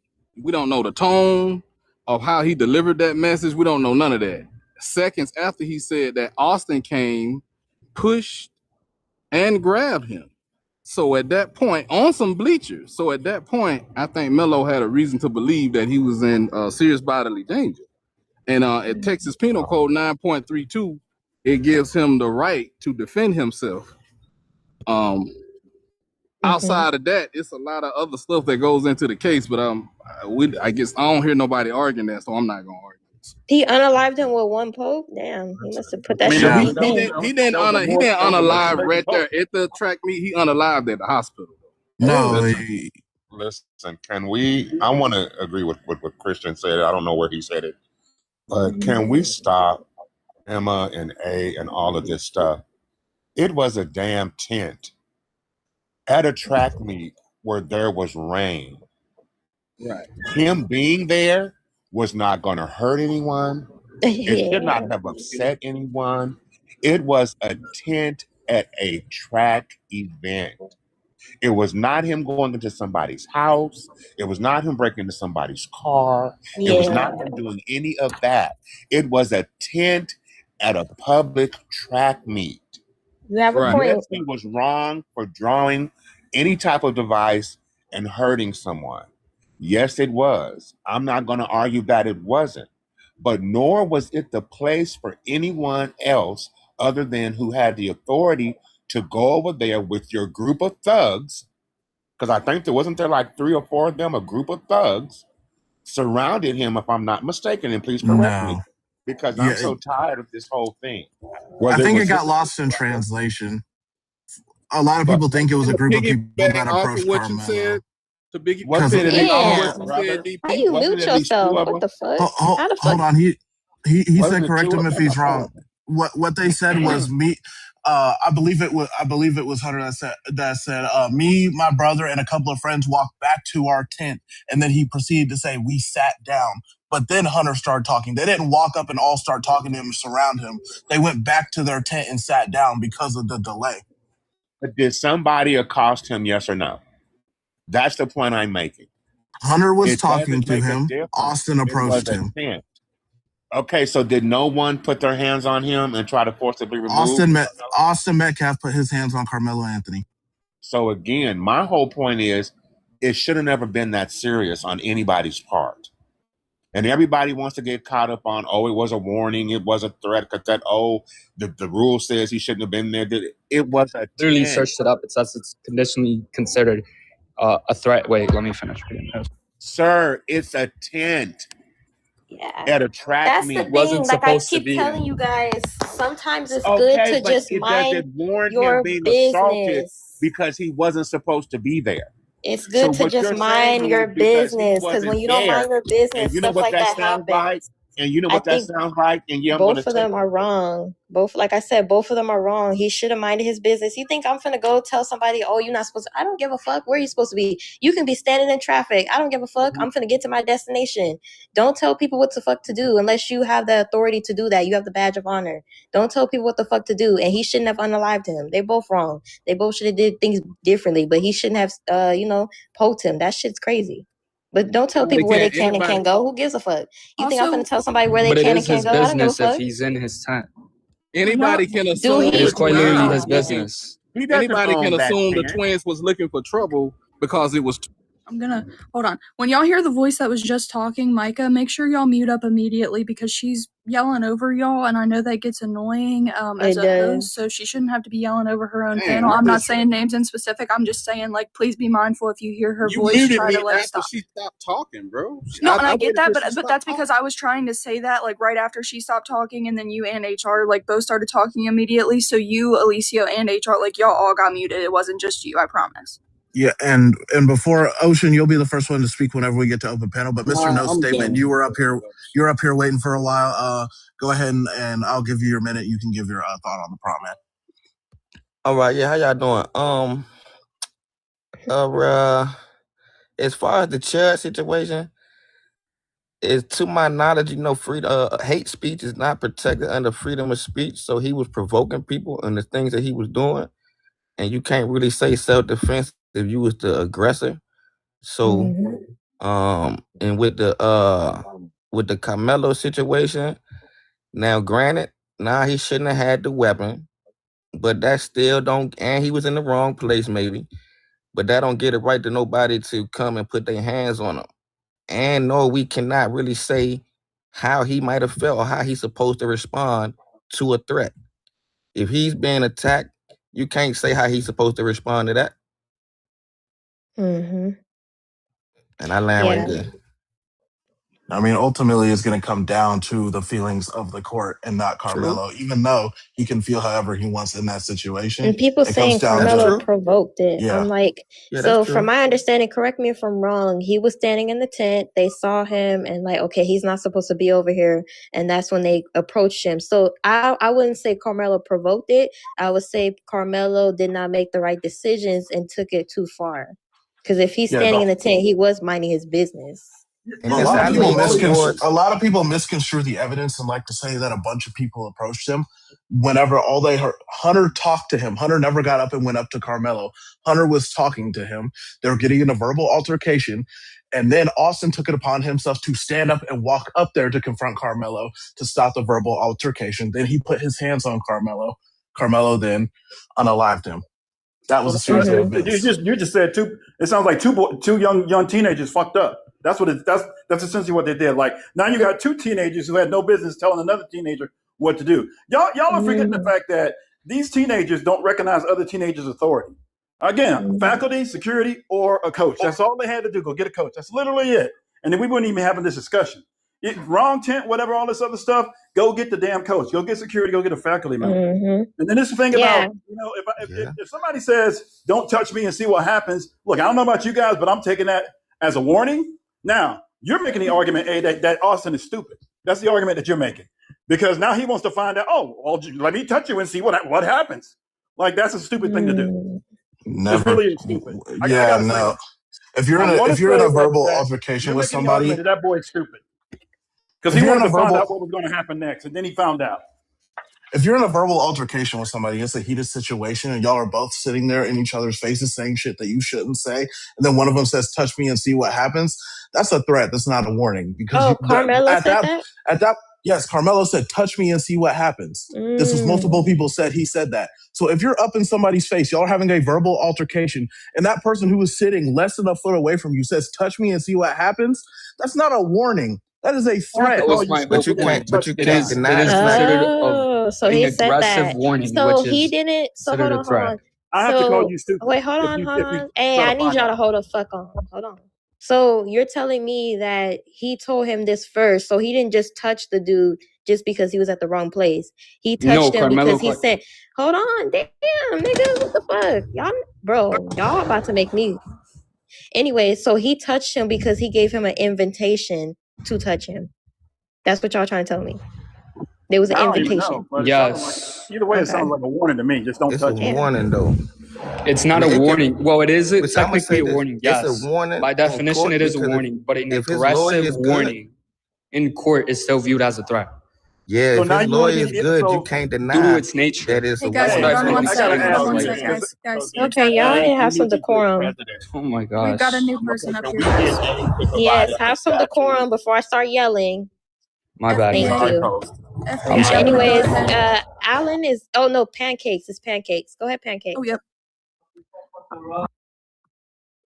Honestly, I don't even understand why these cases are being compared.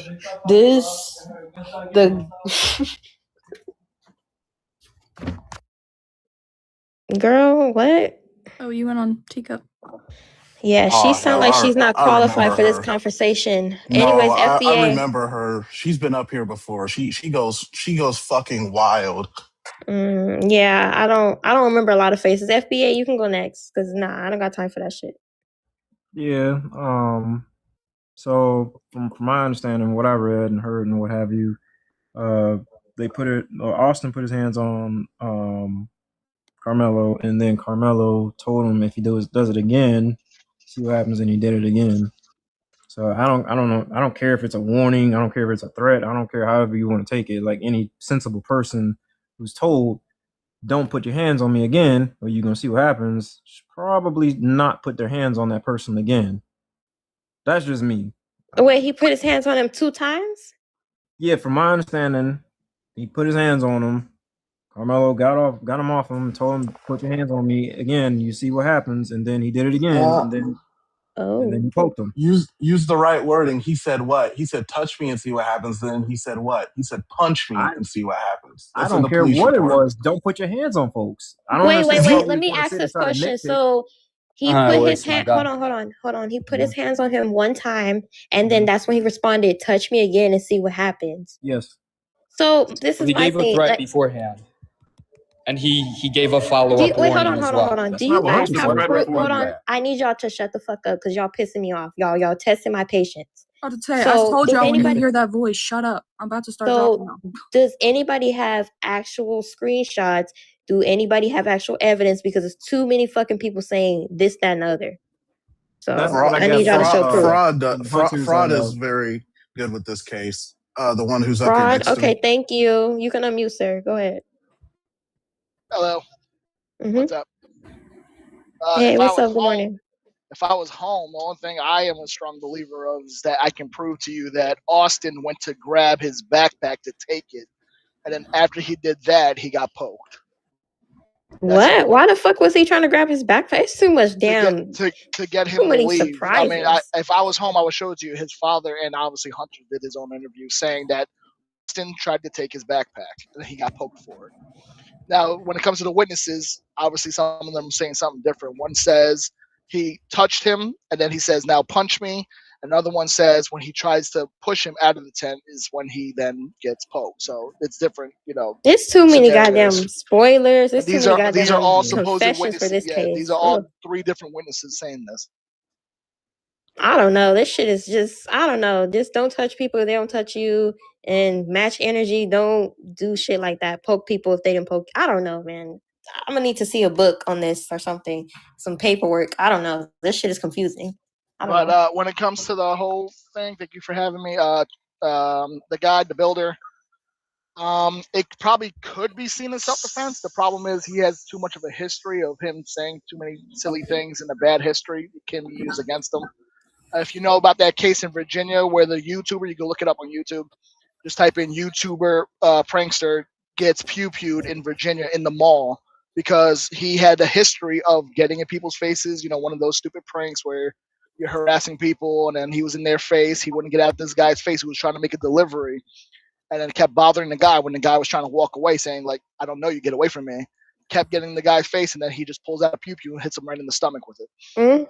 And then I'm the sorry, guy but that was found just not guilty. pissed me off. Oh my god! Like, I'm sorry to cut you off, but I wish he would have did that to me, baby. Ooh, I would have got that pepper spray. I would have sprayed him like he was a roach with Raid. I'm telling you. Yeah. Ooh, I'm telling you, he would have been blind. Yeah.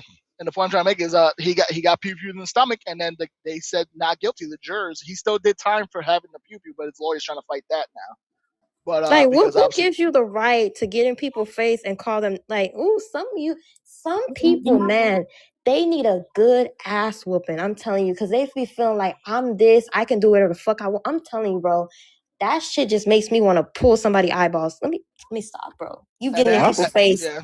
Ooh. I'm not gonna lie. That lawyer used his history of all those pranks. That's how he got off of it. Let me stop. Yeah, I'm sorry. I started laughing my ass off whenever he went live on Kick, doing his little sob streams of they came over here, they unalived my dog, they found my Who house. unalive his Man, dog? For I'm what? just using my free speech, man. I'm like, man, shut your ass up. These people minding They their own unalived his business. dog. The dog castrated. Yeah. Just a heads up for everybody up here, if you don't have a heart, me living like Prince is yeah, gonna you be gonna get dropping dropped. y'all. So just a heads up, better get to sending them or get dropped. So this also points out how dangerous it is for these to try to pull these pranks. Look, these other pranksters, and I don't even excuse their behavior because we don't know how. Like that one guy, he caught a round to the stomach and then he eventually passed away. Like you don't know how these things are going to work out.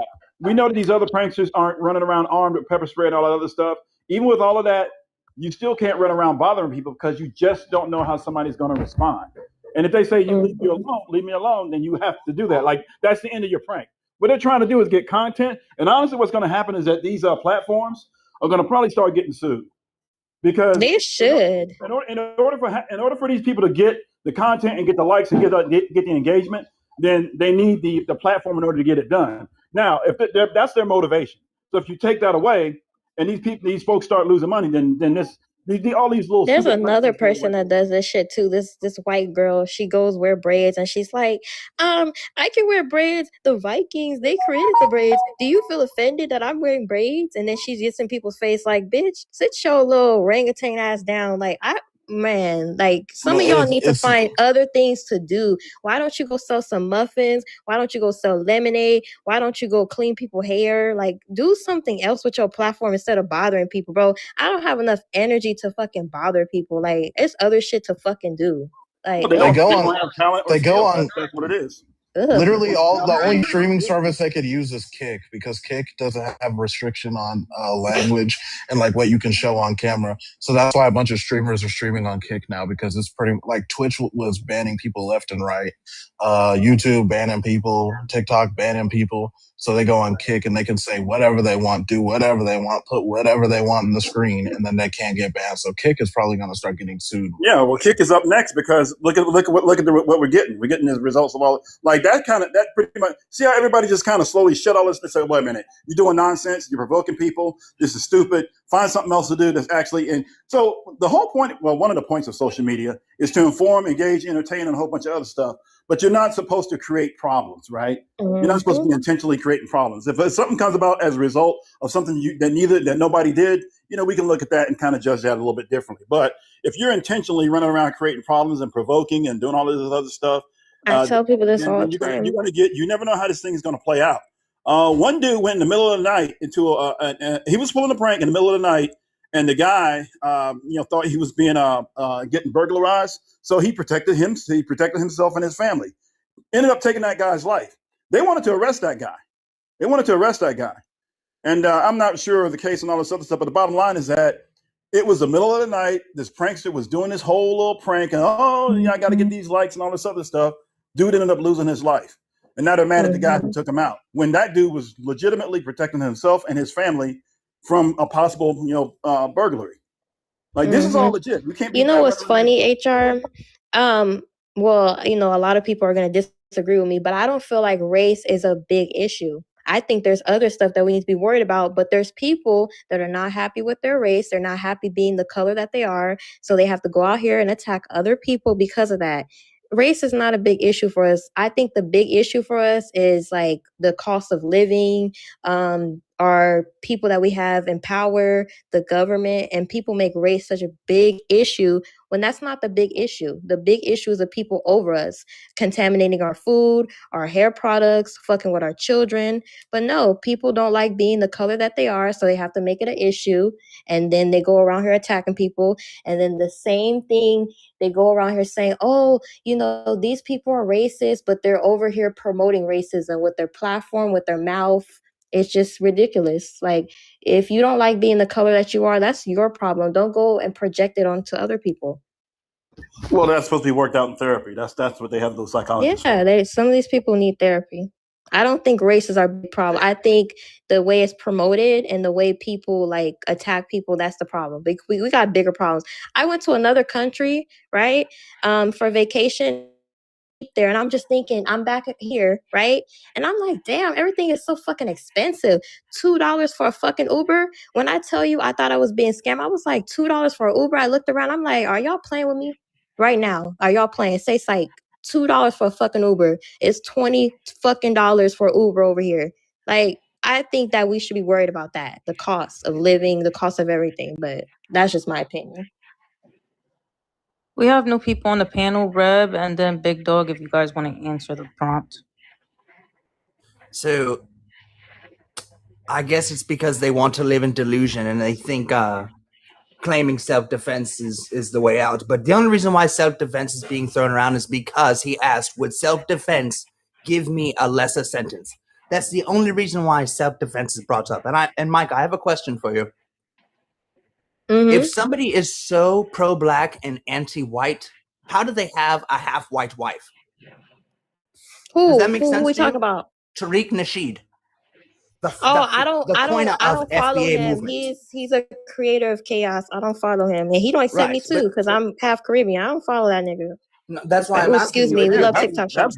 That's what I'm saying. If you're so pro-black and so anti-white, how do you marry the half-hate? Bro, we are hopping subjects. We're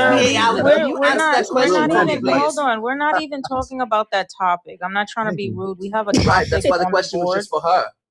That's not what we're talking about right now. I know. That's why it's just for her and her alone, right? She said. All right. Big Dog, go ahead if you want to answer the prompt.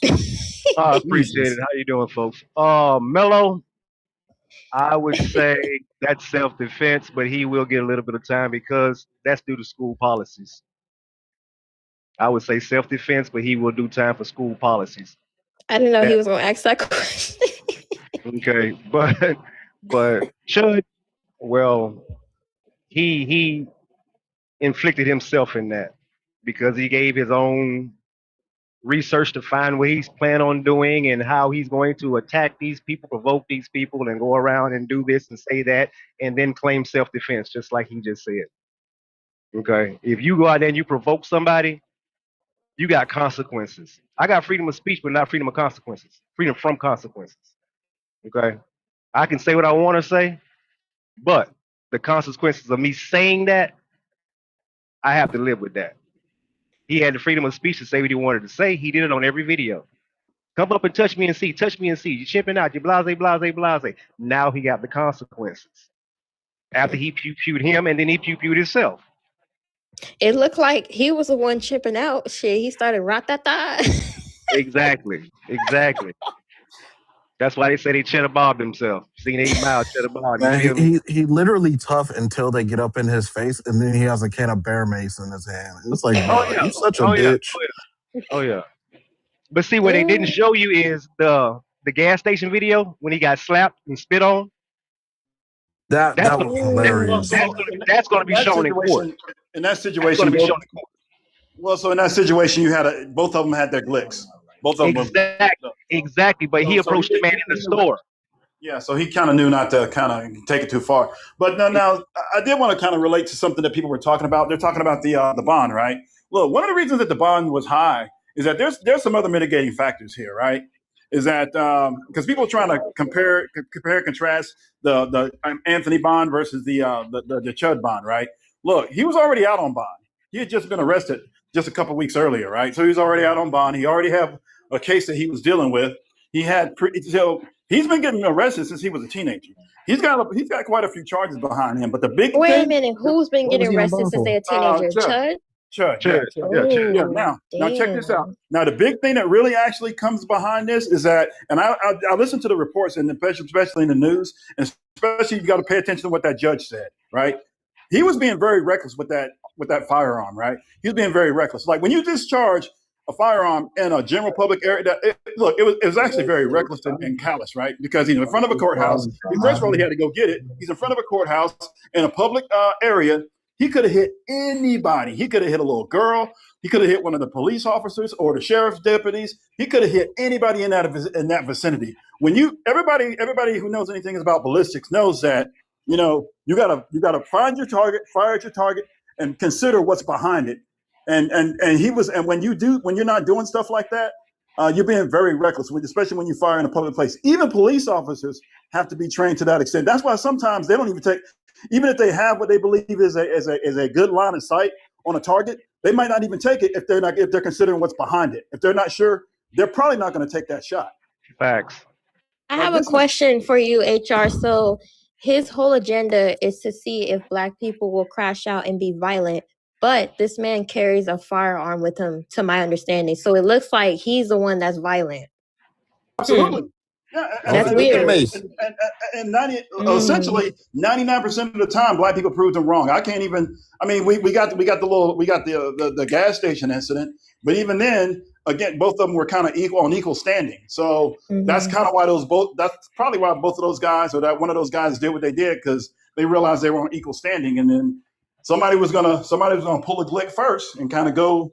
But at any rate, my whole thing is that nobody harmed him, which is why he was getting away with it for so long.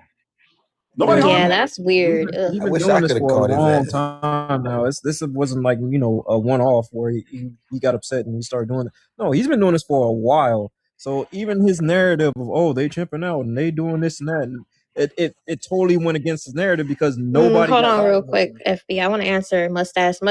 I'm saying if you're going around here provoking people and you're carrying the firearm because you're waiting for somebody to crash out, that's what I'm saying. That makes you look like the violent person. It's nothing wrong with carrying a weapon to protect yourself from weirdos.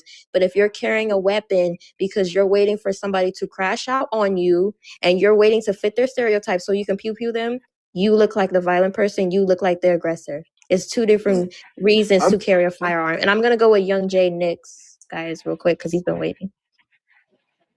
Go ahead, Jay. Yeah, it don't look good. It makes you look weird. Go ahead, Jay. Jay. Earth to Jay. My bad. I was away from the phone. I definitely feel like, with the Carmella situation, everybody know that was wrong. I don't even know why we comparing the two. To be honest, but with Chud, yes, it was his right to say the stuff he was saying because it is freedom of speech. But at the same time, people are kind of not understanding or not getting is that, people react differently. You know what I'm saying? So you're not really free of consequences. I could go in New York and yell, "There's a you know what?" You know what I'm saying? But that don't mean I won't get arrested or somebody might kick my ass. You know what I'm saying? Because I'm inciting violence or I'm inciting, a riot. So I just feel like people are not really understanding that. Or just screaming something like prima facie is not inciting violence and or a riot. Would you go to New York and yell, "There's a bomb in the middle of the street"? Yeah, why not? You You're get arrested stupid. for that. You're stupid. That was So good. That's stupidity. So People there's a get hurt reason why by there's that. a Tik So Tok. hold on, guys. Let him finish so we can go to Christian. Sorry. Go ahead, Mustache. Yeah, I'm saying like maybe I shouldn't use prima facie. So like at face value, just yelling something in a city isn't an incentivization of violence or a riot. We would have to like presuppose intentionality here. And you can't prove intentionality behind something. You can prove action. So like everything else is just speculative. That's why I think this is kind of silly. Oh, okay. Thank you, Living. He said the B word. You can come back up, Jay. Christian and then Big can go next. Go ahead.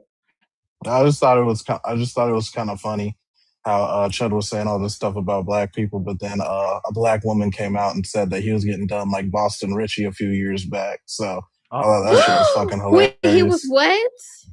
Yes, she did say that. Wait, he Yeah. he a sugar booty? Yes, I seen that. He's the sheep snatch. Wait, the What? fuck? Yeah, I He seen that. was. Big Yeah, Now, this you black didn't know woman that? said that she was doing that to him. Oh, he's Wait, sassy too? there are Pick a pictures of him struggle? there are pictures of him in a fairy He costume. wears a fairy too. dress. Facts. Yeah. Let me tell y'all something, right? I'm not gonna lie. A lot of people like need therapy because a lot of people have a lot of shit going on, and they feel like, you know what? I'm not gonna get some help. I'm gonna go attack people. Like he just got too much shit going on. Like put his ass in a mental institution. I don't know.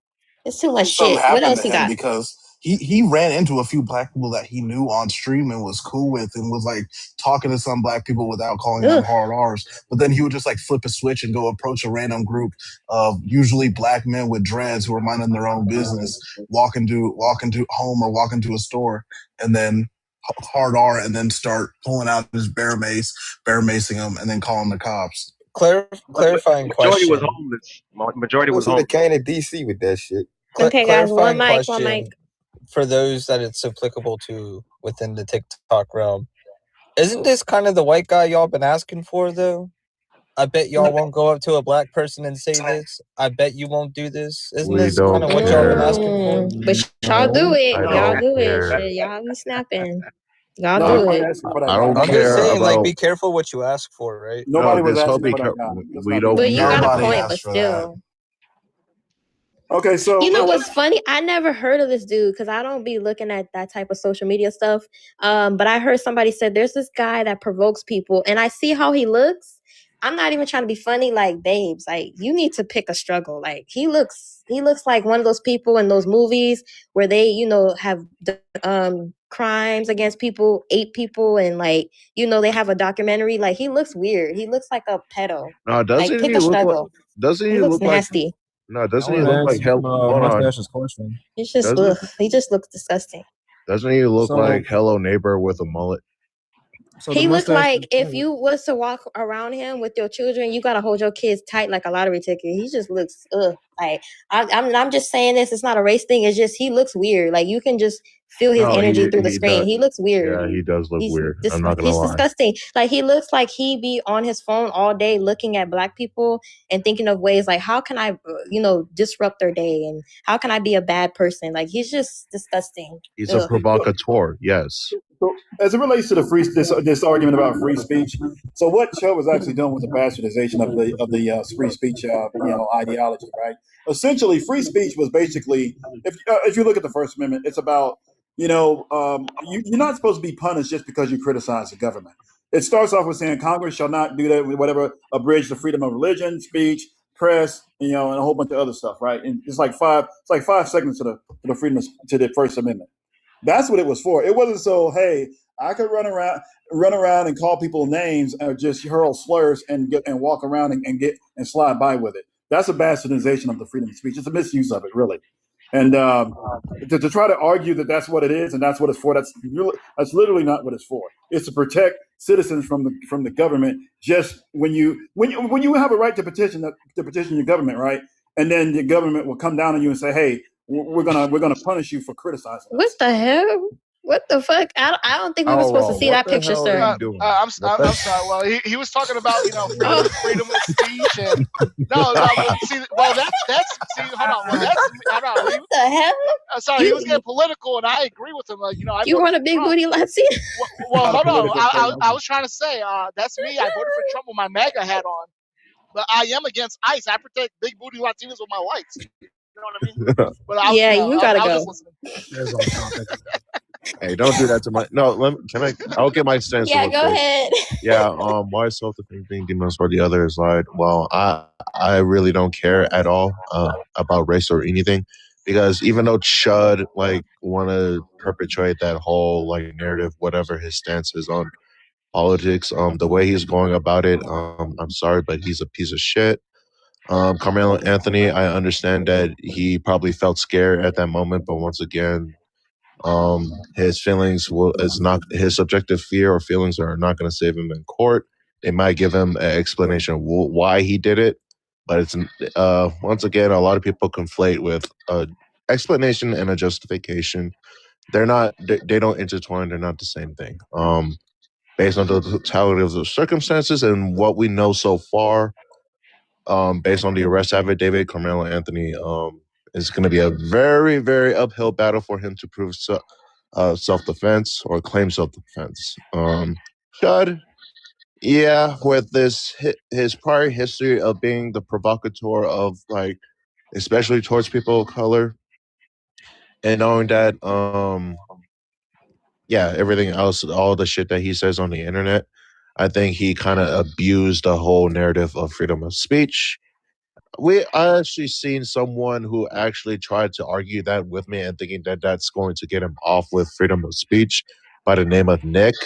FBA Allen actually knows who I'm talking about. And then when he literally referred to the same self-defense laws in Tennessee, I was like, okay, so you pretty much are Carmelo supporter at this point. You think it was justified self-defense that he did, because if you actually compare the two laws from Texas and Tennessee, they're literally the same thing. Mm-hmm. Literally the same thing.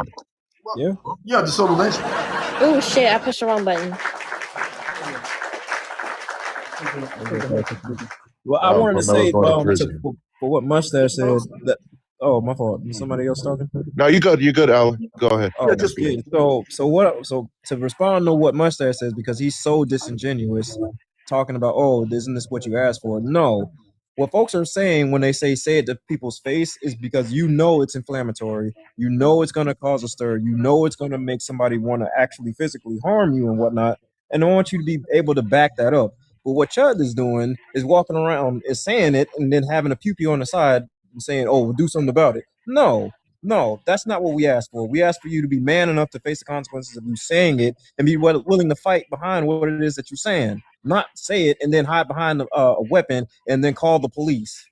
Which whatever happens. That's really it. Yeah, it's like I don't get what's the point. Like when people do shit like this, right? What's the point? It's no message being sent. It's not gonna help the community. It's not gonna show anything. It's just showing that you're a fool and you have issues. Like what are you It's extreme content to get views. It's extreme content to get views. Like all he does the way how he's going about it, host, it's just telling me that you're just nothing but a piece of shit and you're selfish at that point. Like I don't care about what your stance is. Like the fact that you're using the law to gain you're saying or doing a whole bunch of stuff to gain a favorable interpretation of the law, so that way it can back you up. No, he was about to fight. He was about to fight several white people for saying it. They were stepping in. Chud was the primary example of someone I despise the most. Like for real. Like a lot of people don't even Guys, realize. I'm gonna introduce Scramble. Go ahead. Go ahead, Scramble. I forgot. Sorry about that. Go ahead, Scramble. No, that's no problem. I mean, maybe Chud's trying to show for people how to react the right way based on the law and like the reality of the situation. Because what HR was saying is incorrect. If you read the First Amendment, it just says Congress shall make no laws, and then it starts giving a bunch of examples. So all the First Amendment's trying to say is, as the Congress for the federal government, don't make a federal law on this, this, this, and that topic. So we do have freedom of speech. And when it comes to somebody, let's say, doing a slur, obviously, it's a hate word and it's not a nice thing and it's a negative thing, but you don't get a right to physically touch someone. You just don't. And if you do physically touch someone, you're going to, go to jail. So I think it's just like when you're encountering those kinds of people in life and they're using these words, you got to think of other options. Do I maybe use a slur back? Do I get into a verbal argument? Do I try to get away from them and just say, hey, stop bothering me? Like you're trying to do other options than the option of, being physical with them. And I'll just say, as far as with the Chud situations, it's a new incident. So it's like trying to get the right information on, what actually went on. And depending on which story I hear, it's like, okay, one story makes it sound like he would be probably innocent. And then another story, it would be that he's guilty. So it's just trying to get like the truth of what exactly happened. And then it could fall like, either way, depending on, what the truth is. Yeah, I feel like a lot of people, when it comes to I have freedom of speech, I feel like a lot of people are kind of like overusing that like term. Like I feel like you should just know when to say stuff and when to not say stuff. Like, for example, Words will with be used Charlie. against you. Yeah, like I feel like people overuse it. Like, oh, let me see how much my freedom of speech is gonna take me. Like for example, with Charlie Clerk, right? Like, I didn't like what he had to say, but at least he wasn't going around here, attacking people. Like, you can say stuff like that. You can give Black people criticism and say they're doing this, but this dude, his freedom of speech, like he's using it to attack Black people and then wanting to pull out your fire. Like, come on now, that's weird. It's levels to freedom of speech. And Myron Gaines is another one who goes around. No, He pretty much no, just shits screw on. Myron Gaines, bro. Myron Gaines He is just a shits on Black misogynist. people. No, he's a misogynist. No, but Bro, the you hear point how is many with those times he two drops the hard examples. R on college campuses? Hold on, guys. Savannah's the last person. Oh, Vontae. It's Vontae, then Savannah. Go ahead, Vontae. Go ahead. You hear me? Mm-hmm. Yeah, okay, yeah, I actually agree. Like, I think it's two different situations in my opinion. It can be kind of compared, but you got one dude being blatantly a bigot, just simply a bigot, and just going around just antagonizing people for no reason. And in those situations, I don't believe he was antagonizing anybody. That's just my opinion. But I'll let somebody else go if they want to talk. But I'll wait. Savannah, you're next. Go ahead. Well, hello there, Micah. How are you, beautiful? I'm good. Shit, I had a long ass vacation. I'm good. First and foremost, why in the world do you have 88 people in this live and only have 12K likes? That is I don't know, man. I'm gonna start putting my hand through the screen and start slapping y'all up if y'all don't tap my screen, man. I'm gonna have to start acting like a ghost. Yeah, so why aren't we tapping the screen? Why aren't we giving our heart means to Micah? Y'all walking around like you are brand new up in this bit. Okay, we're not going to do all that. You're going to tap that screen. You're going to give your heart means. You're going to repost this live. You're going to share it out, right? And then also remember that don't interrupt her. Acting like you're a mod. What's going on here? As she should. Don't interrupt her. You ain't doing I it. want to be a mod too, but I gotta. Yeah, let's get those likes up. Come on, guys. We only got 80 people. This is not a Section 8 live. Don't treat it like a Section 8 live, bro. Exactly, right? And then second of all, it's Wednesday, May 20th, 2026. And today's your daily reminder that Carmelo Anthony is going to go to prison. Damn. No games. The only reason why he brings it up is because you guys bring it up. So what are you talking about? Guys, I'm gonna turn the comments off until y'all get to 20,000 likes. Thank you. Go ahead. Yeah, we're not doing ad hominems in the comments. So, buddy who just called her a mud shark, have fun in A mud silence. shark You're a is bitch. crazy. Wow, people are. Yeah, it was fucking weird.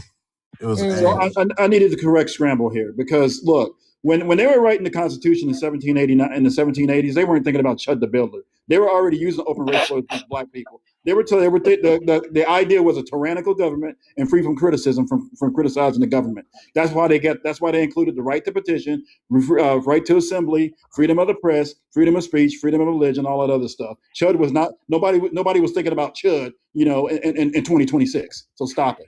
Not But only that, how does like the beginning of the First Amendment start?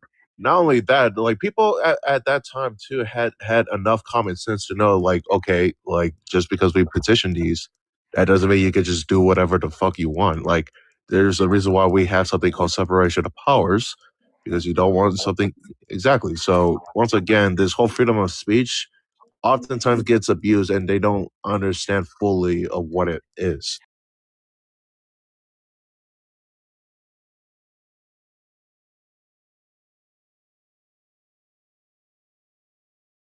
Don't like, sorry to cut y'all off. I don't like to cause chaos. They're using that as a thing to kind of like defend their actions. I don't like that. No. Like, it's nothing wrong with critiquing people, saying that, okay, this community commits more crime. They need to fix this. There's nothing wrong with that. But when you start throwing insults and then attacking people, oh, well, I said this, I have freedom of speech and I can, no, like, it's levels to it.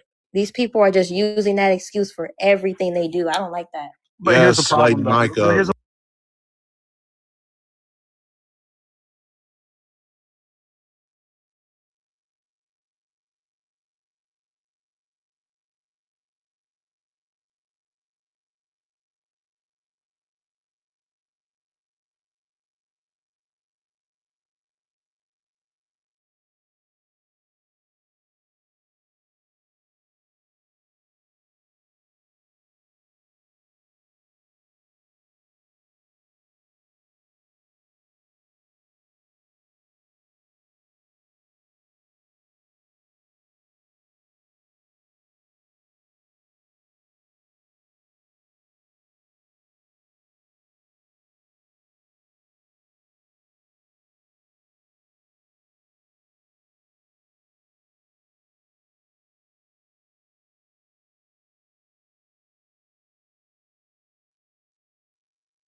I think